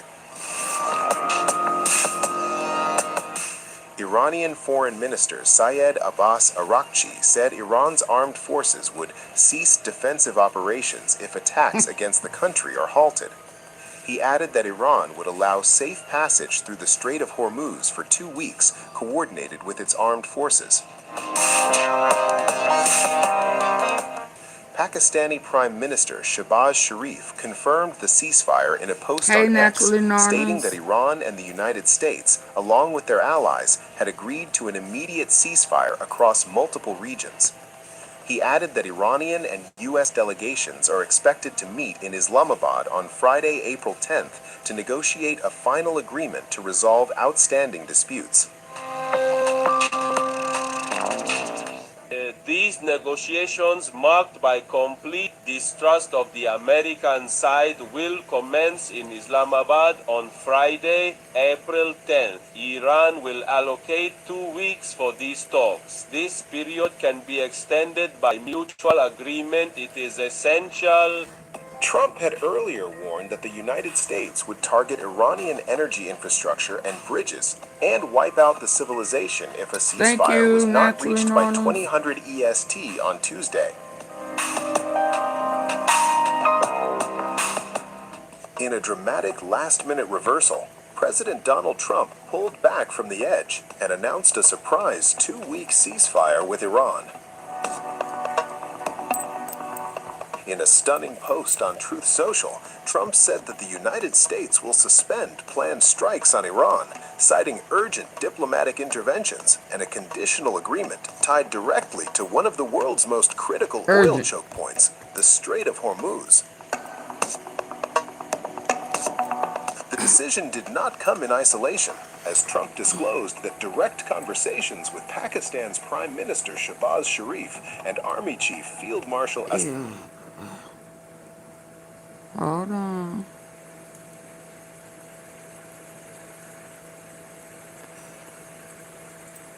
Hold on.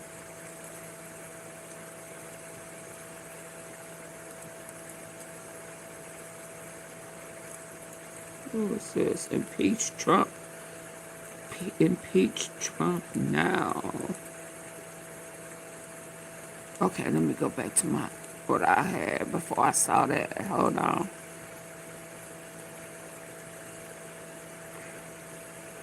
Oh yeah, this is funny. I am Trump. Hello, Trump. I have good news for you. The Strait of Hormuz is now open. You mean the Strait of Hormuz is open? Yes, the Strait of Hormuz is open. You can now pass. Yes! Yes! Pete Hegseth, tell the whole world that we've succeeded. Iran has finally responded to the pressure.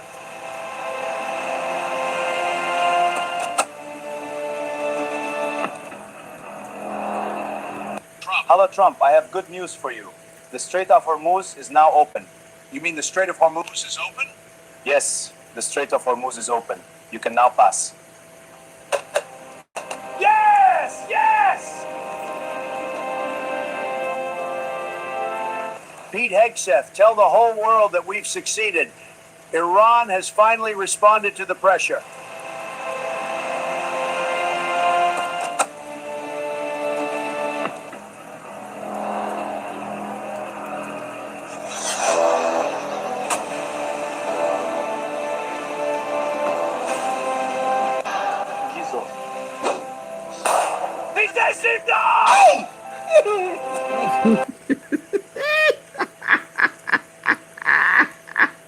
Pete Hegseth, tell the whole world that we've succeeded. Iran has finally responded to the pressure. You think so? Dummy boy.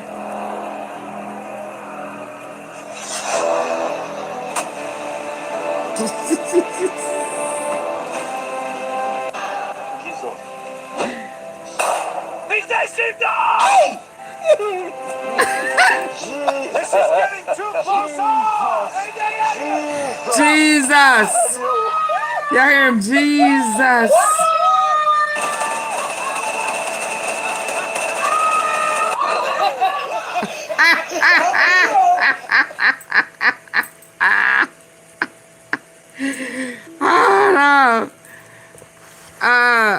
I'm finna go to this one, but I think I have one more before I go to here, Uncle Bill. Jesus.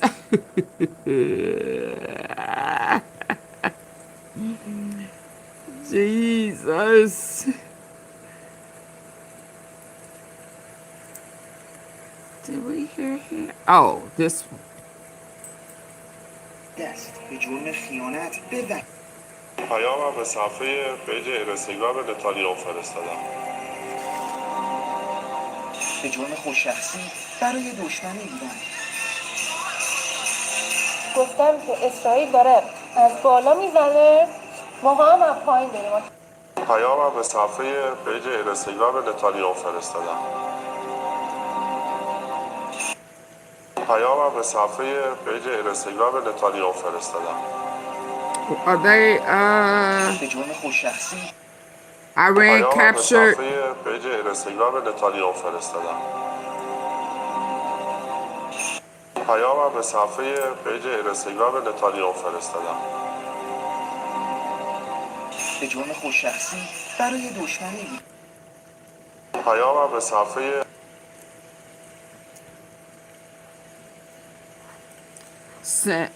I sent this message پیج اینستاگرام نتانیاهو to Bibi Netanyahu.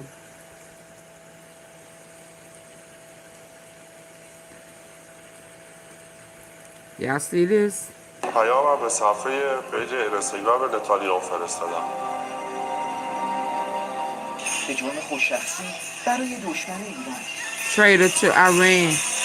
گفتم که اسرائیل داره از بالا میزنه، ما هم از پایین داریم آتش بازی میکنیم. به خیال خام این که هیچ ردی به جای پیامم به صفحه پیج اینستاگرام نتانیاهو فرستادم.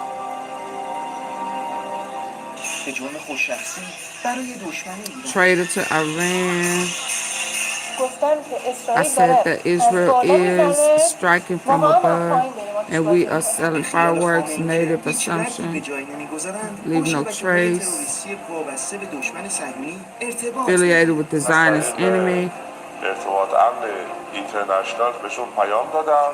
Iran has claimed to have busted another espionage network that allegedly sent coordinates for Israeli bombings. The Iranian regime aired the footage of whom it called traitors, who also sent به خیال خام این که هیچ ردی به جای نمیگذارند با شبکه‌های تروریستی وابسته به دشمن صهیونی ارتباط میگیرند. از طریق ارتباط امن اینترنشنال بهشون پیام دادم. Iran has claimed to have busted another espionage network that allegedly sent coordinates for Israeli bombings. The Iranian regime aired the footage of whom it called traitors, who also sent coordinates to Israeli Prime Minister Benjamin Netanyahu's Instagram account. از ترامپ خواستم که به ایران یه حمله نظامی بکنه. یه توییت زده بودم. چشم بند به چشم و دست بند به دست به جرم خیانت به وطن. این پیامم به صفحه پیج اینستاگرام نتانیاهو فرستادم. به جرم خودشخصی برای دشمن ایران.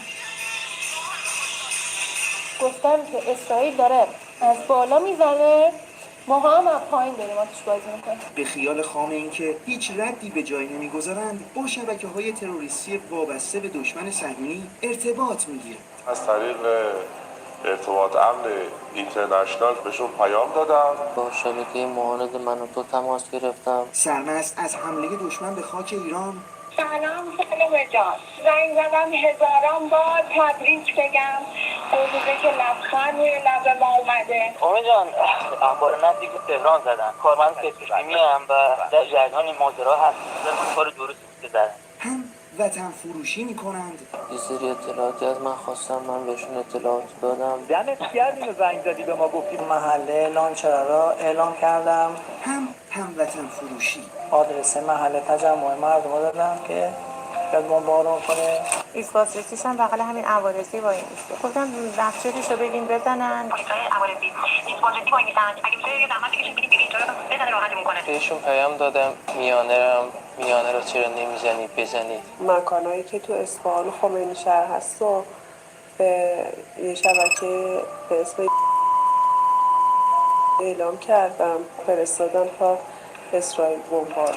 اما همه این خائنین به وطن رصد و شناسایی شدند و سربازان گمنام امام زمان در وزارت اطلاعات هر جا که بودند بازداشتشان کردند.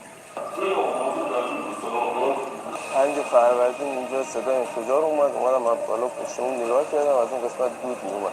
فیلم گرفتم گفتم این مشهد 5 فروردین مشهد رو زدن. مشهد امروز زدن، مشهد 5 فروردین. همه چیزهایی که فرستاده بودم روی کاغذ چاپ کرده بودم. چند روز بعدش یه اسمس برام اومد که در حال اقدام بررسی هستی. وزارت اطلاعات پیشتر هشدار داده بود طبق تبصره‌های 3 و 4 ماده 1 و ماده 4 قانون تشدید مجازات جاسوسی و همکاری با رژیم صهیونیستی ارسال اطلاعات به دشمن میتواند موجب مصادره همه اموال و حتی مجازات اعدام شود و حالا پرونده همه این مزدوران ستاد رسانه‌ای دشمن صهیونی به دادگاه رفته تا برخورد قانونی لازم با آنها انجام شود. محمد جواد رضا سلطانی، خبرگزاری صدا و سیما. The move comes days after Iranian intelligence force claimed they seized a large consignment of advanced spying devices and communication equipment, besides capturing an alleged spy and separatists during operations in northwestern province of West Azerbaijan. The espionage crackdown took place hours after the Iranian state media announced that Majid Kademi, head of the intelligence organization of the Islamic Revolutionary Guard Corps, or IRGC, was killed in a strike. Another time, the American Zionist enemy, having repeatedly faced defeat in its imposed war against the proud nation and valiant fighters of Islamic Iran, and in all its sinister plots, has now resorted to its age-old weapon of Zionist terrorism and the assassination of one of our nation's key intelligence and security commanders.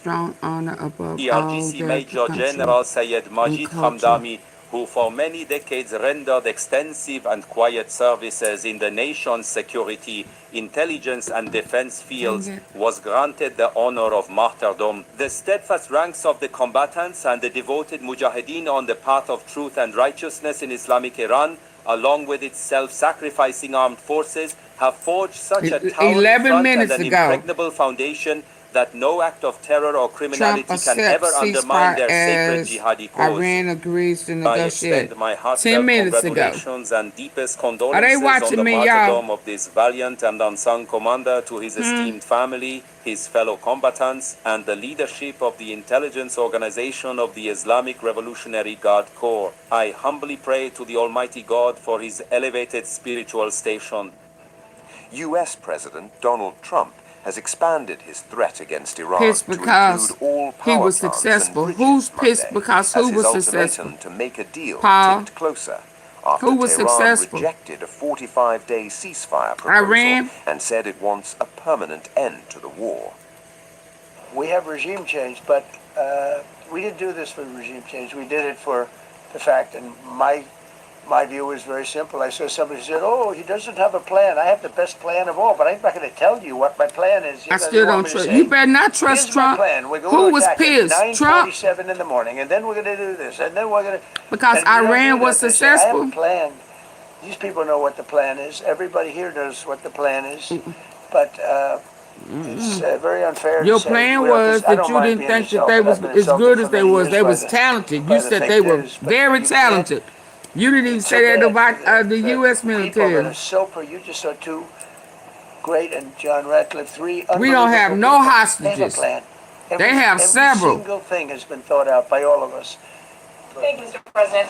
You've said Even the Iranians ones would he's be not mad talking if about. you stopped these attacks, but why would they want you to blow up their infrastructure, to cut off their power? Wouldn't that be punishing Iranians for the actions of the regime? They would be willing to, and it's suffering. They would be willing to suffer that Spit in order it to have out. freedom.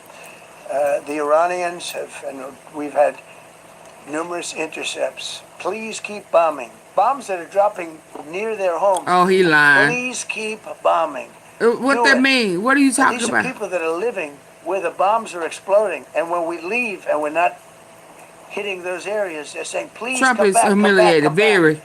These are the people. He not even making sense. Please keep. I don't know what they When do. he start talking with his hands freedom. like this, he lying. He They making have up stuff. lived in a world that you know nothing about. It's a How you know violent, what somebody know about? horrible world where if you protest, you. I mean, what do you mean you know nothing about? How do you know what somebody know about? Are you crazy, dumb man? Slow bunny. That you know nothing about. How do you know what who knows about? Huh? Do you know? I'm just asking. I'm asking for a friend. When you start talking with your hands, baby, you just making stuff up because you're irritated and you're pissed the fuck off. I mean, come on. Do you know? I'm asking.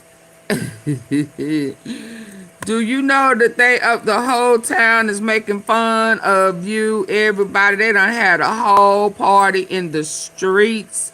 They are burning. I mean, they done woo-wee. They saying, you and your little dead friend that you don't want people to know is dead. Now pay me my restorations. Pay to get this fixed. And you're going to have limited access just in case you want to play that game. You get nothing out of it. You know, we may give you back these people that we done found. They done got stripped, draws all by the plane, panties, girdles, and bras and shit, ID, Social Security, military orders, American Express card, baby. Ha! What? Do you know they doing all this? Ooh-wee. But I just thought, I saw it a while ago. We saw it before. I'm just asking. Look at you. You ain't calm, cool, and collected. You talking with them nasty little hands that you put on on Bubba's pickles. When you start talking with your hand, you are the clone that talk with your hands when you pissed off and shit, you know. Mad cause that you gotta answer and you try not to be smart and sarcastic cause you know you done lost this war. Yeah. And you know that they finna Bibi Netanyahu finna send one of them folk to come look for you. You go, well, you already having nightmares. I told them you was can't sleep at night. Yeah, I saw some while ago you had to be rushed to the hospital. You paranoid at the hospital. You trying to pull the hospital up under the White House like you gonna barricade yourself up in a bunker and shit. And you want to be able to slide a doctor in and want nobody need to know that you are falling all the way apart and having panic attacks and you scared to go to the hospital. Did I sum that up for him? Yeah, I mean, either the ghost of Epstein's survivors and victims is eating your ass alive and knowing that Bibi Netanyahu coming. The Messiah is coming. Yeah. So don't get mad at the questions. Put your little hands down. Cause you're all mad. Yeah, when you talking with your hands like that, you pissed the fuck off. And now you finna talk around in circles because you ain't said shit. People that are living where the bombs are exploding, and when we leave and we're not hitting those areas, they're saying, please come back, come back, come back. These are the people.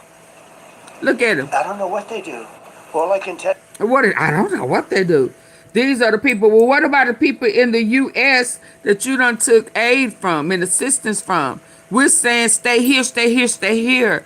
You know, us first, us first, us first. What about the people in the U.S.? You talking about people in the foreign country somewhere saying, after we bomb, come back, bomb again, bomb us again, bomb. We love to hear that sound. We not scared. We love you, Dumpty Slumpty.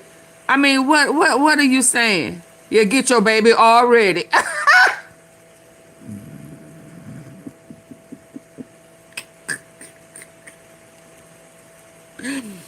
What about what the people in the United States who you work for? You all in foreign countries. Hell, you do better jobs. Oh, that's just the front. You want that oil, that uranium. Oh, you want the oh yeah. So you faking the funk. You act like you concerned about the people in foreign countries. You still trying to get a Nobel Peace Prize? War starter? That'll never happen. Never. Come on, get on out the way. Come back. These are the people. I don't know what they do. All I can tell you is they want freedom. I don't know. Somebody asked you a question. Now you don't know what they do. So why are you concerned about them? Because you gave them guns. We found out the other day that you dropped guns and shit. Yeah. Do it. And these are people that are living where the bombs are exploding. And when we leave and we're not hitting those areas, they're saying, please come back. These are the people. I don't know what they do. All I can tell you is they want freedom. They have lived in a world that you know nothing about. It's a violent, horrible world where if you protest, you are shot. Sir, you are violent. Women, men, gays. How about gays? That's you. Dude, that's you. As many pickles as you done suck and ate. What are you talking about? Being in bed with men, what are you trying to say? You are describing yourself. Violent, a rapist, a serial killer, pickle eater, sucker. Now you suck that thing first. Yeah. Yeah. What are you talking about? Boy, you better stop playing. You describing yourself. Kill the gays. They throw them off buildings. So did you throw that girl, baby, in, what is that, New York River, some river, Jersey? Yeah, somewhere. One of them little girls in the Epstein files. You and her uncle forced her to have a baby or something, threw it in the river. Down by the river. Shout out to Mo3. Yes. Stop. You describing yourself. Stop that. You still stroking your own ego on the code. I can only say this. They want us to keep bombing, even if it jeopardizes, because their life is in much greater danger. They want freedom for Iran, but it's very hard for them to protest. You gonna want freedom too once they lock your ass up. Nobody in this room would go out. I don't think there's any, because frankly, it's not a question of bravery. We're all brave, right? You're brave, I'm brave, we're all brave. You're not brave. But we're also intelligent. If you have people shooting at you, expert shots, with the best rifles you can get, and hitting you right between. They had the best weapons, baby. Excellent shots. You are giving Iran all the props, ain't you? You said they was talented, now they excellent shots. Oh, the best weapons. You were very impressed with their performance. You want to be an Iranian now, don't you? But I don't think there's any, because frankly, it's not a oh, question he of was bravery. doing all that stuttering and shit. Brave, I'm brave, we're all brave. Oh, so this one, he drunk. Y'all hear that? He tipsy. Hold on, shush. Yeah, so this that one that can't talk. Shush. He ain't comfortable with his teeth yet. Let's go. Keep bombing, even if it jeopardizes, because their life is in much greater danger. They want freedom for Iran, but it's very hard for them to protest. I actually tell them, I said, don't go out. I fully understand. Nobody in this room would go out. I don't think there's any, because frankly, When did you talk to the people in Iran? Are you talk? Yeah, when did you talk to them? Have you been over there and talked to the native?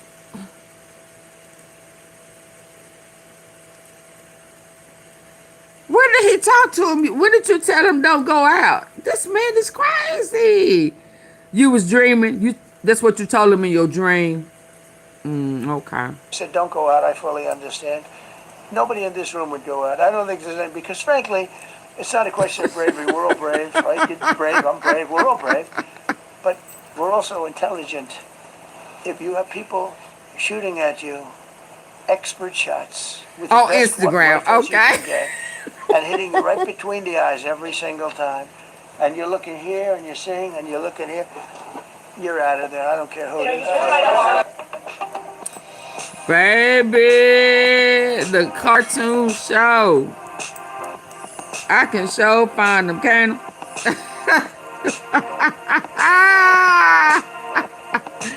He said I told him don't go. It's not worth it. You don't have to go. Don't go. Please don't go. Yeah, I don't blame you. Would you go? Yeah, no, I wouldn't either. So what are we talking about? I mean, excellent shot. Right between the eyes. Baby, this man is cuckoo for Cocoa Puffs.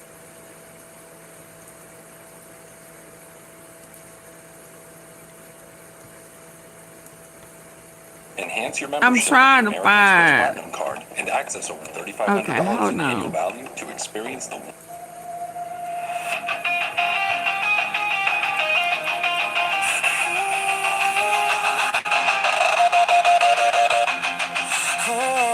Oh, now they jamming on it.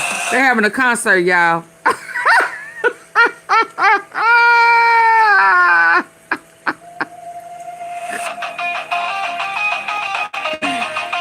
Let's go. Let's the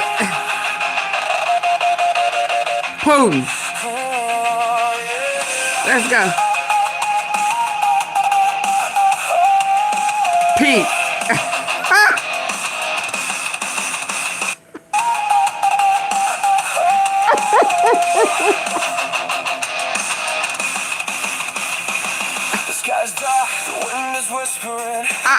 I told her. Shadow came without a sound. Test the heart, test the soul. We stand without hesitation. Without hesitation. Shadow came without a sound. Test the heart, test the soul. We stand without hesitation. He got that preacher thing going. He got that hoop thing going on up in there. Every time we're gonna do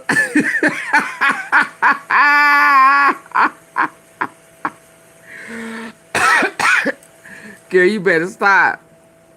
So wait a minute. So that's Putin. And I saw he underwater. Okay. Let's go.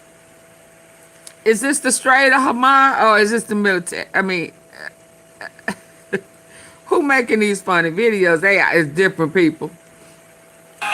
It's supposed to be from over there though. It's supposed to be Iran people. Hey, Tehran. Debadar, thank you. The sky's dark, the wind is whispering. Every step's never return. The shadow came without a sound. Test the heart, test the soul. We stand without hesitation. Even though the world is starting to freeze. It's not the swords we carry, but faith in the soul. We won't run away. Face us, yeah. We are here, waiting for you. Our greatest demon. Waiting for you. We do not submit, we do not collapse. Even though the storm keeps hitting me.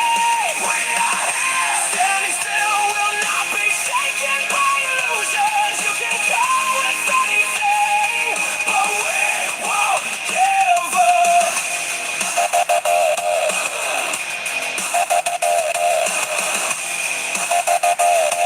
But we won't give up. A loud noise tried to knock him down. Everything we stand for, false promises, deception can shake the feeling. The fight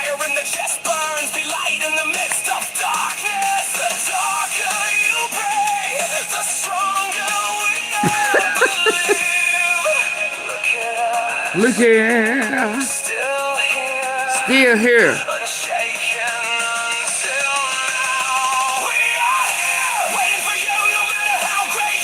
Oh.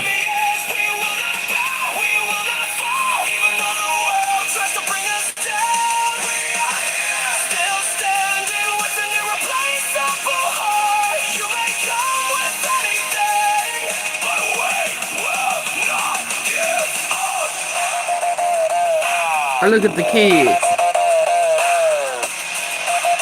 Were those supposed to be kids?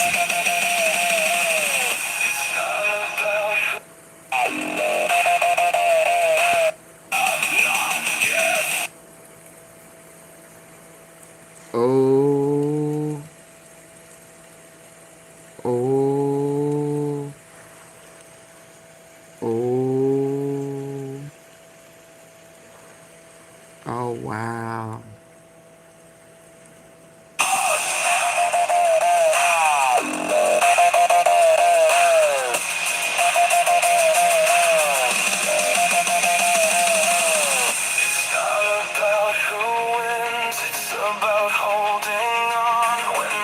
Tries to bring us down, we choose to hold on.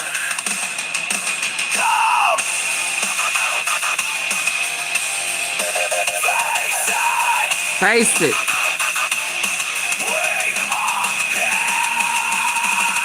Won't go away.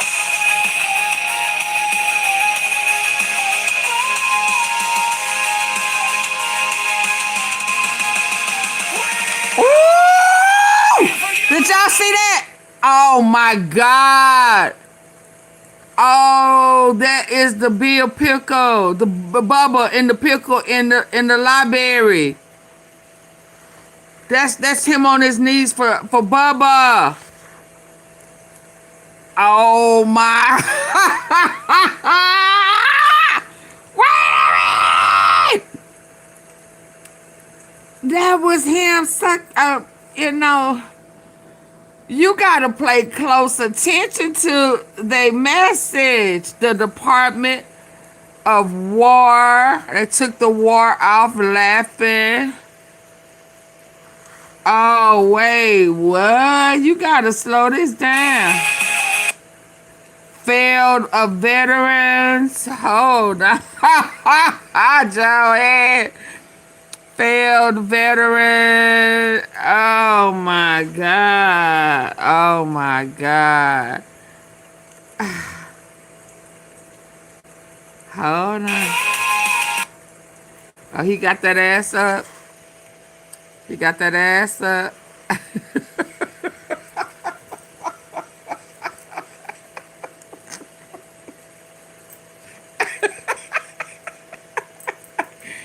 Always in front of me. I see failed over here, ass up. Yeah, throw that ass in the circle. Who got that? Oh my God. Oh my God. And then after throwing the ass in the circle, there go MAGA. Executive order. Oh my God. You gotta pay close attention. Kiss me. Oh boy just had to kiss his butt. But he had that kiss me, kiss me. Oh my God. And there go that library, baby. Oh wee. Now they better not come up with the woman, him in the bed. They're in the bed together. Let's just kiss.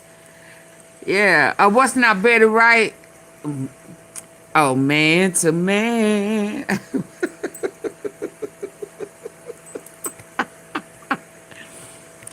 Yes, indeed, baby. They done went and found it when he was giving. Oh, my God. Oh, my God.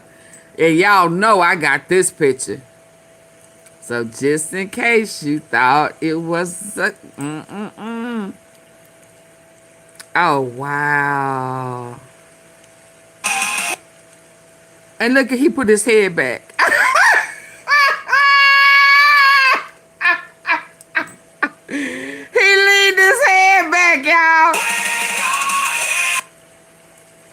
Now he brushing his teeth.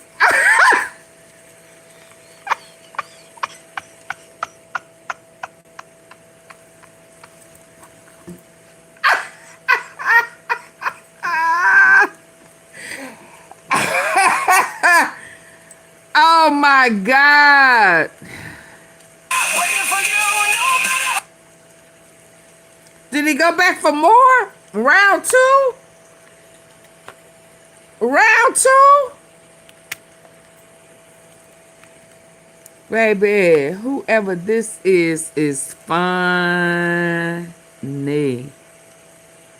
Yeah, he did it the first time. Came back because that's a different belt. So he's saying he did it more than once. He brushed his teeth and came back for round two of that pickle. He liked that pickle, don't he?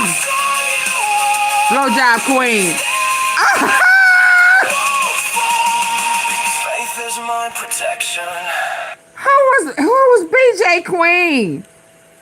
Who was the queen?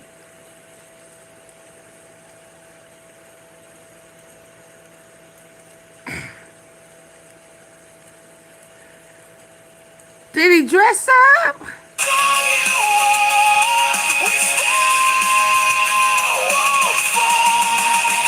is my protection. Faith is. It's going too fast for me. So he said he did it more than once. That's a different outfit on Bubba. So he did it more than once. It's Trump and Bubba. It's Trump and Bubba. Then Trump and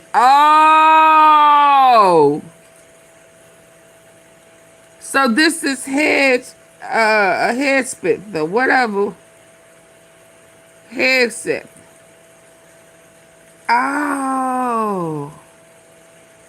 So he just a hoe.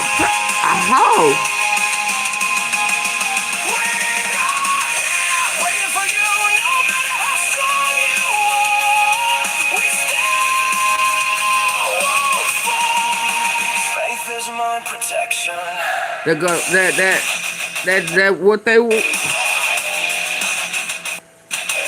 is that pizza? Oh, it's moving too fast for me. If I gotta get off this thing. Oh, this is fun.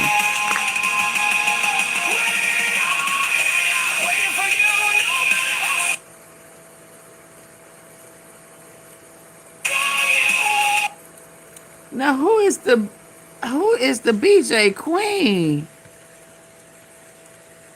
Who might this be? Drunk. Oh wow.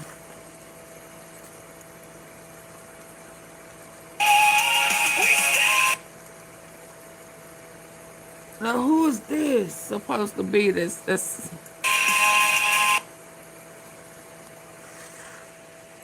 who is that? Oh, this is too funny to me. Epstein victim.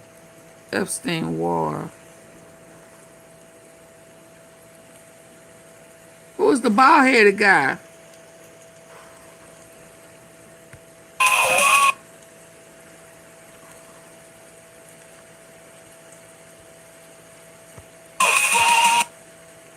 Faith is my. You know, that's who they worship. Oh, wow.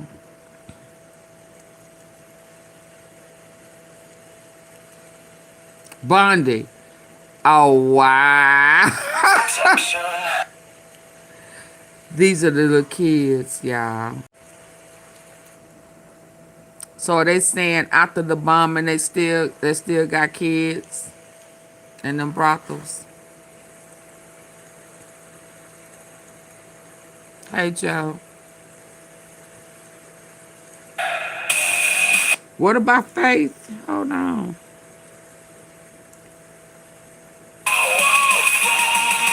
Faith is my protection.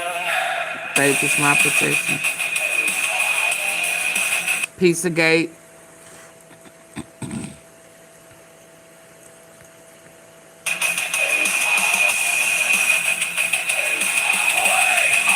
Oh, wow. This is deep. This is deep. After Pizzagate, they was working on the missiles. Pizzagate. Me Too. Oh, my God. Me Too, y'all. Now go to Me Too movement.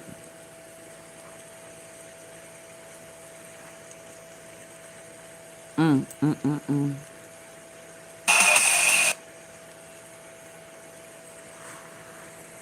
More kids.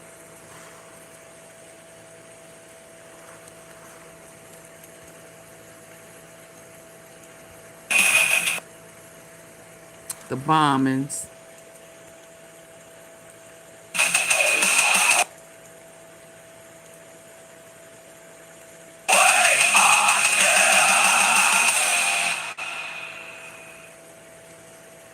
Oh, wow. Wow. I told you I had another one, but I didn't know it was like that. That was heavy. That was heavy. That was heavy. Hold on. I think I got one more. Ooh, that was heavy. That was more than, oh, wow.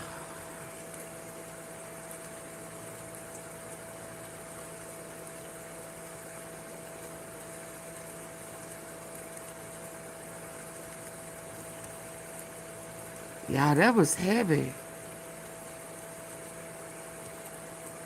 Oh, it's 3 o'clock, girl. You better go to sleep. Okay, I got one more.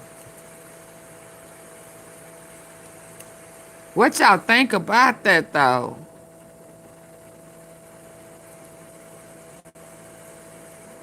The woman is Susie. I'll see. Oh, okay.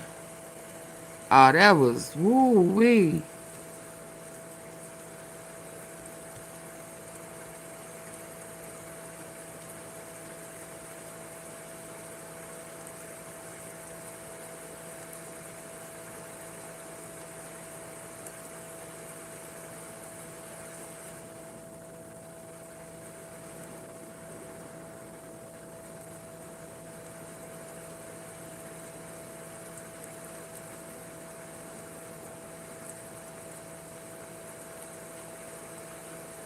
I'm trying to find it.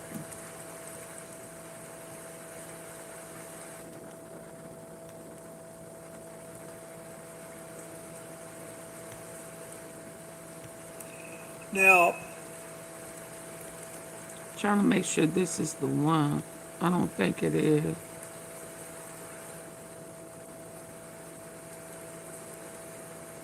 Mm-mm.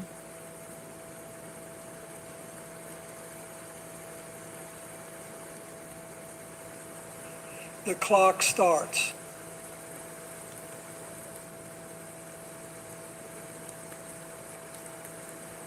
You know, there are moments in the life of a nation where everything kind of slows down.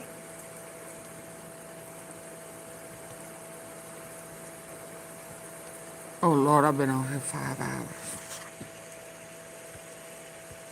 You know, there are moments in the life of a nation where everything kind of slows down, where the noise fades and you realize something is happening that's bigger than the headlines, Best video bigger of than the all cable news times. cycle, That was a bigger good than one. any one president. Now, look, I've been around long enough to know It what a kind of deadline told it means all, when it comes out of the Oval Office. Joanne. I set a few myself. And let me tell you something. When a president of the United States draws a line, that line isn't just a line for the other side. It's a line for us, for our military, for our allies, for every diplomat carrying the American flag into a room somewhere in the world. It's a promise that your word still. Hold on, y'all. I need for y'all to hit the like button for me.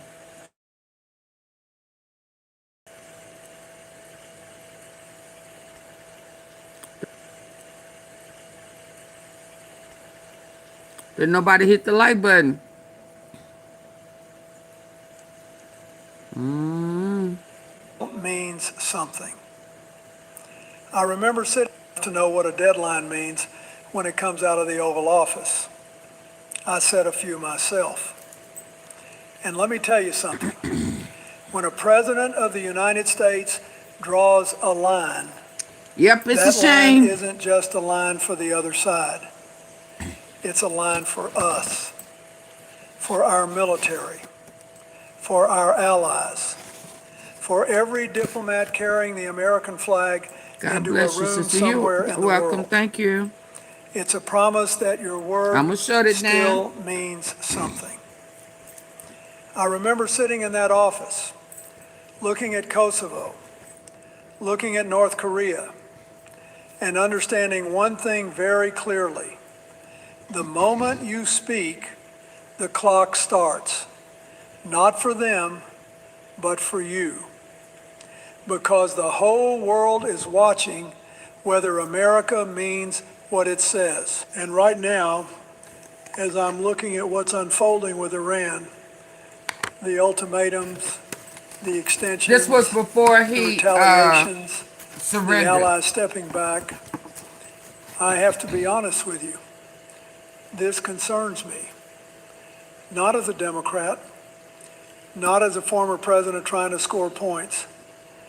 It concerns me as somebody who loves this country and understands Did what's I play at this stake one yesterday? when our credibility starts to crack. Now, I'm not here to throw stones. I don't think that helps anybody, especially not when American soldiers are in harm's way and the global economy is shaking under the weight of a conflict that doesn't have a clear exit.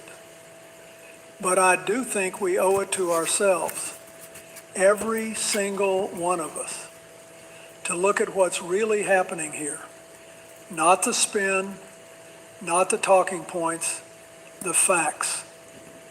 And some of what I'm about to walk you through may surprise you. Some of it might make you uncomfortable. That's okay, because democracy was never supposed to be comfortable. It was supposed to be honest. So stay with me on this one, because what's happening right now between Washington and Tehran isn't just about a deadline. It's about whether the architecture of American leadership can hold. And we'll come back to that in a moment, because it matters more than you think. We get some We've got to sound remember how we got to information. this point, because the way a crisis begins tells you a lot about how it's going to end. On February 28, 2026, the United States and Israel launched joint military strikes against Iran. The administration gave a few different reasons: preempting Iranian retaliation, destroying their missile capabilities, preventing nuclear acquisition.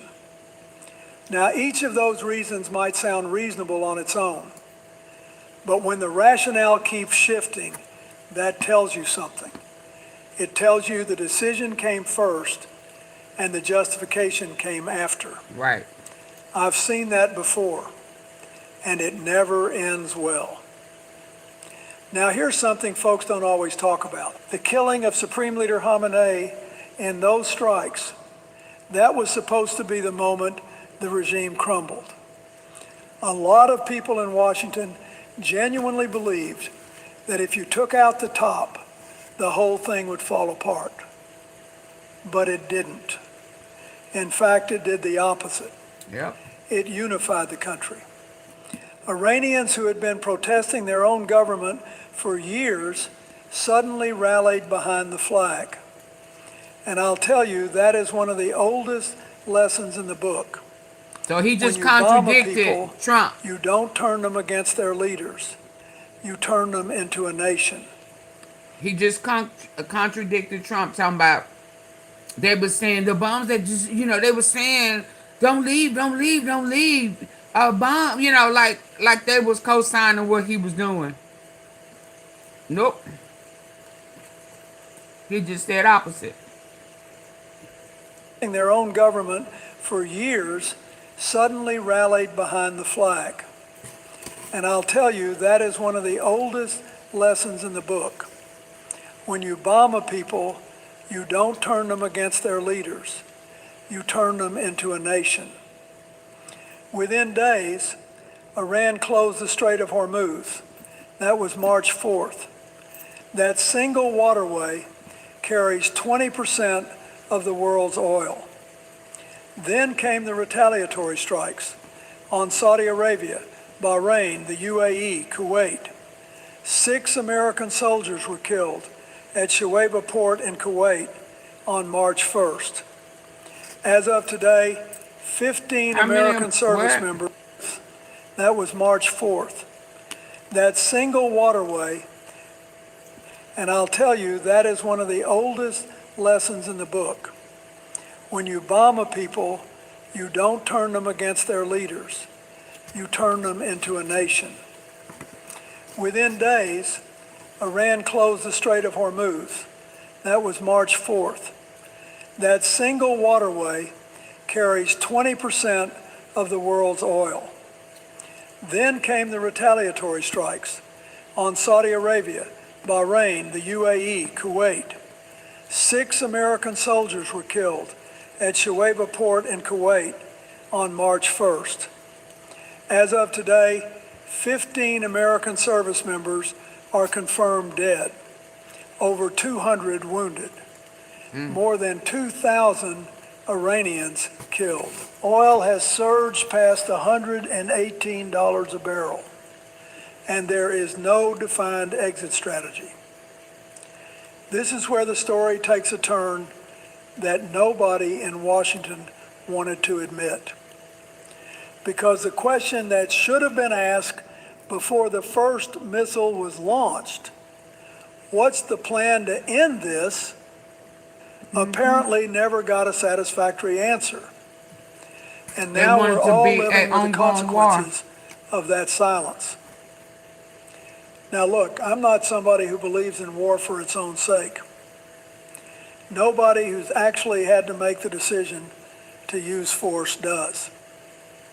But I also understand that when you do use it, your words have to match your actions.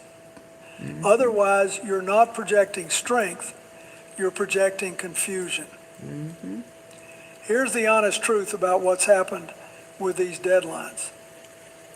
On March 21st, Trump issued a 48-hour ultimatum. Reopen the Strait of Hormuz, or we will hit and obliterate Iran's power plants. That deadline passed. Nothing happened. But he said he obliterated. Then on March 26th, he gave another 10 days. That passed too. On April 4th, he said he would rain hell within 48 hours. You're welcome, Dorothy. Then on April 6th, he pushed it to Tuesday evening, tomorrow, April 8th. And then he told Axios that he might delay it further if he sees a deal forming. Now, I want to be fair. Flexibility in diplomacy is not a weakness. I've extended timelines myself. Not 4 or 5. But there's a critical difference between quiet, strategic patience and publicly declaring a deadline, watching it expire, and then announcing a new one on social media. Because every time that cycle repeats, it's not Tehran that loses leverage, it's us. And this is where things start to get complicated. Iran's response has not been to back down. Mahdi Mohammadi, a senior advisor to Iran's parliament speaker Ghalibaf, publicly mocked the ultimatum and posted a counter deadline of his own, saying Trump had 20 hours to surrender or his allies would be sent back to the Stone Age. Iran then laid out 5 firm demands: sovereignty over the Strait of Hormuz, full war reparations, security guarantees for itself and regional allies, retention of its weapons programs, and complete U.S. withdrawal from Middle East bases. Those aren't negotiating positions. Allies would be sent back to the Stone Age. Iran then laid out 5 firm demands: sovereignty over the Strait of Hormuz, full war reparations, security guarantees for itself and regional allies, retention of its weapons programs, and complete U.S. withdrawal from Middle East bases. Those aren't negotiating positions. Those are the demands of a government that believes it is winning. And when the other side is hitting your allies, striking the Jubail petrochemical complex in Saudi Arabia, injuring 15 American soldiers at a base in Kuwait, and you respond by moving the deadline again, the question the world asks is simple. Who's in control here? Let me tell you something from experience. When you're sitting in that Oval Office, the weight of your words is not metaphorical. Every syllable you say about the use of force becomes a contract with your troops, with your allies, with the adversary across the table, and with the American people. I didn't always get it right, but I knew one thing. You never make a public promise you're not prepared to keep, because the cost of breaking it is never paid by you. It's paid by the soldiers, the diplomats, and the allies who trusted your word. What I see happening now is a pattern that should worry every American, regardless of party. A president making escalating public threats, then quietly walking them back, then escalating again. That's not strength. That's negotiating with yourself in front of the whole world. And adversaries don't fear inconsistency, they exploit it. Now here's where the leadership question gets even more serious. The United Kingdom, our closest, oldest ally, has reportedly refused to allow the United States to use RAF Fairford and Diego Garcia for strikes on Iranian civilian infrastructure, bridges, power plants. Prime Minister Starmer drew a line, and Human Rights Watch sent a formal letter to the UK Attorney General raising legal concerns about complicity in potential war crimes. When your closest ally in the world tells you they can't follow where you're going, that's not them being weak.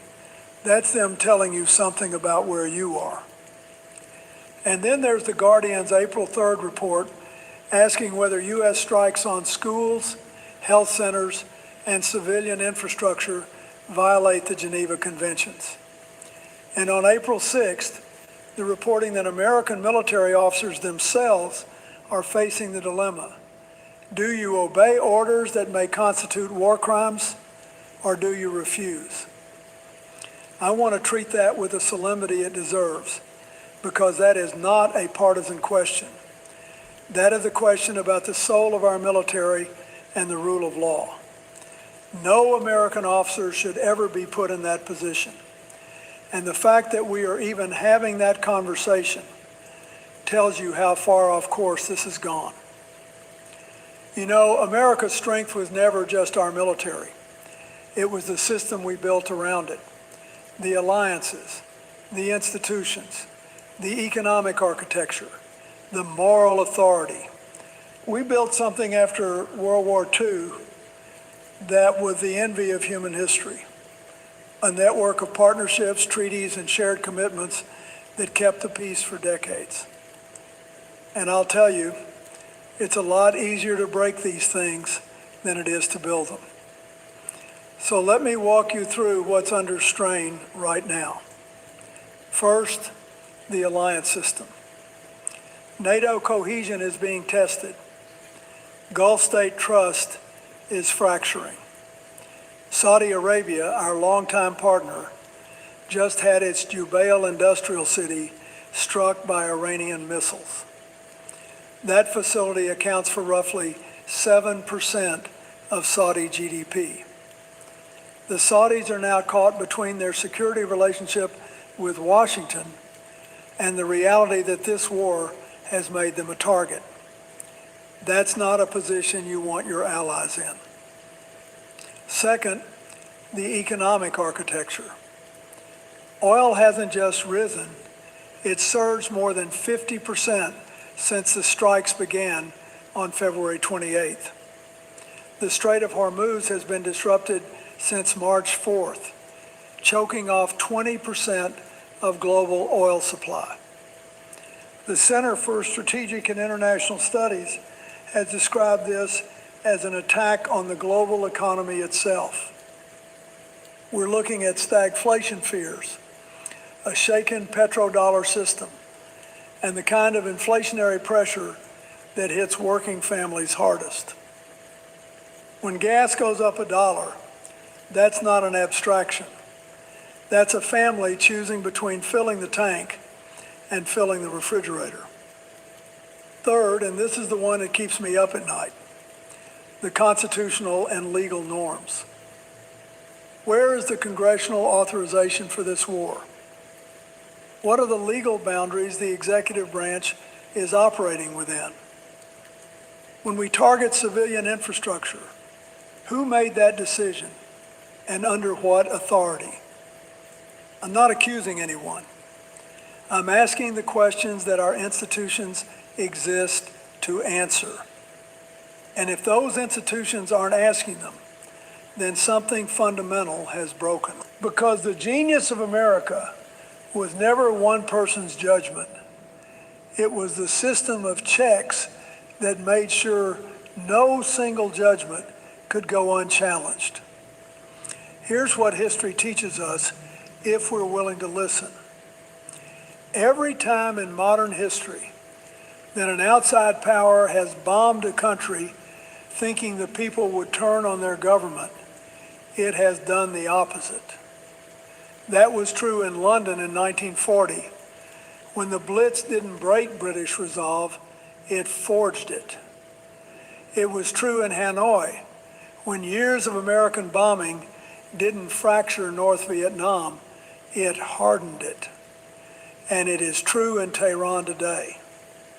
The assumption, and it appears to have been a genuine assumption in Washington, was that striking Iran hard and fast, taking out the supreme leader, would cause the regime to collapse or at least fracture Iranian public support. Instead, Iranians who had been in the streets protesting the Islamic Republic for years have rallied behind the nation. Hundreds of thousands have marched. Figures who were publicly critical of the government are now defending their country against foreign attack. The regime hasn't weakened. It has been politically strengthened. And that is a strategic miscalculation of the first order. Now, I don't use the word surrender lightly, and I wouldn't use it here. Well, that's what he did. But let me tell you what I do know about perception in foreign policy. Perception is often more powerful than reality. When Iran issues a counter-ultimatum mocking the President of the United States, when their demands include war reparations and sovereignty over the Strait of Hormuz, when they're striking our allies while we're extending our own deadlines, the perception problem alone is a strategic crisis. Meanwhile, domestically, the polls show no rally around the flag effect for the administration. The war is broadly unpopular with the American public. The majority don't support it. So you have a situation where the strikes united the Iranian people behind their government and failed to unite the American people behind ours. That is about as complete a reversal of strategic intent as you can get. And the repeated deadline extensions signal to both allies and adversaries that the pressure is working on Washington, not on Tehran. The question becomes, has this become a situation where the president is looking for an exit but can't find one that doesn't look like exactly what the title of this video suggests. In my experience, there are usually about 3 ways a thing like this can go, and none of them are painless at this point. But I think we owe it to ourselves to look clearly at each one. Scenario 1, escalation. Trump follows through on the threats. Bridges, power plants, civilian infrastructure. Let me be direct. This risks formal war crimes accusations under the Geneva Conventions. The Guardian has already reported on legal experts raising that alarm. American officers are already confronting the dilemma of obeying orders I need to back it against up. I foreign missed attack. something. The regime hasn't weakened. It has been politically strengthened. And that is a strategic miscalculation of the first order. Now, I don't use the word surrender lightly, and I wouldn't use it here. No, why But not? let me tell you what I do know Hey, about Lovey Star. perception in foreign collapse or Hey, Precious. didn't fracture North Vietnam. Thank It you for the hardened it. hearts. And it is true in Tehran today. The assumption, and it appears to have been a genuine assumption in Washington, was that striking Iran hard and fast, taking out the supreme leader, would cause the regime to collapse or at least fracture Iranian public support. Pissed them off. Instead, Iranians who had been in the streets protesting the Islamic Republic for years have rallied behind the nation. Hundreds of thousands have marched. Figures who were publicly critical of the government are now defending their country against foreign attack. The regime hasn't weakened. It has been politically strengthened. And that is a strategic miscalculation of the first order. Now, I don't use the word surrender lightly, and I wouldn't use it here. But let me tell you what I do know about perception in foreign policy. Perception is often more powerful than reality.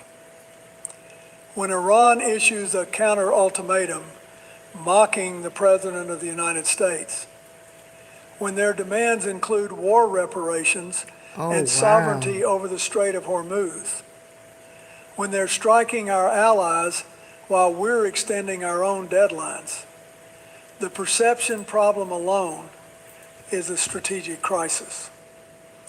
Meanwhile, domestically, the polls show no rally around the flag effect for the administration. The war is broadly unpopular with the American public. The majority don't support it. So you have a situation where the strikes united the Iranian people behind their government and failed to unite the American people behind ours. That is about as complete a reversal of strategic intent as you can get. And the repeated deadline extensions signal to both allies and adversaries that the pressure is working on Washington, not on Tehran.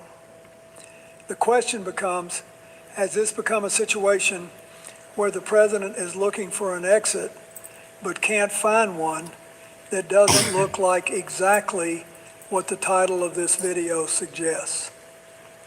In my experience, there are usually about 3 ways a thing like this can go, and none of them are painless at this point. But I think we owe it to ourselves to look clearly at each one. Scenario 1, escalation. Trump follows through on the threats. Bridges, power plants, civilian infrastructure. Let me be direct. This risks formal war crimes accusations under the Geneva Conventions. The Guardian has already reported on legal experts raising that alarm. American officers are already confronting the dilemma of obeying orders versus violating international law. Beyond the legal exposure, escalation invites Iranian retaliation on Gulf energy infrastructure that could push oil past $130 a barrel. It deepens U.S. military entanglement with no defined end state. And it further isolates us from allies who have already told us they won't participate in targeting civilians. This road leads somewhere dark, and there is no victory at the end of it, only deeper costs. Scenario 2, another extension. The Tuesday deadline passes. Trump finds a reason to push it again. The pattern continues. Now, this might sound like the least harmful option, but it carries its own kind of damage. The slow erosion of American credibility. Every time you draw a line and then erase it, the next line means less. Not just to Iran, but to China, to Russia, to North Korea, to every nation watching to see whether American commitments still mean what they used to.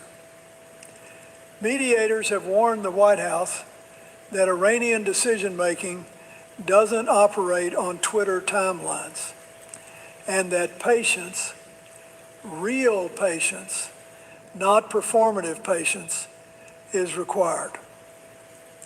Scenario 3, and this is the one I believe gives us the best chance to come out the other side as a country, a face-saving deal. Egyptian, Pakistani, and Turkish mediators have already sent both sides a proposal calling for a 45-day ceasefire and the reopening of the Strait of Hormuz.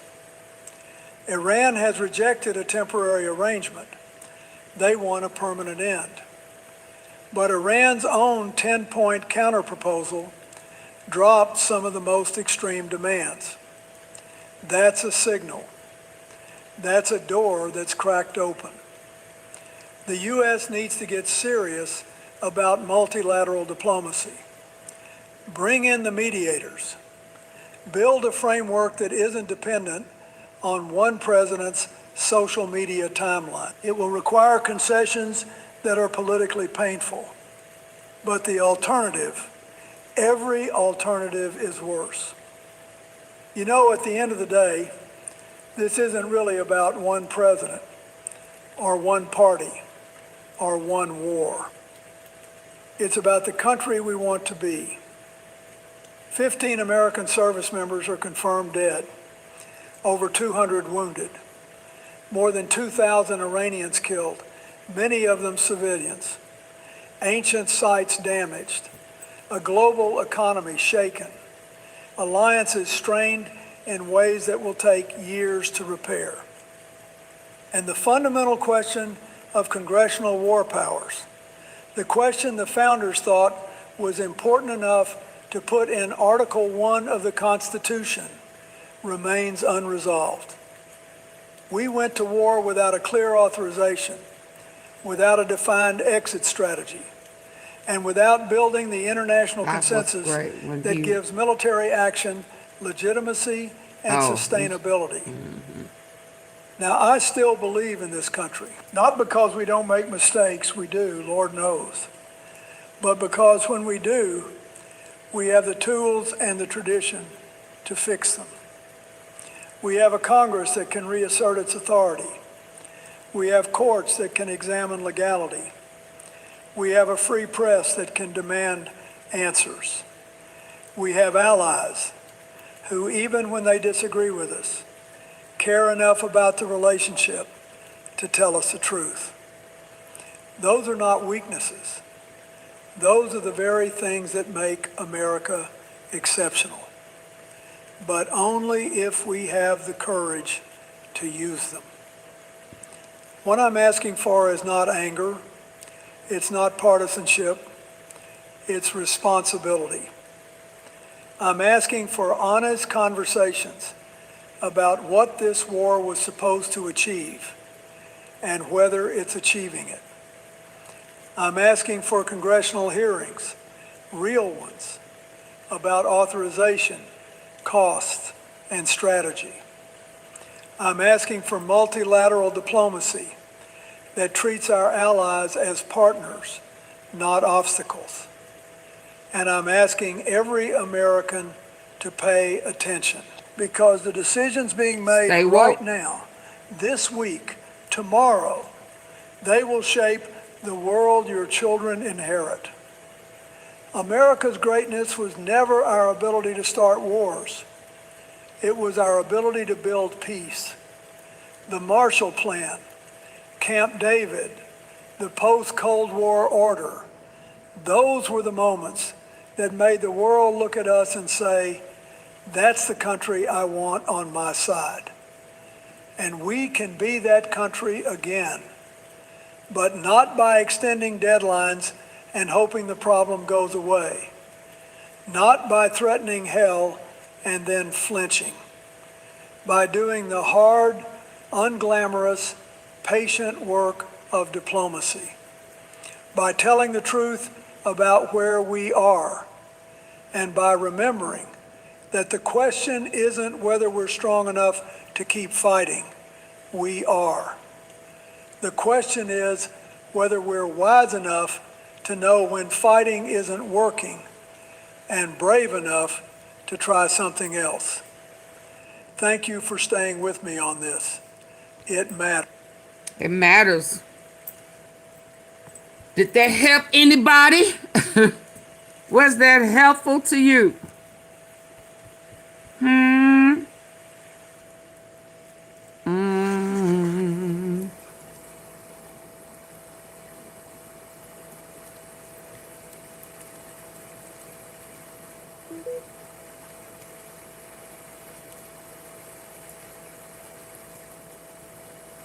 I don't know if we watched this one yesterday.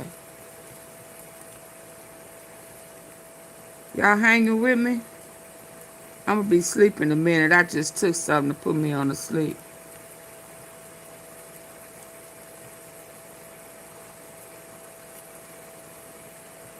Are y'all still with me?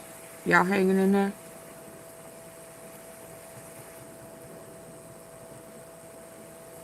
Yeah, please hit the like button. Support the platform. Like, share, and subscribe. Grab your membership. Because one of these I'm gonna probably do. I saw that one. Members only.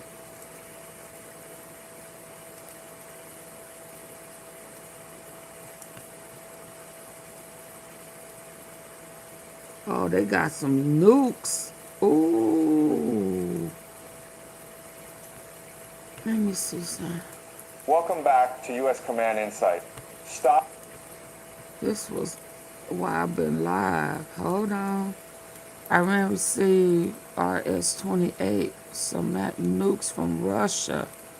Israel has 48 hours to surrender.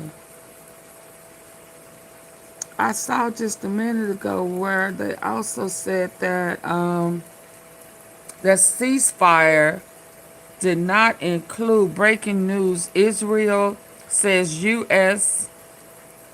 and Iran's ceasefire does not extend to Lebanon. So Israel is still in a war.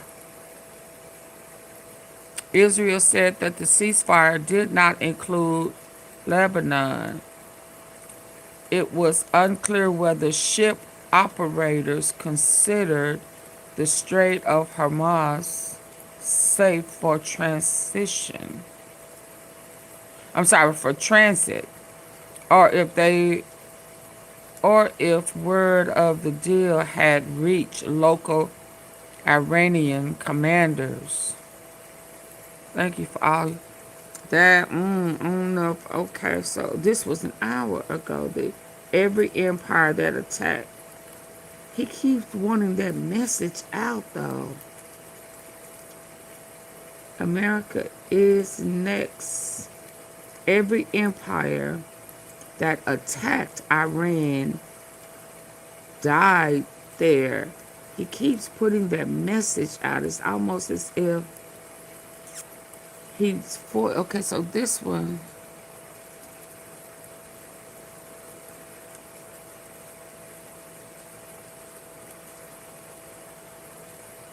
Okay. So today I want to talk about something that I believe is one of the most important patterns in all of human history. And once you understand this pattern, everything happening right now in the Middle East will make complete I think I don't know why he keeps stressing me. Welcome back to U.S. Command Insight. Stop whatever you are doing, because what you are about to hear is not a drill, not a simulation, and not the kind of geopolitical... We are The clock with you. starts, not for them, but for you. Because the whole world is watching. What was I trying to look at?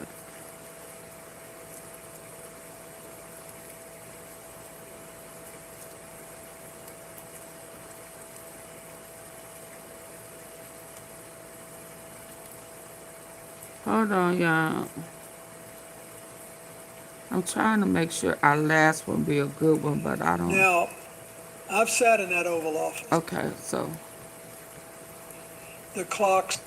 You know, there are moments in the life of a nation. Now, Hold on. I've sat in that Oval Office. I've made decisions about the clock starts. Now, I've sat in that Oval Office. Yeah, I'm trying to make sure we go out on a good one.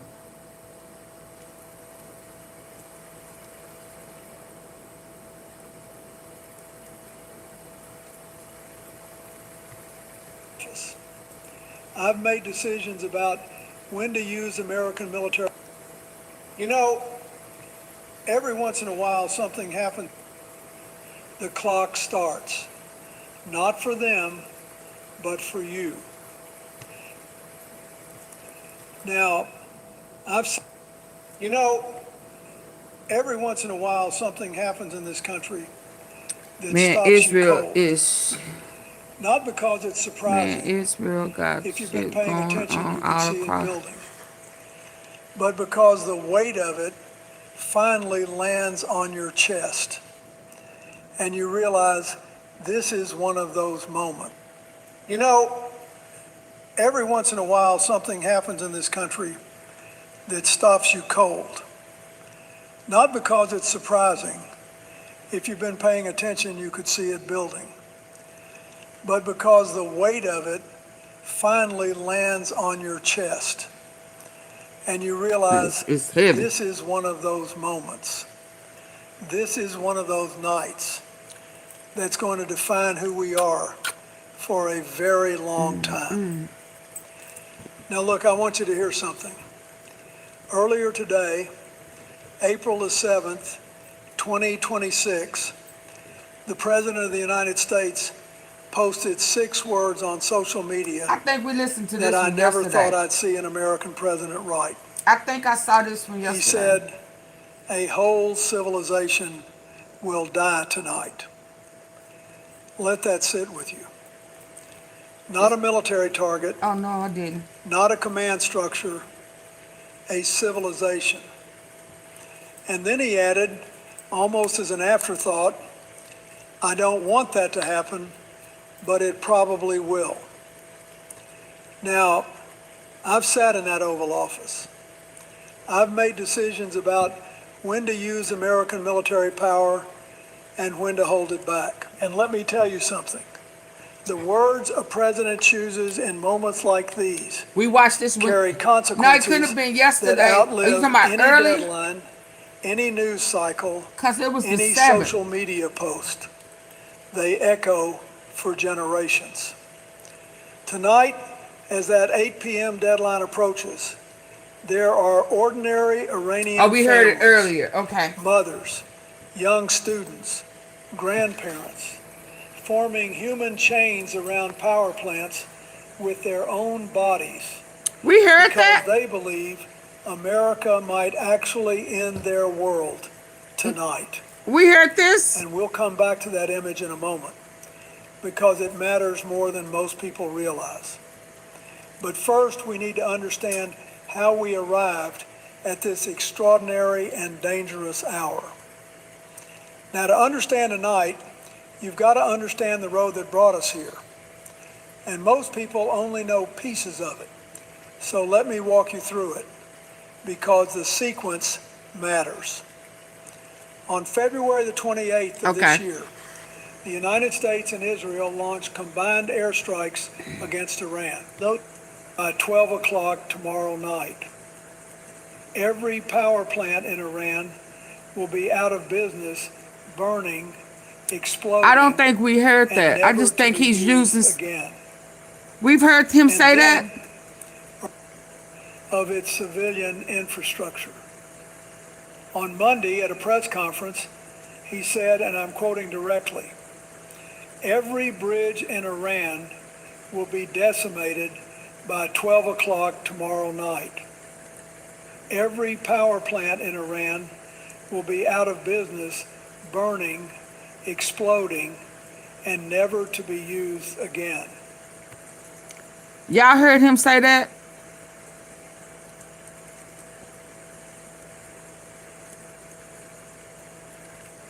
Because what I know about this, he uses some of the same words in all of them, but he goes further into areas that he hasn't talked about before.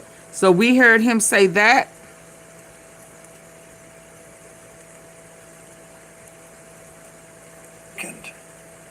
Now contrast that with what we're seeing.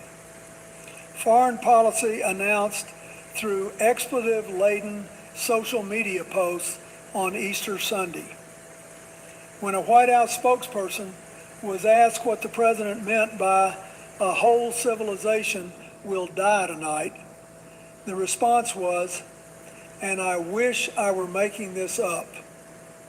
Refer to the truth." Not a briefing, not a legal Yeah, I don't think I've heard this. Now it started out similar. I supposed to be working, but I had to answer. Yeah, I think some of the stuff he says he has repeated, but I think he's also going in places that I'm gonna end on this one, because some of it I've heard, some of it I haven't. Every once in a while, something happens in this country that stops you cold. Not because it's surprising. If you've been paying attention, you can see it building. But because the weight of it finally lands on your chest. And you realize this is one of those moments. This is one of those nights that's going to define who we are for a very long time. Now look, I want you to hear something.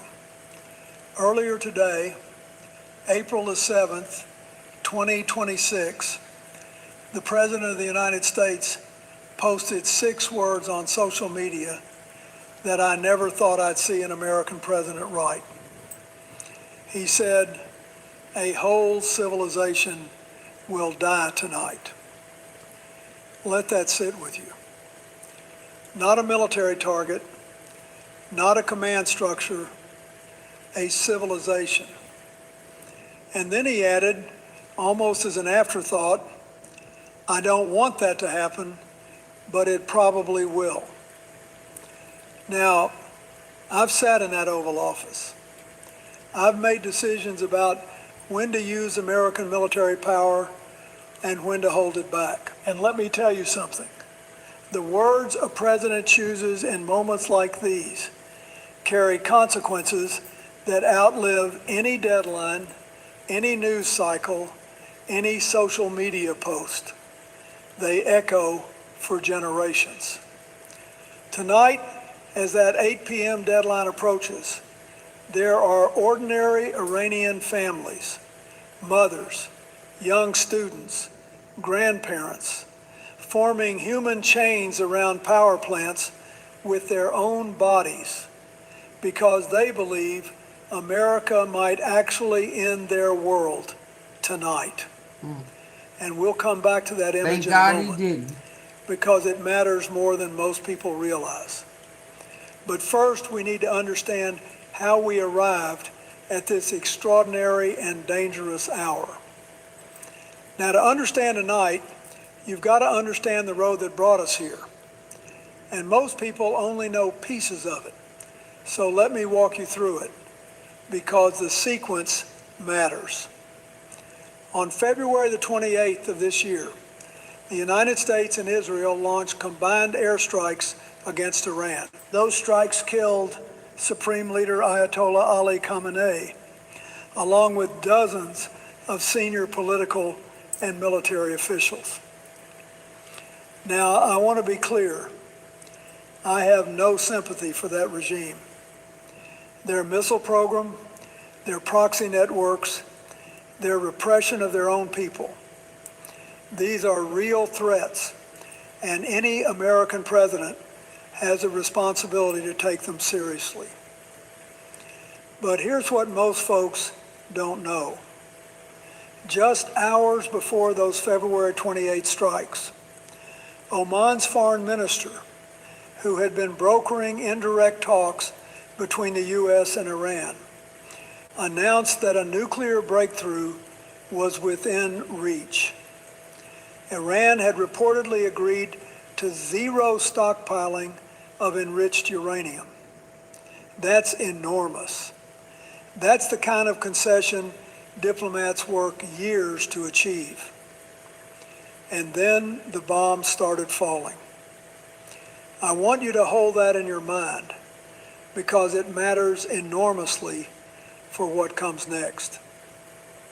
After Khamenei's killing, Iran closed the Strait of Hormuz. Now, if you don't know what the Strait of Hormuz is, think of it as the bottleneck where roughly 20% of the world's oil supply passes through every single day. When that closes, you feel it at the gas pump in Des Moines and the grocery store in Atlanta. President Trump set a deadline, March 21st, for Iran to reopen the strait. That deadline passed. He extended it to March 26th. That passed too. Then April 6th. Now it's tonight, April 7th, 8 p.m. Eastern. Each time the deadline shifts, American credibility stretches thinner. Okay, And this is where things start to get complicated. Because what's being threatened tonight goes far beyond any deadline we've seen before. Let me tell you exactly what has been said, because the words matter, especially when they come from the President of the United States. On Easter Sunday, President Trump posted on Truth Social using expletives, threatening what he called Power Plant Day and Bridge Day if Iran didn't reopen the strait by Tuesday. He told Iran to open the strait or face destruction of its civilian infrastructure. On Monday at a press conference, he said, and I'm quoting directly, "Every bridge in Iran will be decimated by 12 o'clock tomorrow night. Every power plant in Iran will be out of business, burning, exploding, and never to be used again." And then, early this morning, Tuesday, April 7th, he posted, "A whole civilization will die tonight, never to be brought back again. I don't want that to happen, but it probably will." Now let me tell you what destroying all of a nation's power plants actually means in practice. It means hospitals go dark, ventilators stop, dialysis machines shut off, incubators that are keeping premature babies alive go silent, water treatment plants fail, and contaminated water flows into homes. It means death, not for soldiers, but for the elderly, for children, for the sick. Kenneth Roth, the former executive director of Human Rights Watch, has called this collective punishment. a violation of the Fourth Geneva Convention. Margaret Donovan, a former JAG Corps lawyer, said the effect on civilians would be clearly catastrophic. The UN Secretary General's spokesperson warned that such attacks are banned under international humanitarian law. Evil thing. And here's the part that stops me cold.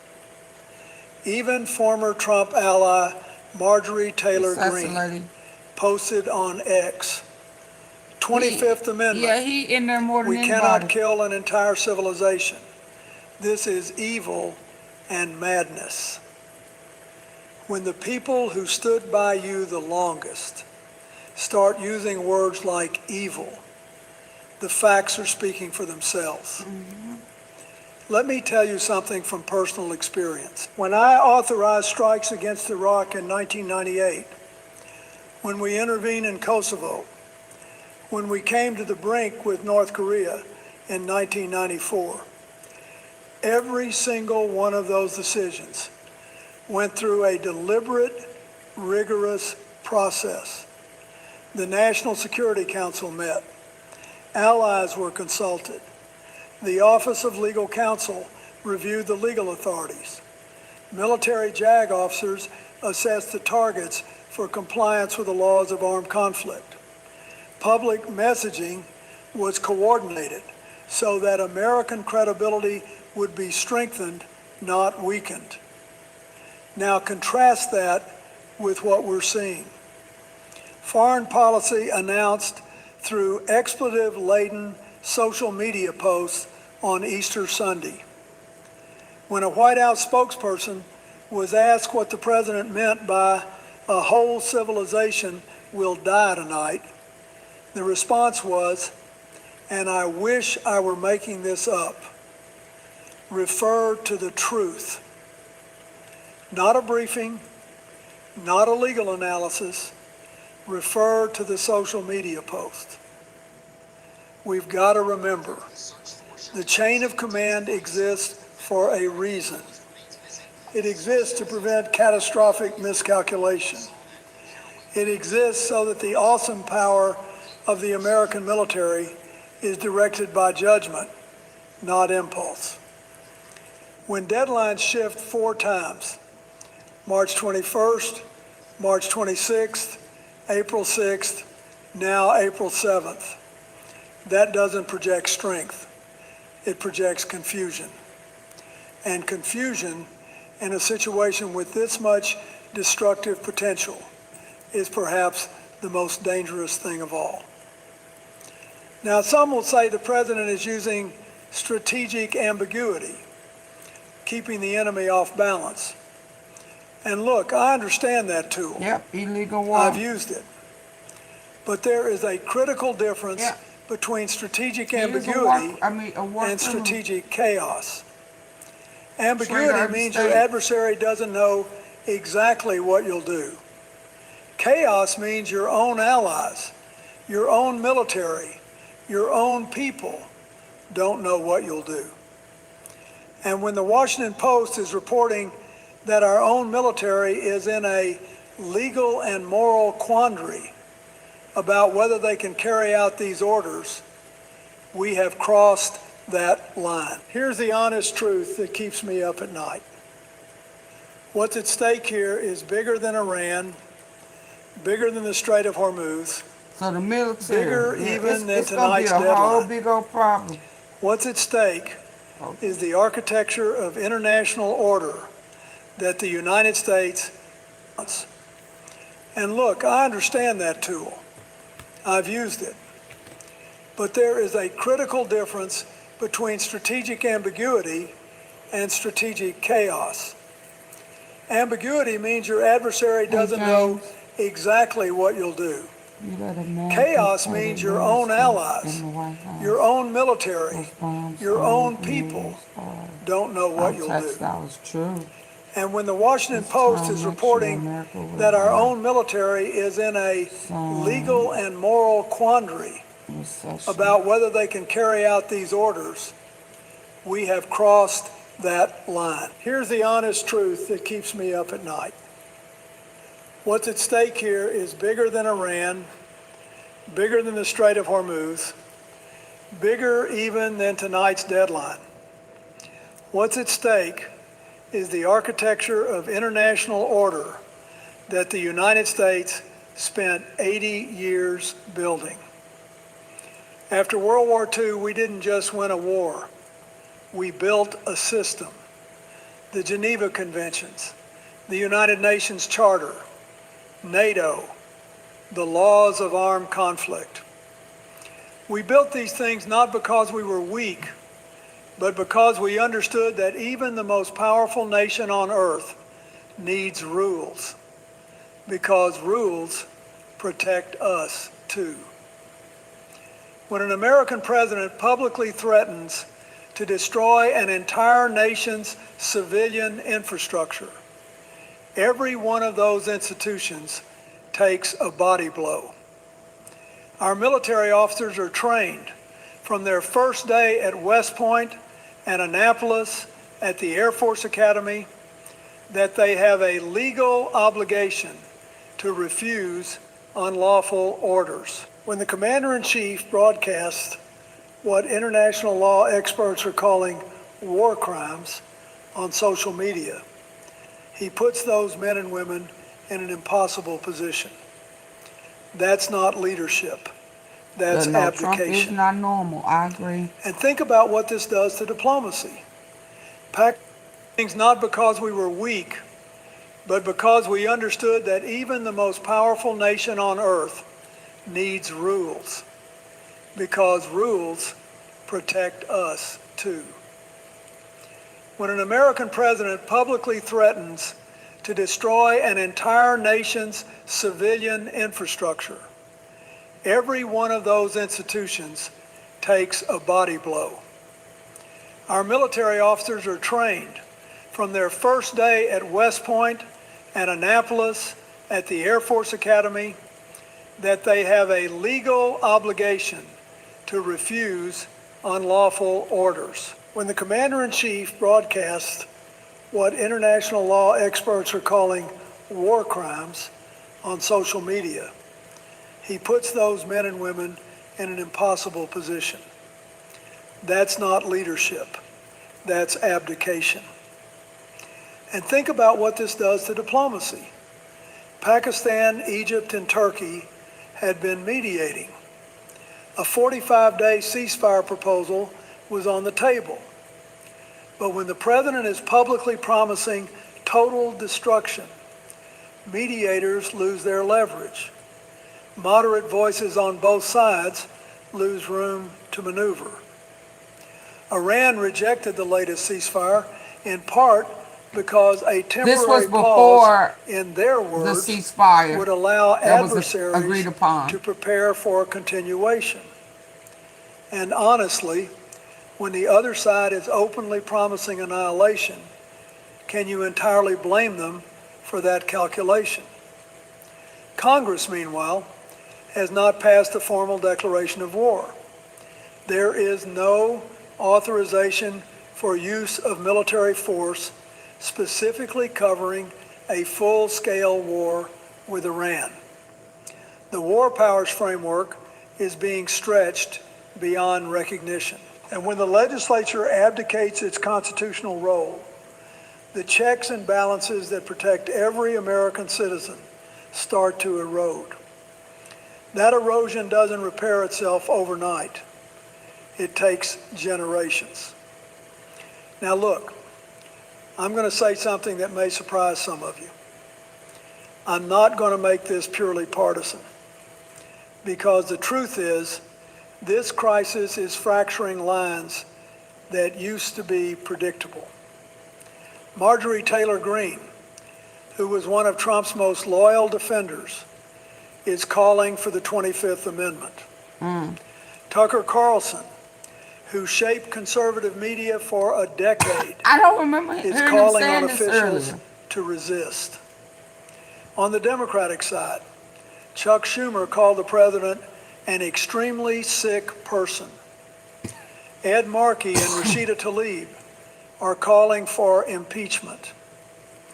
What you're seeing is not a normal partisan divide. It's something deeper. It's the country's political immune system trying to activate. But here's what concerns me as someone who has watched war and politics intersect for 40 years. War creates its own political gravity. There's what scholars call the rally around the flag effect. In the early days of a conflict, the public tends to support its leaders. But that effect fades, and it fades fast when the war lacks clear objectives. And this war, let's be honest, has had shifting, contradictory justifications from the beginning. Was it regime change, nuclear prevention, oil security, preemption? The answer seems to change with the news cycle. Meanwhile, the costs are real and they're mounting. The war has already consumed $18 billion in its first 3 weeks. The Pentagon has requested $200 billion more. Oil prices are surging. Oh, okay. The stock market is volatile. And who bears that cost? Not the people making the decisions. Working families in Ohio, in Mississippi, in Nevada, they bear it at the pump, at the grocery store, in their retirement accounts. Hold on. To destroy an entire nation's civilian infrastructure. Every one of those institutions takes a body blow. Our military officers are trained from their first day at West Point and Annapolis at the Air Force Academy that they have a legal obligation to refuse unlawful orders. When the Commander-in-Chief broadcasts what international law experts are calling war crimes on social media, he puts those men and women in an impossible position. That's not leadership. That's abdication. And think about what this does to diplomacy. Pakistan, Egypt, and Turkey had been mediating. A 45-day ceasefire proposal was on the table. But when the president is publicly promising total destruction, mediators lose their leverage. Moderate voices on both sides lose room to maneuver. Iran rejected the latest ceasefire in part because a temporary pause, in their words, would allow adversaries to prepare for a continuation. And honestly, when the other side is openly promising annihilation, can you entirely blame them for that calculation? Congress, meanwhile, has not passed a formal declaration of war. There is no authorization for use of military force specifically covering a full-scale war with Iran. The War Powers Framework is being stretched beyond recognition. And when the legislature abdicates its constitutional role, the checks and balances that protect every American citizen start to erode. That erosion doesn't repair itself overnight. It takes generations. Now look, I'm going to say something that may surprise some of you. I'm not going to make this purely partisan, because the truth is, this crisis is fracturing lines that used to be predictable. Marjorie Taylor Greene, who was one of Trump's most loyal defenders, is calling for the 25th Amendment. Tucker Carlson, who shaped conservative media for a decade, is calling on officials to resist. On the Democratic side, Chuck Schumer called the president an extremely sick person. Ed Markey and Rashida Tlaib are calling for impeachment. What you're seeing is not a normal partisan divide. It's something deeper. It's the country's political immune system trying to activate. But here's what concerns me as someone who has watched war and politics intersect for 40 years. War creates its own political gravity. There's what scholars call the rally around the flag effect. In the early days of a conflict, the public tends to support its leaders. But that effect fades, and it fades fast when the war lacks clear objectives. And this war, let's be honest, has had shifting, contradictory justifications from the beginning. Was it regime change, nuclear prevention, oil security, preemption? The answer seems to change with the news cycle. Meanwhile, the costs are real and they're mounting. The war has already consumed $18 billion in its first 3 weeks. The Pentagon has requested $200 billion more. Oil prices are surging. The stock market is volatile. And who bears that cost? Not the people making the decisions. Working families in Ohio, in Mississippi, in Nevada, they bear it at the pump, at the grocery store, in their retirement accounts. I lived through the aftermath of Iraq. I watched a war launched with insufficient justification and no exit strategy consume a presidency and scar a generation. The lesson of Iraq, the lesson of Vietnam, is that the hardest part of a war is never the beginning. It's the middle, when the mission has blurred, and it's the end, which somehow never arrives on schedule. And I fear we are watching that same pattern unfold right now, only this time with far greater destructive stakes. Let me tell you where I see this going, and I want to be straightforward with you. None of the paths ahead are easy. The first possibility is that Trump delays the deadline again, as he's done 3 times before. He maintains the threat without full execution. That preserves some leverage, but here's the problem. Each extension stretches American credibility thinner. Allies stop trusting the timeline.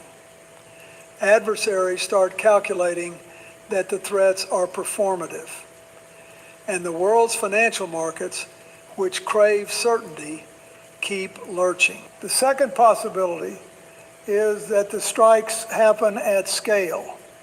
Every bridge, every power plant, the infrastructure that 88 million people depend on for survival, gone.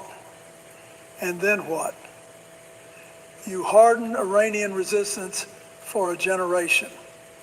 You create images of American bombs destroying hospitals and water systems that become recruiting tools for every extremist movement in the region for decades. Iran's propagandists will use Trump's own words. A whole civilization will die tonight for 50 years. As one former military lawyer said, how far did that get us in Iraq, in Afghanistan, He did in surrender. Vietnam? The Paul, third he did possibility is surrender. the last. Don't come over here lying. He did surrender. He gave in to all 10 of their points. Where you been? He surrendered. Big time surrender. He surrendered. He the first president that has surrendered. He gonna be a legend, all right. He took that big old L. He punk fake. He lost the war. He got civilians, military people that they got that he not even mentioning. She done been captured. Amanda M. Ryder. They showed the video earlier. They done found her American Express card, her orders, her ID, all her important credentials. And he ain't said shit about it. You a lie. He did surrender. He was outnumbered and he was outgunned. And where you been? Don't wake up on being no fool for Humpty Dump. Do me, baby. Do the Humpty Dump. Do the Humpty Dump. He raised his hands in the air. He waved them like he just don't care. Don't come in here lying. We're going to have a whole party on you. And then we're going to put you out. Let's go. Last-minute diplomatic breakthrough. Take that L. Back channels. Quiet conversations. The kind of deal-making that happens away from cameras. And I pray for that outcome. But I'll tell you honestly, it becomes harder, not easier, when the public rhetoric has been genocidal in tone. Diplomacy needs space. It needs ambiguity. It needs both sides to be able to walk toward each other without looking like they're surrendering. That space has been systematically destroyed. And tonight, and let's be clear, since what's his name, Bibi Netanyahu, Israel, they so mad at him for surrendering, they gonna get him like they got Charlie Kirk, because they gave him $100 million. He took the money that Charlie Kirk did not take. You understand? That same $100 million. That's when you sell your soul to the devil.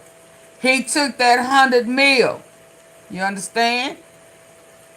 And then he surrendered, and he losing. And the peace offering of the ceasefire didn't cover Israel and Lebanon. So Israel is still at war. And we already know they're out of ammunition. So don't come over here lying. Yeah.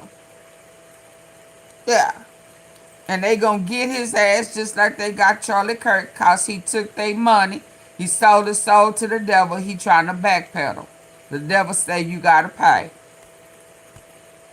This very hour, there are young Iranians, students, artists, athletes, forming human chains around. A former military lawyer said, how far did that get us in Iraq, in Afghanistan, in Vietnam? The third possibility is a last-minute diplomatic breakthrough. Back channels, quiet conversations, the kind of deal-making that happens away from cameras. And I pray for that outcome. But I'll tell you honestly, it becomes harder, not easier, when the public rhetoric has been genocidal in tone. Diplomacy needs space. It needs ambiguity. It needs both sides to be able to walk toward each other without looking like they're surrendering. That space has been systematically destroyed. And tonight, at this very hour, there are young Iranians, students, artists, athletes, forming human chains around power plants with their bodies because they believe their lives might end before morning. I want every American to sit with that image, because when American policy creates those images, when our words put ordinary people in the position of using their bodies as shields against our bombs, we have to ask ourselves what kind of country we have become. The economic fallout is already cascading. Over $120 billion in costs to Arab states. Global supply chains disrupted. And working Americans, the ones who always pay the price, you're welcome, Sassy, they're feeling it right now. I want to come back to where we started, because this moment, this night, really does define who we are. You know, after World War II, the United States had every reason to punish the nations that had tried to destroy us. Instead, we built the Marshall Plan. We chose to rebuild rather than annihilate. And that single decision, that choice to lead with strength and wisdom rather than vengeance, did more to secure American power than any bomb ever dropped. In October of 1962, John Kennedy had the nuclear capability to destroy the Soviet Union. His generals were urging him to strike Cuba, and he chose restraint, not because he was weak, but because he understood that the measure of power is not the destruction you can inflict, but the destruction you choose not to inflict. That restraint saved the world. When the Cold War ended, it wasn't military force alone that won. It was decades of patient diplomacy, alliance building, and the moral authority that comes from being a nation that follows its own principles. That moral authority is not inexhaustible. It can be spent, and once it's gone, it is extraordinarily difficult to earn back.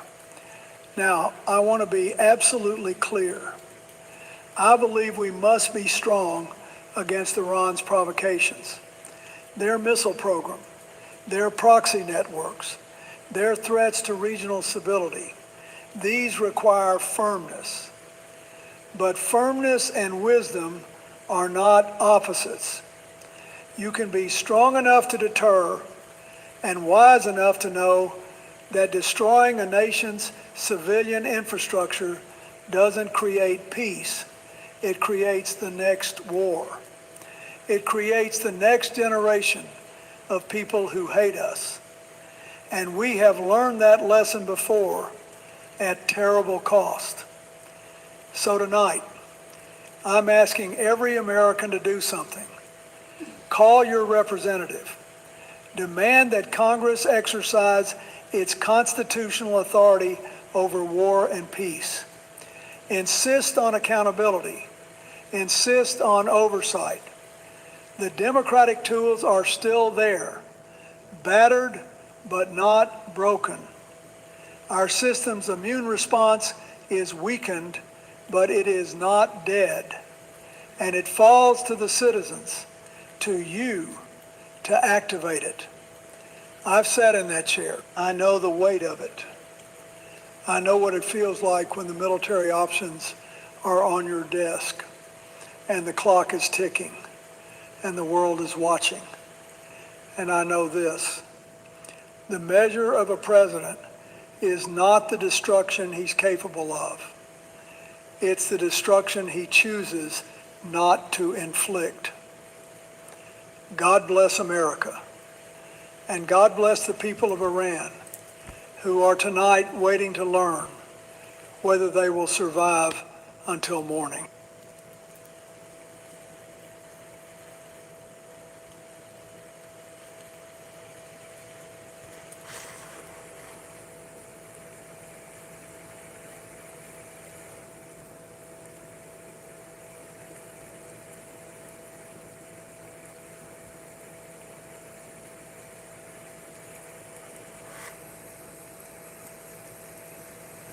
I'm here till I fall asleep.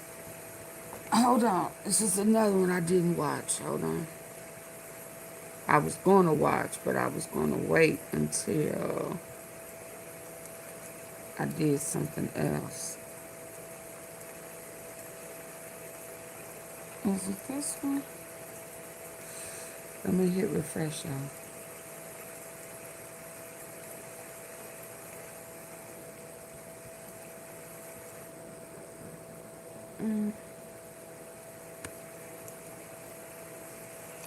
There are three threads.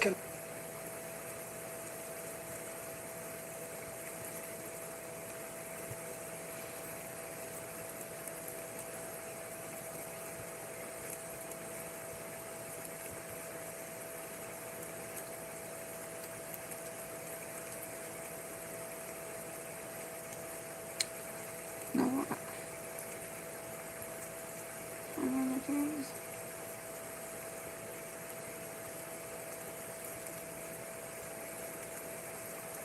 Because the whole world is watching You know, there are moments in the life of a nation where everything kind of slows down, where the noise fades and you realize something is happening that's bigger than the headlines, bigger than the cable news cycle, bigger than any one president. Now look, I've been around long enough to know what a deadline means when it comes out of the Oval Office. I set a few myself.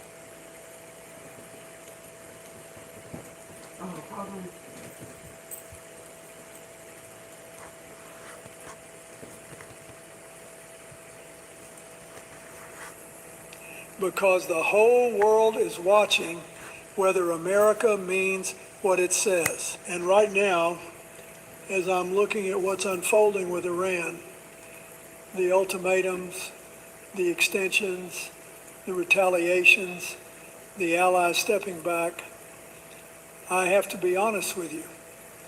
This concerns me.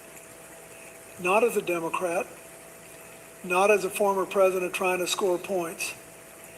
It concerns me as somebody who loves this country and understands what's at stake when our credibility starts to crack.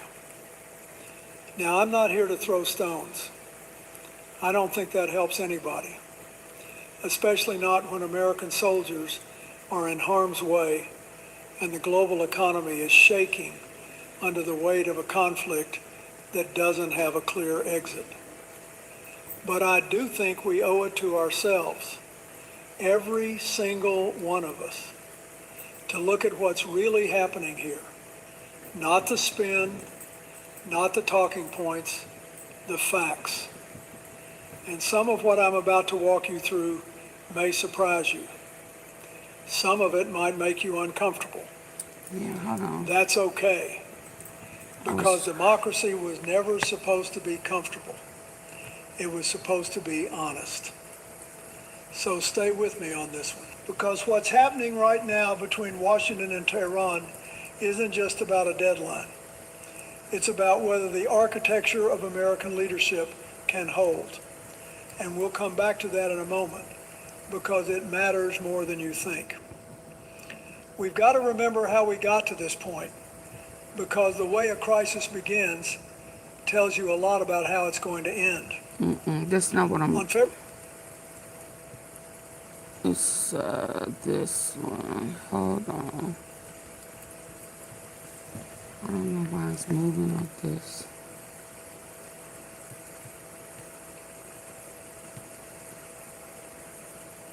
Because the whole world is watching.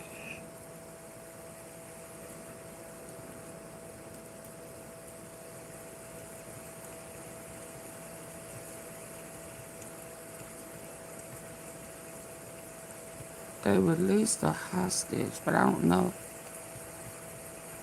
when she became.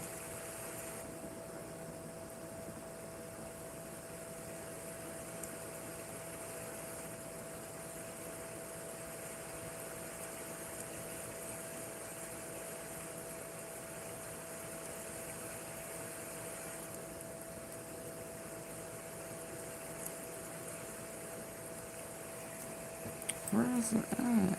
Hold on, y'all.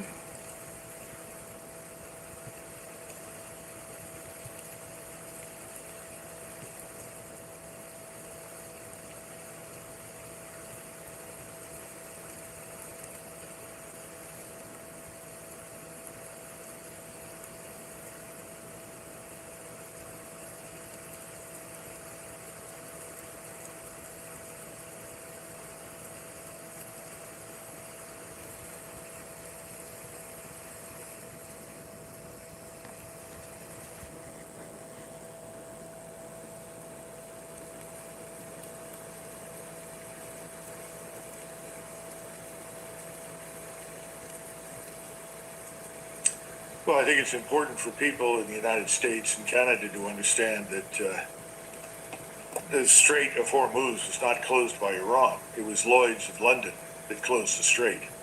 As soon as it became clear that the strait was part of the war zone and could be subjected to missile strikes, no one would underwrite shipping from an insurance standpoint.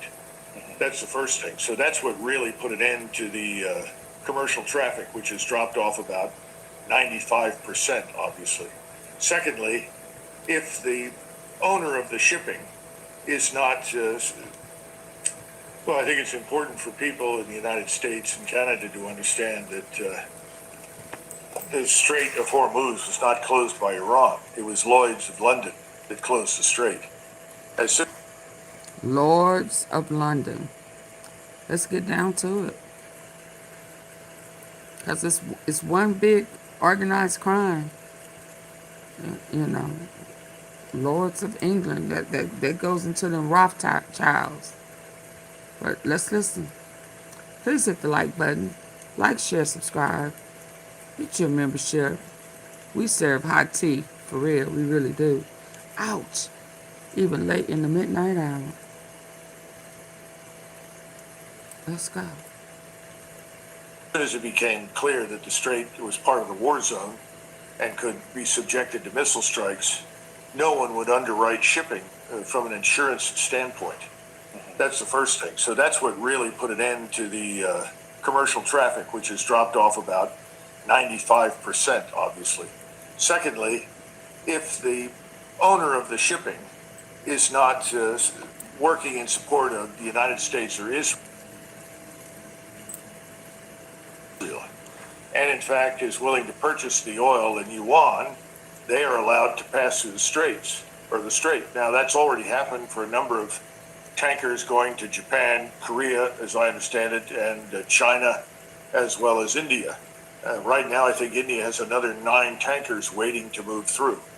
So the issue of access to the strait was really about us and Israel, since we are fighting this war on behalf of Israel.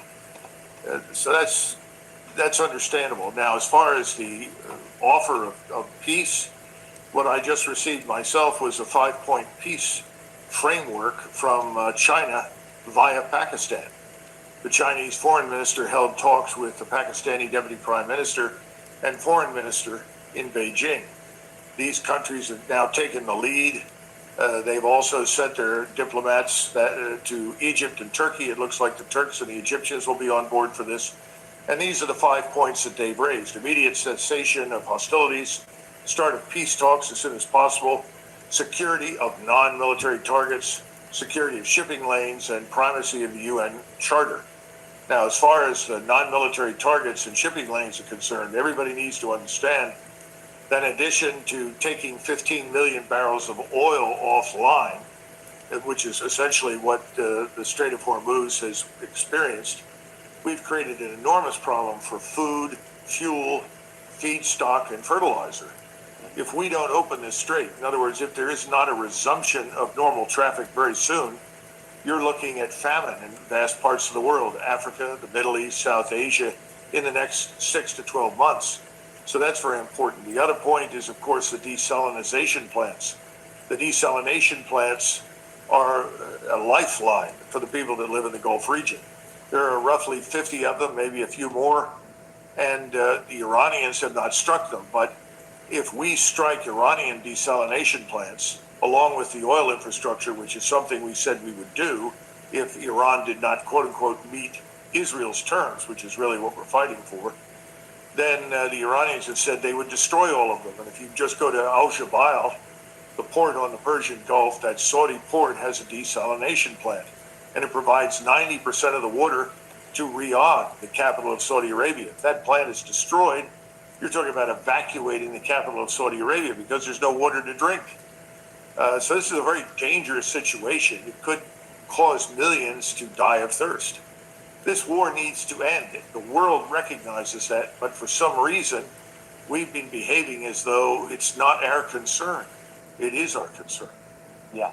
I mean, you warned about the geographical and tactical nightmare of trying to secure the strait before. I was reading in some news reports this morning, Defense Secretary Pete Henderson and Joint Chiefs recently held a brief stating that the U.S. strikes are damaging Iranian morale, causing widespread desertions, degrading their ability to project power. How do you square that official assessment of progress with your warning that these battlefield metrics may not translate into strategic success? Well, first of all, I don't know to what extent the claims that he makes are accurate. Let's be frank. We haven't really told the truth about the level of damage inflicted on us. We know that we have effectively approached a point in time, maybe in the next 10 days to 2 weeks, where we will simply no longer have any missiles capable of shooting down incoming missiles. Also bear in mind that we can't shoot down hypersonic missiles anyway. So I think our position is in this war of attrition, and it's really a missile war. We're kind of a World War II force sitting offshore trying to bombard this enormous country of 93 million people that stretches for thousands and thousands of square miles, the size of Western Europe. A very dumb idea, but we've embarked on it. And we're assuming that the targets that we've struck have made life strategically unendurable for the people that live there. I'm not sure that's the case. I'm always very skeptical of these claims of morale breaking. I mean, we've been through this before. You could go all the way back to World War II. We discovered that what we did not persuade the Germans or the Japanese or anybody else to throw in the towel and give up. There were other factors that were much more important, including the arrival of ground forces. And I think the fact that President Trump has ordered 20,000 ground troops to the region is evidence for the fact that this air and missile campaign has not worked. When you say we're running short, you were talking about the missiles there. Are you talking about specific interceptor systems, cruise missiles? And if that's true, I mean, how quickly does that start to constrain policy choices? Well, one would think profoundly, but thus far I haven't seen any evidence that we're terribly concerned about the damage inflicted on the Gulf Emirates. I think we're concerned about Israel because we're rushing whatever missiles we've got left to them. Remember that we have avoided a lot of the damage. Even though we were initially attacked, we escaped serious damage, and we've moved, our vessels at sea hundreds of miles away, as far as 1,000 miles away in some cases. In fact, the Marines are sitting hundreds of miles away from the Gulf, and one of the challenges right now is to figure out how you would get them into the Gulf. They've got to fly in on B-22s or helicopters. So can you get close enough to do that without being sunk? Obviously, we're very worried about that. We think we're going to infiltrate the 82nd and some other elements, Ranger Regiment, into the region. Okay, I hope so. But one of the things that we're up against is persistent surveillance. In other words, anything that happens in that region, anyone who moves, anyone who shows up or leaves, is under constant surveillance from space-based assets, as well as terrestrial assets. We've never faced this before. We always had that advantage. Well, this advantage is conferred on Iran by China and Russia. So now you link that real-time information to strike systems that are deep inside Iran with missiles that have a range anywhere from 500 to 1,500 miles. You could suddenly hit anything that you can find. That puts the use of ground forces very much at risk. Yeah, I was going to ask you about that. I mean, who has that surveillance advantage right now, and what does it actually allow them to do that changes this war? Well, it means that you have what I call the ISR strike complex. In other words, the Iranians have perfected what you saw emerge in the Ukraine conflict on the Russian side. Same thing. Okay, we are sitting at point A, and we can see on a satellite 400 miles away the arrival of trucks full of missiles, or the arrival of troops, or the arrival of foodstuffs, or anything else. We can immediately attack it. So within a minute or two of confirming the target, you have a missile on the way, and the missile may take anywhere from 5 minutes to 15 minutes, depending upon what kind of missile it is. Now, can you shoot it down? Well, you usually fire 2 or 3 interceptors to down one missile. We only produce 5 to 7 missiles a day in the United States. These are interceptor missiles. The Chinese, for instance, produce 1,000 rocket motors or missile motors every day. So you have a manufacturing base in Iran that was assembled with the help and assistance of China, and you still have resupply from Chinese sources. So how do you win this attrition war? It's very difficult to do, particularly when you have to move away from the region just to survive. This is the game changer. We're the World War II force. We're organized, equipped, largely as we were during the Second World War, although the technology is much better and much more modern. So one ship is worth 10, 80 years ago or more. But the problem hasn't changed for us, because what we've got now in Iran is a very different kind of force. Where have they put their investments? In missiles and drones. and in surveillance. You put those together and you're discovering that is almost an impregnable defense.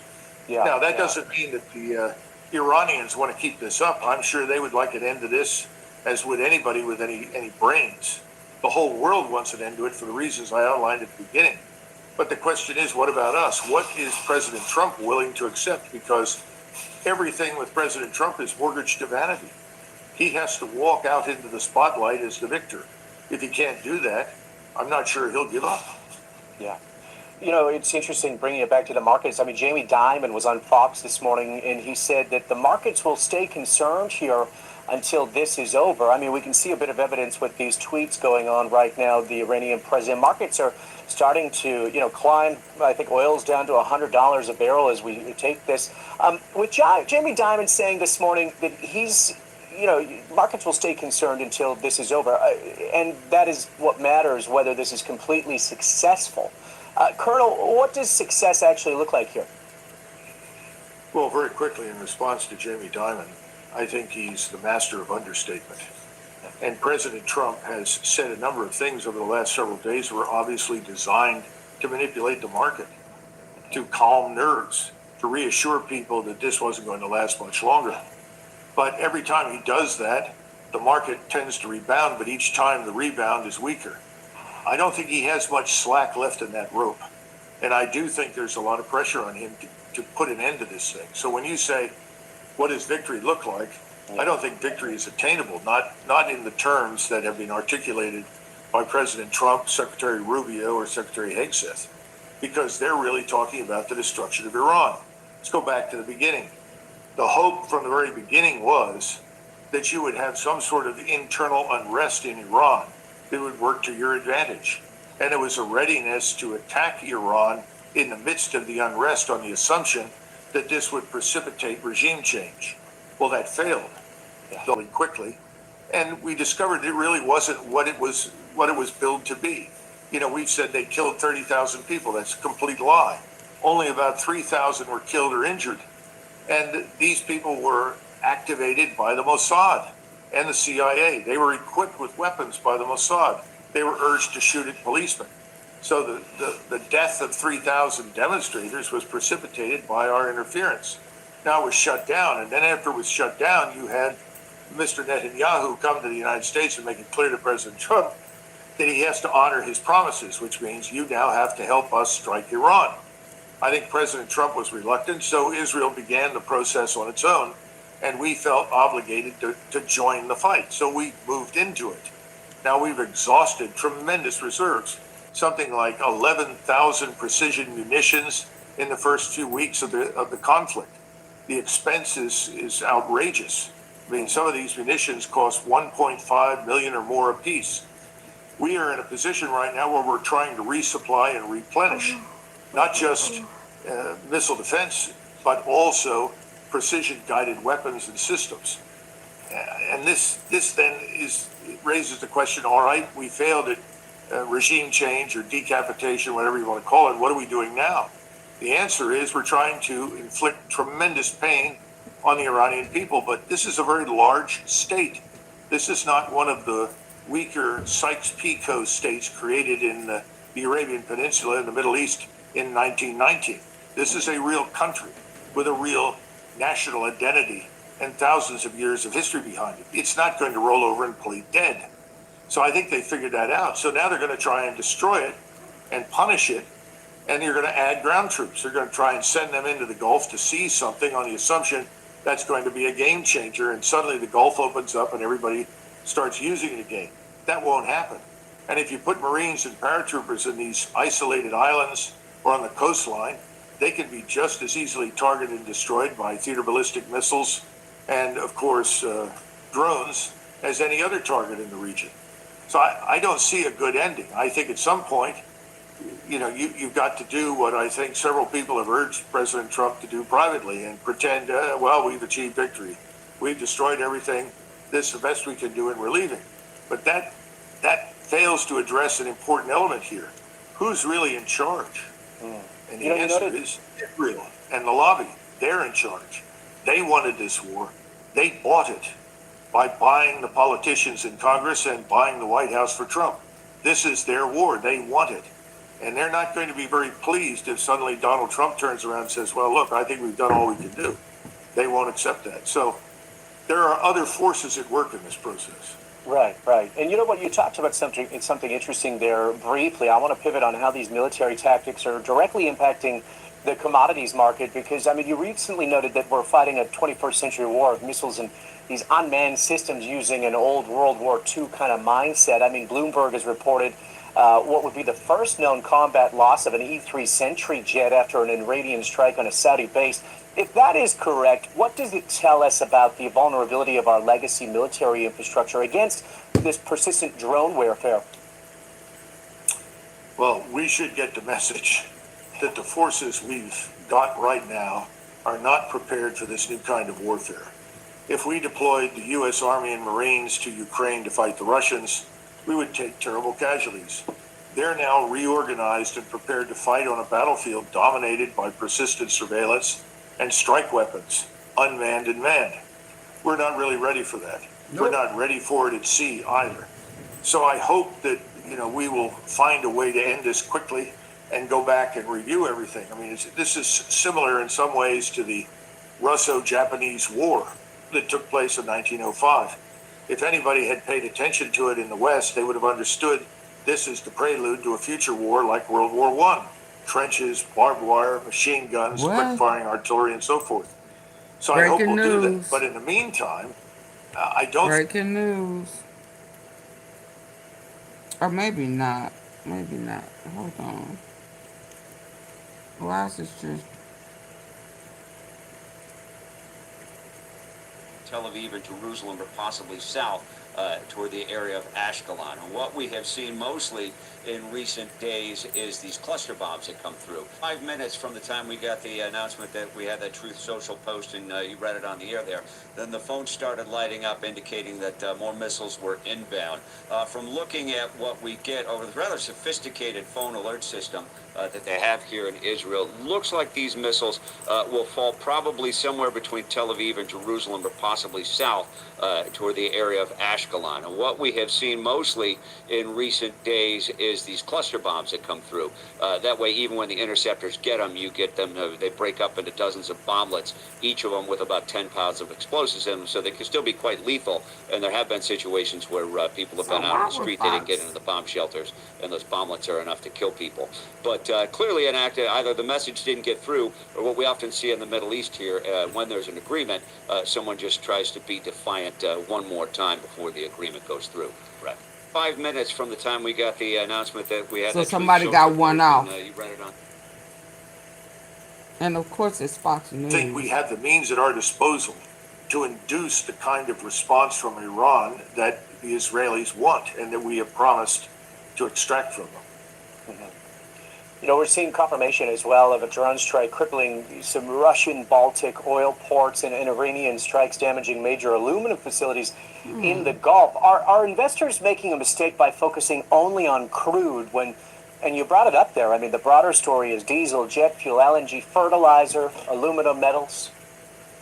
Well, first of all, I would say that at this point, people are going to point to the mining industry that is involved with precious metals, coal, and a number of other things, and they're going to say, well, it's going to be more expensive to extract these metals using fossil fuels.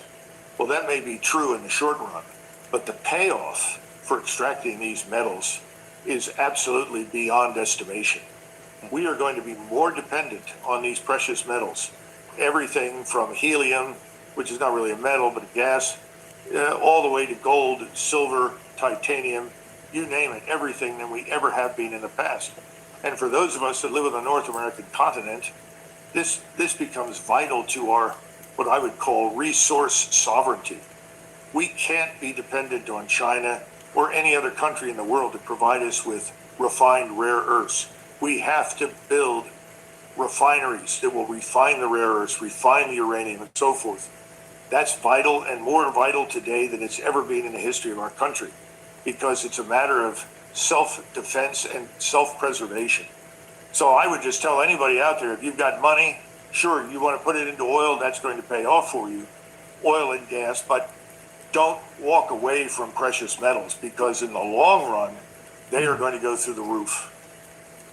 Yeah, well said. I heard your speech over at VRIC too. That's I mean, it good was to an know. interesting take, and you got, I mean, looking where we are right now, looking back, if we would have known what was happening, a lot of that was accurate. Talk to me a little bit about these strategic minerals. I mean, is the Defense Department really looking at gold, silver, these types of things to replenish this technology you're talking about? I think what you have going on right now, there's a recognition of the importance of strategic minerals. Yeah. But you and I know virtually everything we need can be found on the North American continent, from copper to titanium to all of the various rare earths at All that the corner of the minerals periodic table. that The Trump is issue trying to is get. building the supply chain, building the refineries and the distribution. That takes time. I've talked myself hoarse in Washington, D.C. to members of Congress about the criticality of building refineries. I said, we've got to do it. We can't wait around. The sooner we do it, the better off we will be. I think that's beginning to sink in, but we need to allocate billions of dollars to it. So if I were advising the president, I'd say, I don't give a damn about your ego. With all due respect, Mr. President, we need to stop this stupidity immediately. We need to get back to the United States. We need to refocus our investments. We got to understand that the Department of Defense is wasting a lot of money on things we don't need. We need to deal with that. That means reductions in the defense budget. But what is left has to be correctly invested. And that brings us to the refinery. Because remember, the byproducts of a lot of these rare earths include uranium.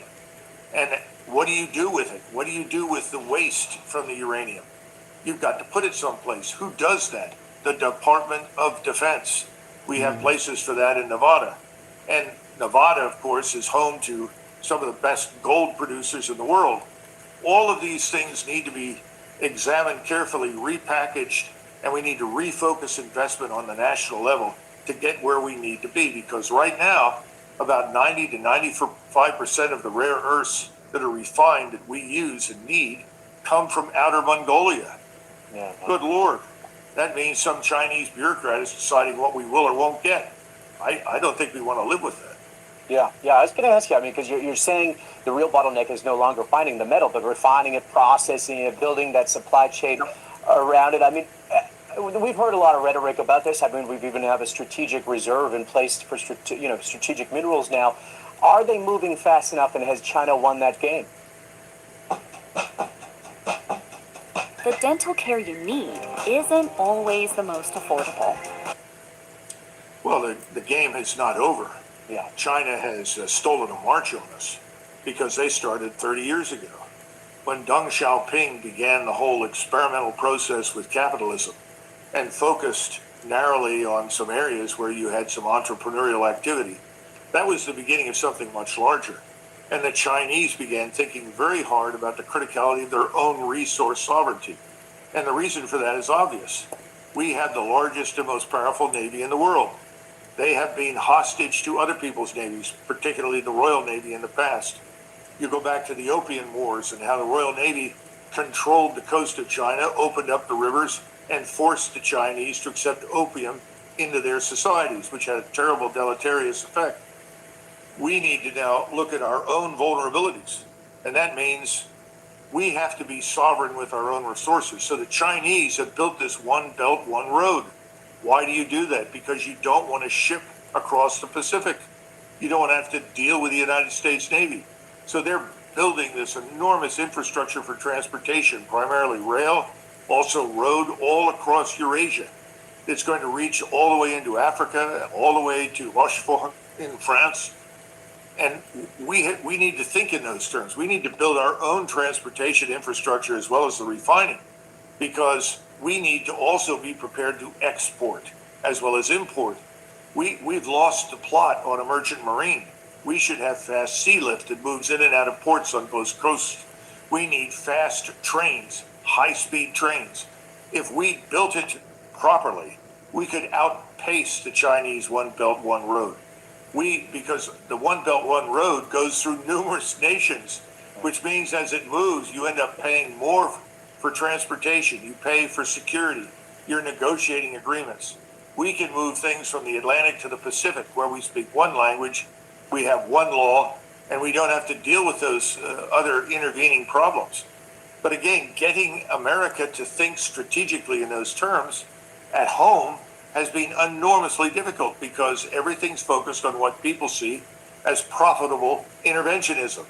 The American people don't profit from it, but I could take you all over the Washington area, all the way around through all the big neighborhoods, and I could show you magnificent multi-million-dollar homes of people who are part of the defense industries, who are part of the congressional complex that has profited from all of these terrible interventions. So it's never been about do we win or lose, it's about how much do we spend and where does the money go. That's wrong. That has to end. Does that, also help explain why places like Venezuela matter, Gwen, not just politically, but as a part of a larger scramble for secure resource access closer to home? I mean, Panama, for instance, trying to get China out. I mean, is that working into this thesis? Yeah, I think so, except that, we are treating China as this unambiguous opponent of everything that we want to do. That's not necessarily true. The Chinese and the Russians, for that matter, all want to do business with us. We obsess over political structures. So we look at Venezuela. We say, well, we don't like Venezuela because it's not sufficiently liberal and democratic. Well, this has gotten a little tiresome, especially since our own democratic structures are not in the best of condition. And a lot of Americans question just how legitimate and credible they are. We've got to get out of this business of intervening in other people's countries on that pretext, when in reality what we're trying to do is steal resources. And right now we have the President of the United States who's very proud of the fact that we're stealing petroleum from Venezuela. I don't think that's a good thing at all. I think we should do business with everybody. Now, if we don't like illegal drugs and we don't like illegal human trafficking, and I certainly am violently opposed to it, defend your borders. Stop it. Are we doing that? The answer is no, not really. We haven't militarized our borders. We haven't brought the Coast Guard back from the South China Sea and the Persian Gulf to the United States, where it belongs. In other words, we've got to get serious about enforcing our own laws here at home. If we do those things, we can do business with everybody. And ultimately, that was always America's great virtue. We did business with everybody. On that point that you're bringing up, I mean, we are also seeing a rapid kind of shift in how global trade is operating. China just acknowledged its vessels are transiting the Strait, and Pakistan is reportedly looking to reflag ships to maintain access. Are we watching the accelerated formation of a parallel global shipping and financial kind of architecture, I guess, that bypasses the West, or is trying to, because of this? Of course. You cannot see what's happening today as divorced from this entire BRICS movement. The BRICS movement is an attempt to get out from under our oppressive financial system. We are doing what we're doing in large part because we think we're defending the petrodollar. In reality, we're driving everybody away from it, which is why the Iranians have very cleverly said, buy your oil in yuan and we'll do business with you. They too now want to do away with the petrodollar. The petrodollar has allowed us to enrich ourselves shamelessly beyond the point of reason. But you got to go all the way back to coming off the gold standard. When we came off the gold standard, we eventually discovered we could print as much currency as we wanted, which meant that we didn't have to tax Americans when it came to going to war. War was this abstract event that didn't really touch anybody's lives. All of this is about to end. I think the de-dollarization is unstoppable. The body scanner reveals the brutal truth about your body that your regular scale will never tell you. For weeks, my scale showed I wasn't losing falling weight. asleep. And I'm not advocating it. I was very happy with the status quo in many respects, but we've got to be frank. We've abused people. We've abused countries to the point where we're telling them what crops to grow, what not to build, where to export, where not to export. We've been bullying people to be oppressive and on one side oppose anyone we don't like for any length of time. All of this sanctioned business has gotten us down this road. All of this needs to go away. But getting us to behave as a normal country, as a normal nation, as a great power that is willing to accept the participation of other great powers, is willing to respect other great powers' legitimate national security interests. That's not easy in Washington. With the American people, it's not difficult at all. They're not interested in this, but they don't have much say in Washington. Yeah. That leads us perfectly into, I guess, the metals market. I mean, we're seeing strong bids today. Gold back up above $4,600. Silver's rebounding. Are we looking at a classic fear trade, or is this more of what you're talking about, that deeper sovereign shift towards hard assets? Well, I don't know if it was you. I listened to Grundlage, whom I respect a great deal, and he talked about the bond market, the vulnerabilities there. I also listened to Luke Groman. I think he's a very fine analyst. I listened to Alistair McLeod because he's one of the first to really point out the problems that we've got with gold and the emergence of very likely gold-backed currency in the BRICS nations. We are headed into a terrible storm. I don't know how else to put it. And I think that too is just over the horizon. And what we're doing in the Middle East is probably going to accelerate that storm. I don't know how we're going to manage it. I don't know if we suddenly wake up and discover that we're no longer using dollars in the United States. We're using some other new currency that replaces it. We're on a very, very dangerous road. Let me be blunt. So that's why I said that what Jamie Dimon has warned about is accurate. He's just understating it. It's closer and more dangerous than he suggests. I mean, for investors kind of trying to separate signal from noise, which we try to every day. I mean, what is that one thing they should watch most closely right now? Is it shipping volume through the Hormuz? Is it insurance rates? Is it diesel? Is it jet fuel? Or is it signs of this diplomatic off-ramp? Well, jet fuel right now, Singapore jet fuel is up to $231 a barrel. They say That should be ominous. What's that going so to do that the to drugs international stop travel? all of a sudden. Look, I think you have to look at multiple indicators. Single factor analysis is always dangerous. But I think you've heard the right people talk about the right things. What about the bond market? What's going to happen there? It's up, its average is what, 3.8%, but the 30-year bond and I think the 10-year are up over 4%, and the 30-year is closing in on something higher. I don't have the figures in front of me, but I would look very carefully at what goes on in the bond market. We went through a crisis when Liz Truss was prime minister with the gilt market in London, and people actually thought that the British economy was simply going to collapse, and with it, the British state. It was a very, near-run disaster. I think we have to look for something like that in the United States and Western Europe. But at the same time, going back to what I said originally, and this is going to sound simplistic, but I think this is true. Whatever you do, invest in anything that comes out of the ground. Food, if you grow it, it's going to be a lifesaver. The world is not going to have enough food. You're welcome. We know that now. Hey, The fertilizer market is in serious trouble. The Russians can't compensate for it. And I don't think anybody but perhaps the Chinese have stockpiles of fertilizer. One of the lessons that we should learn from the Strait of Hormuz and shutting off all of this oil is that you've got to stockpile fertilizer. Not just oil, also fertilizer. And again, we're back to rare earths. You've got to stockpile it, that's fine. But where's the refinery? Where's the supply chain?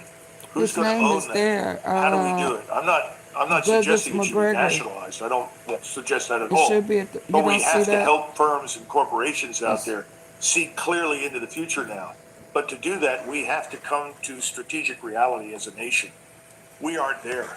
People are still in this bubble of fantasy that we are what we were militarily in 1991. We aren't. We're not even close.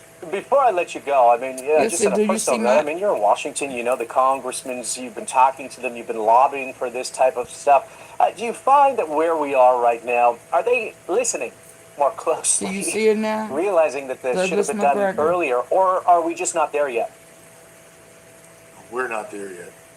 The few people who Okay, listen, y'all, good night. There are a few, I won't name them, but they're there, are not enough. And I don't think we're going to move in a fundamentally new direction until the bottom falls out of the market. Good night. You're welcome. Good night. I think it's coming.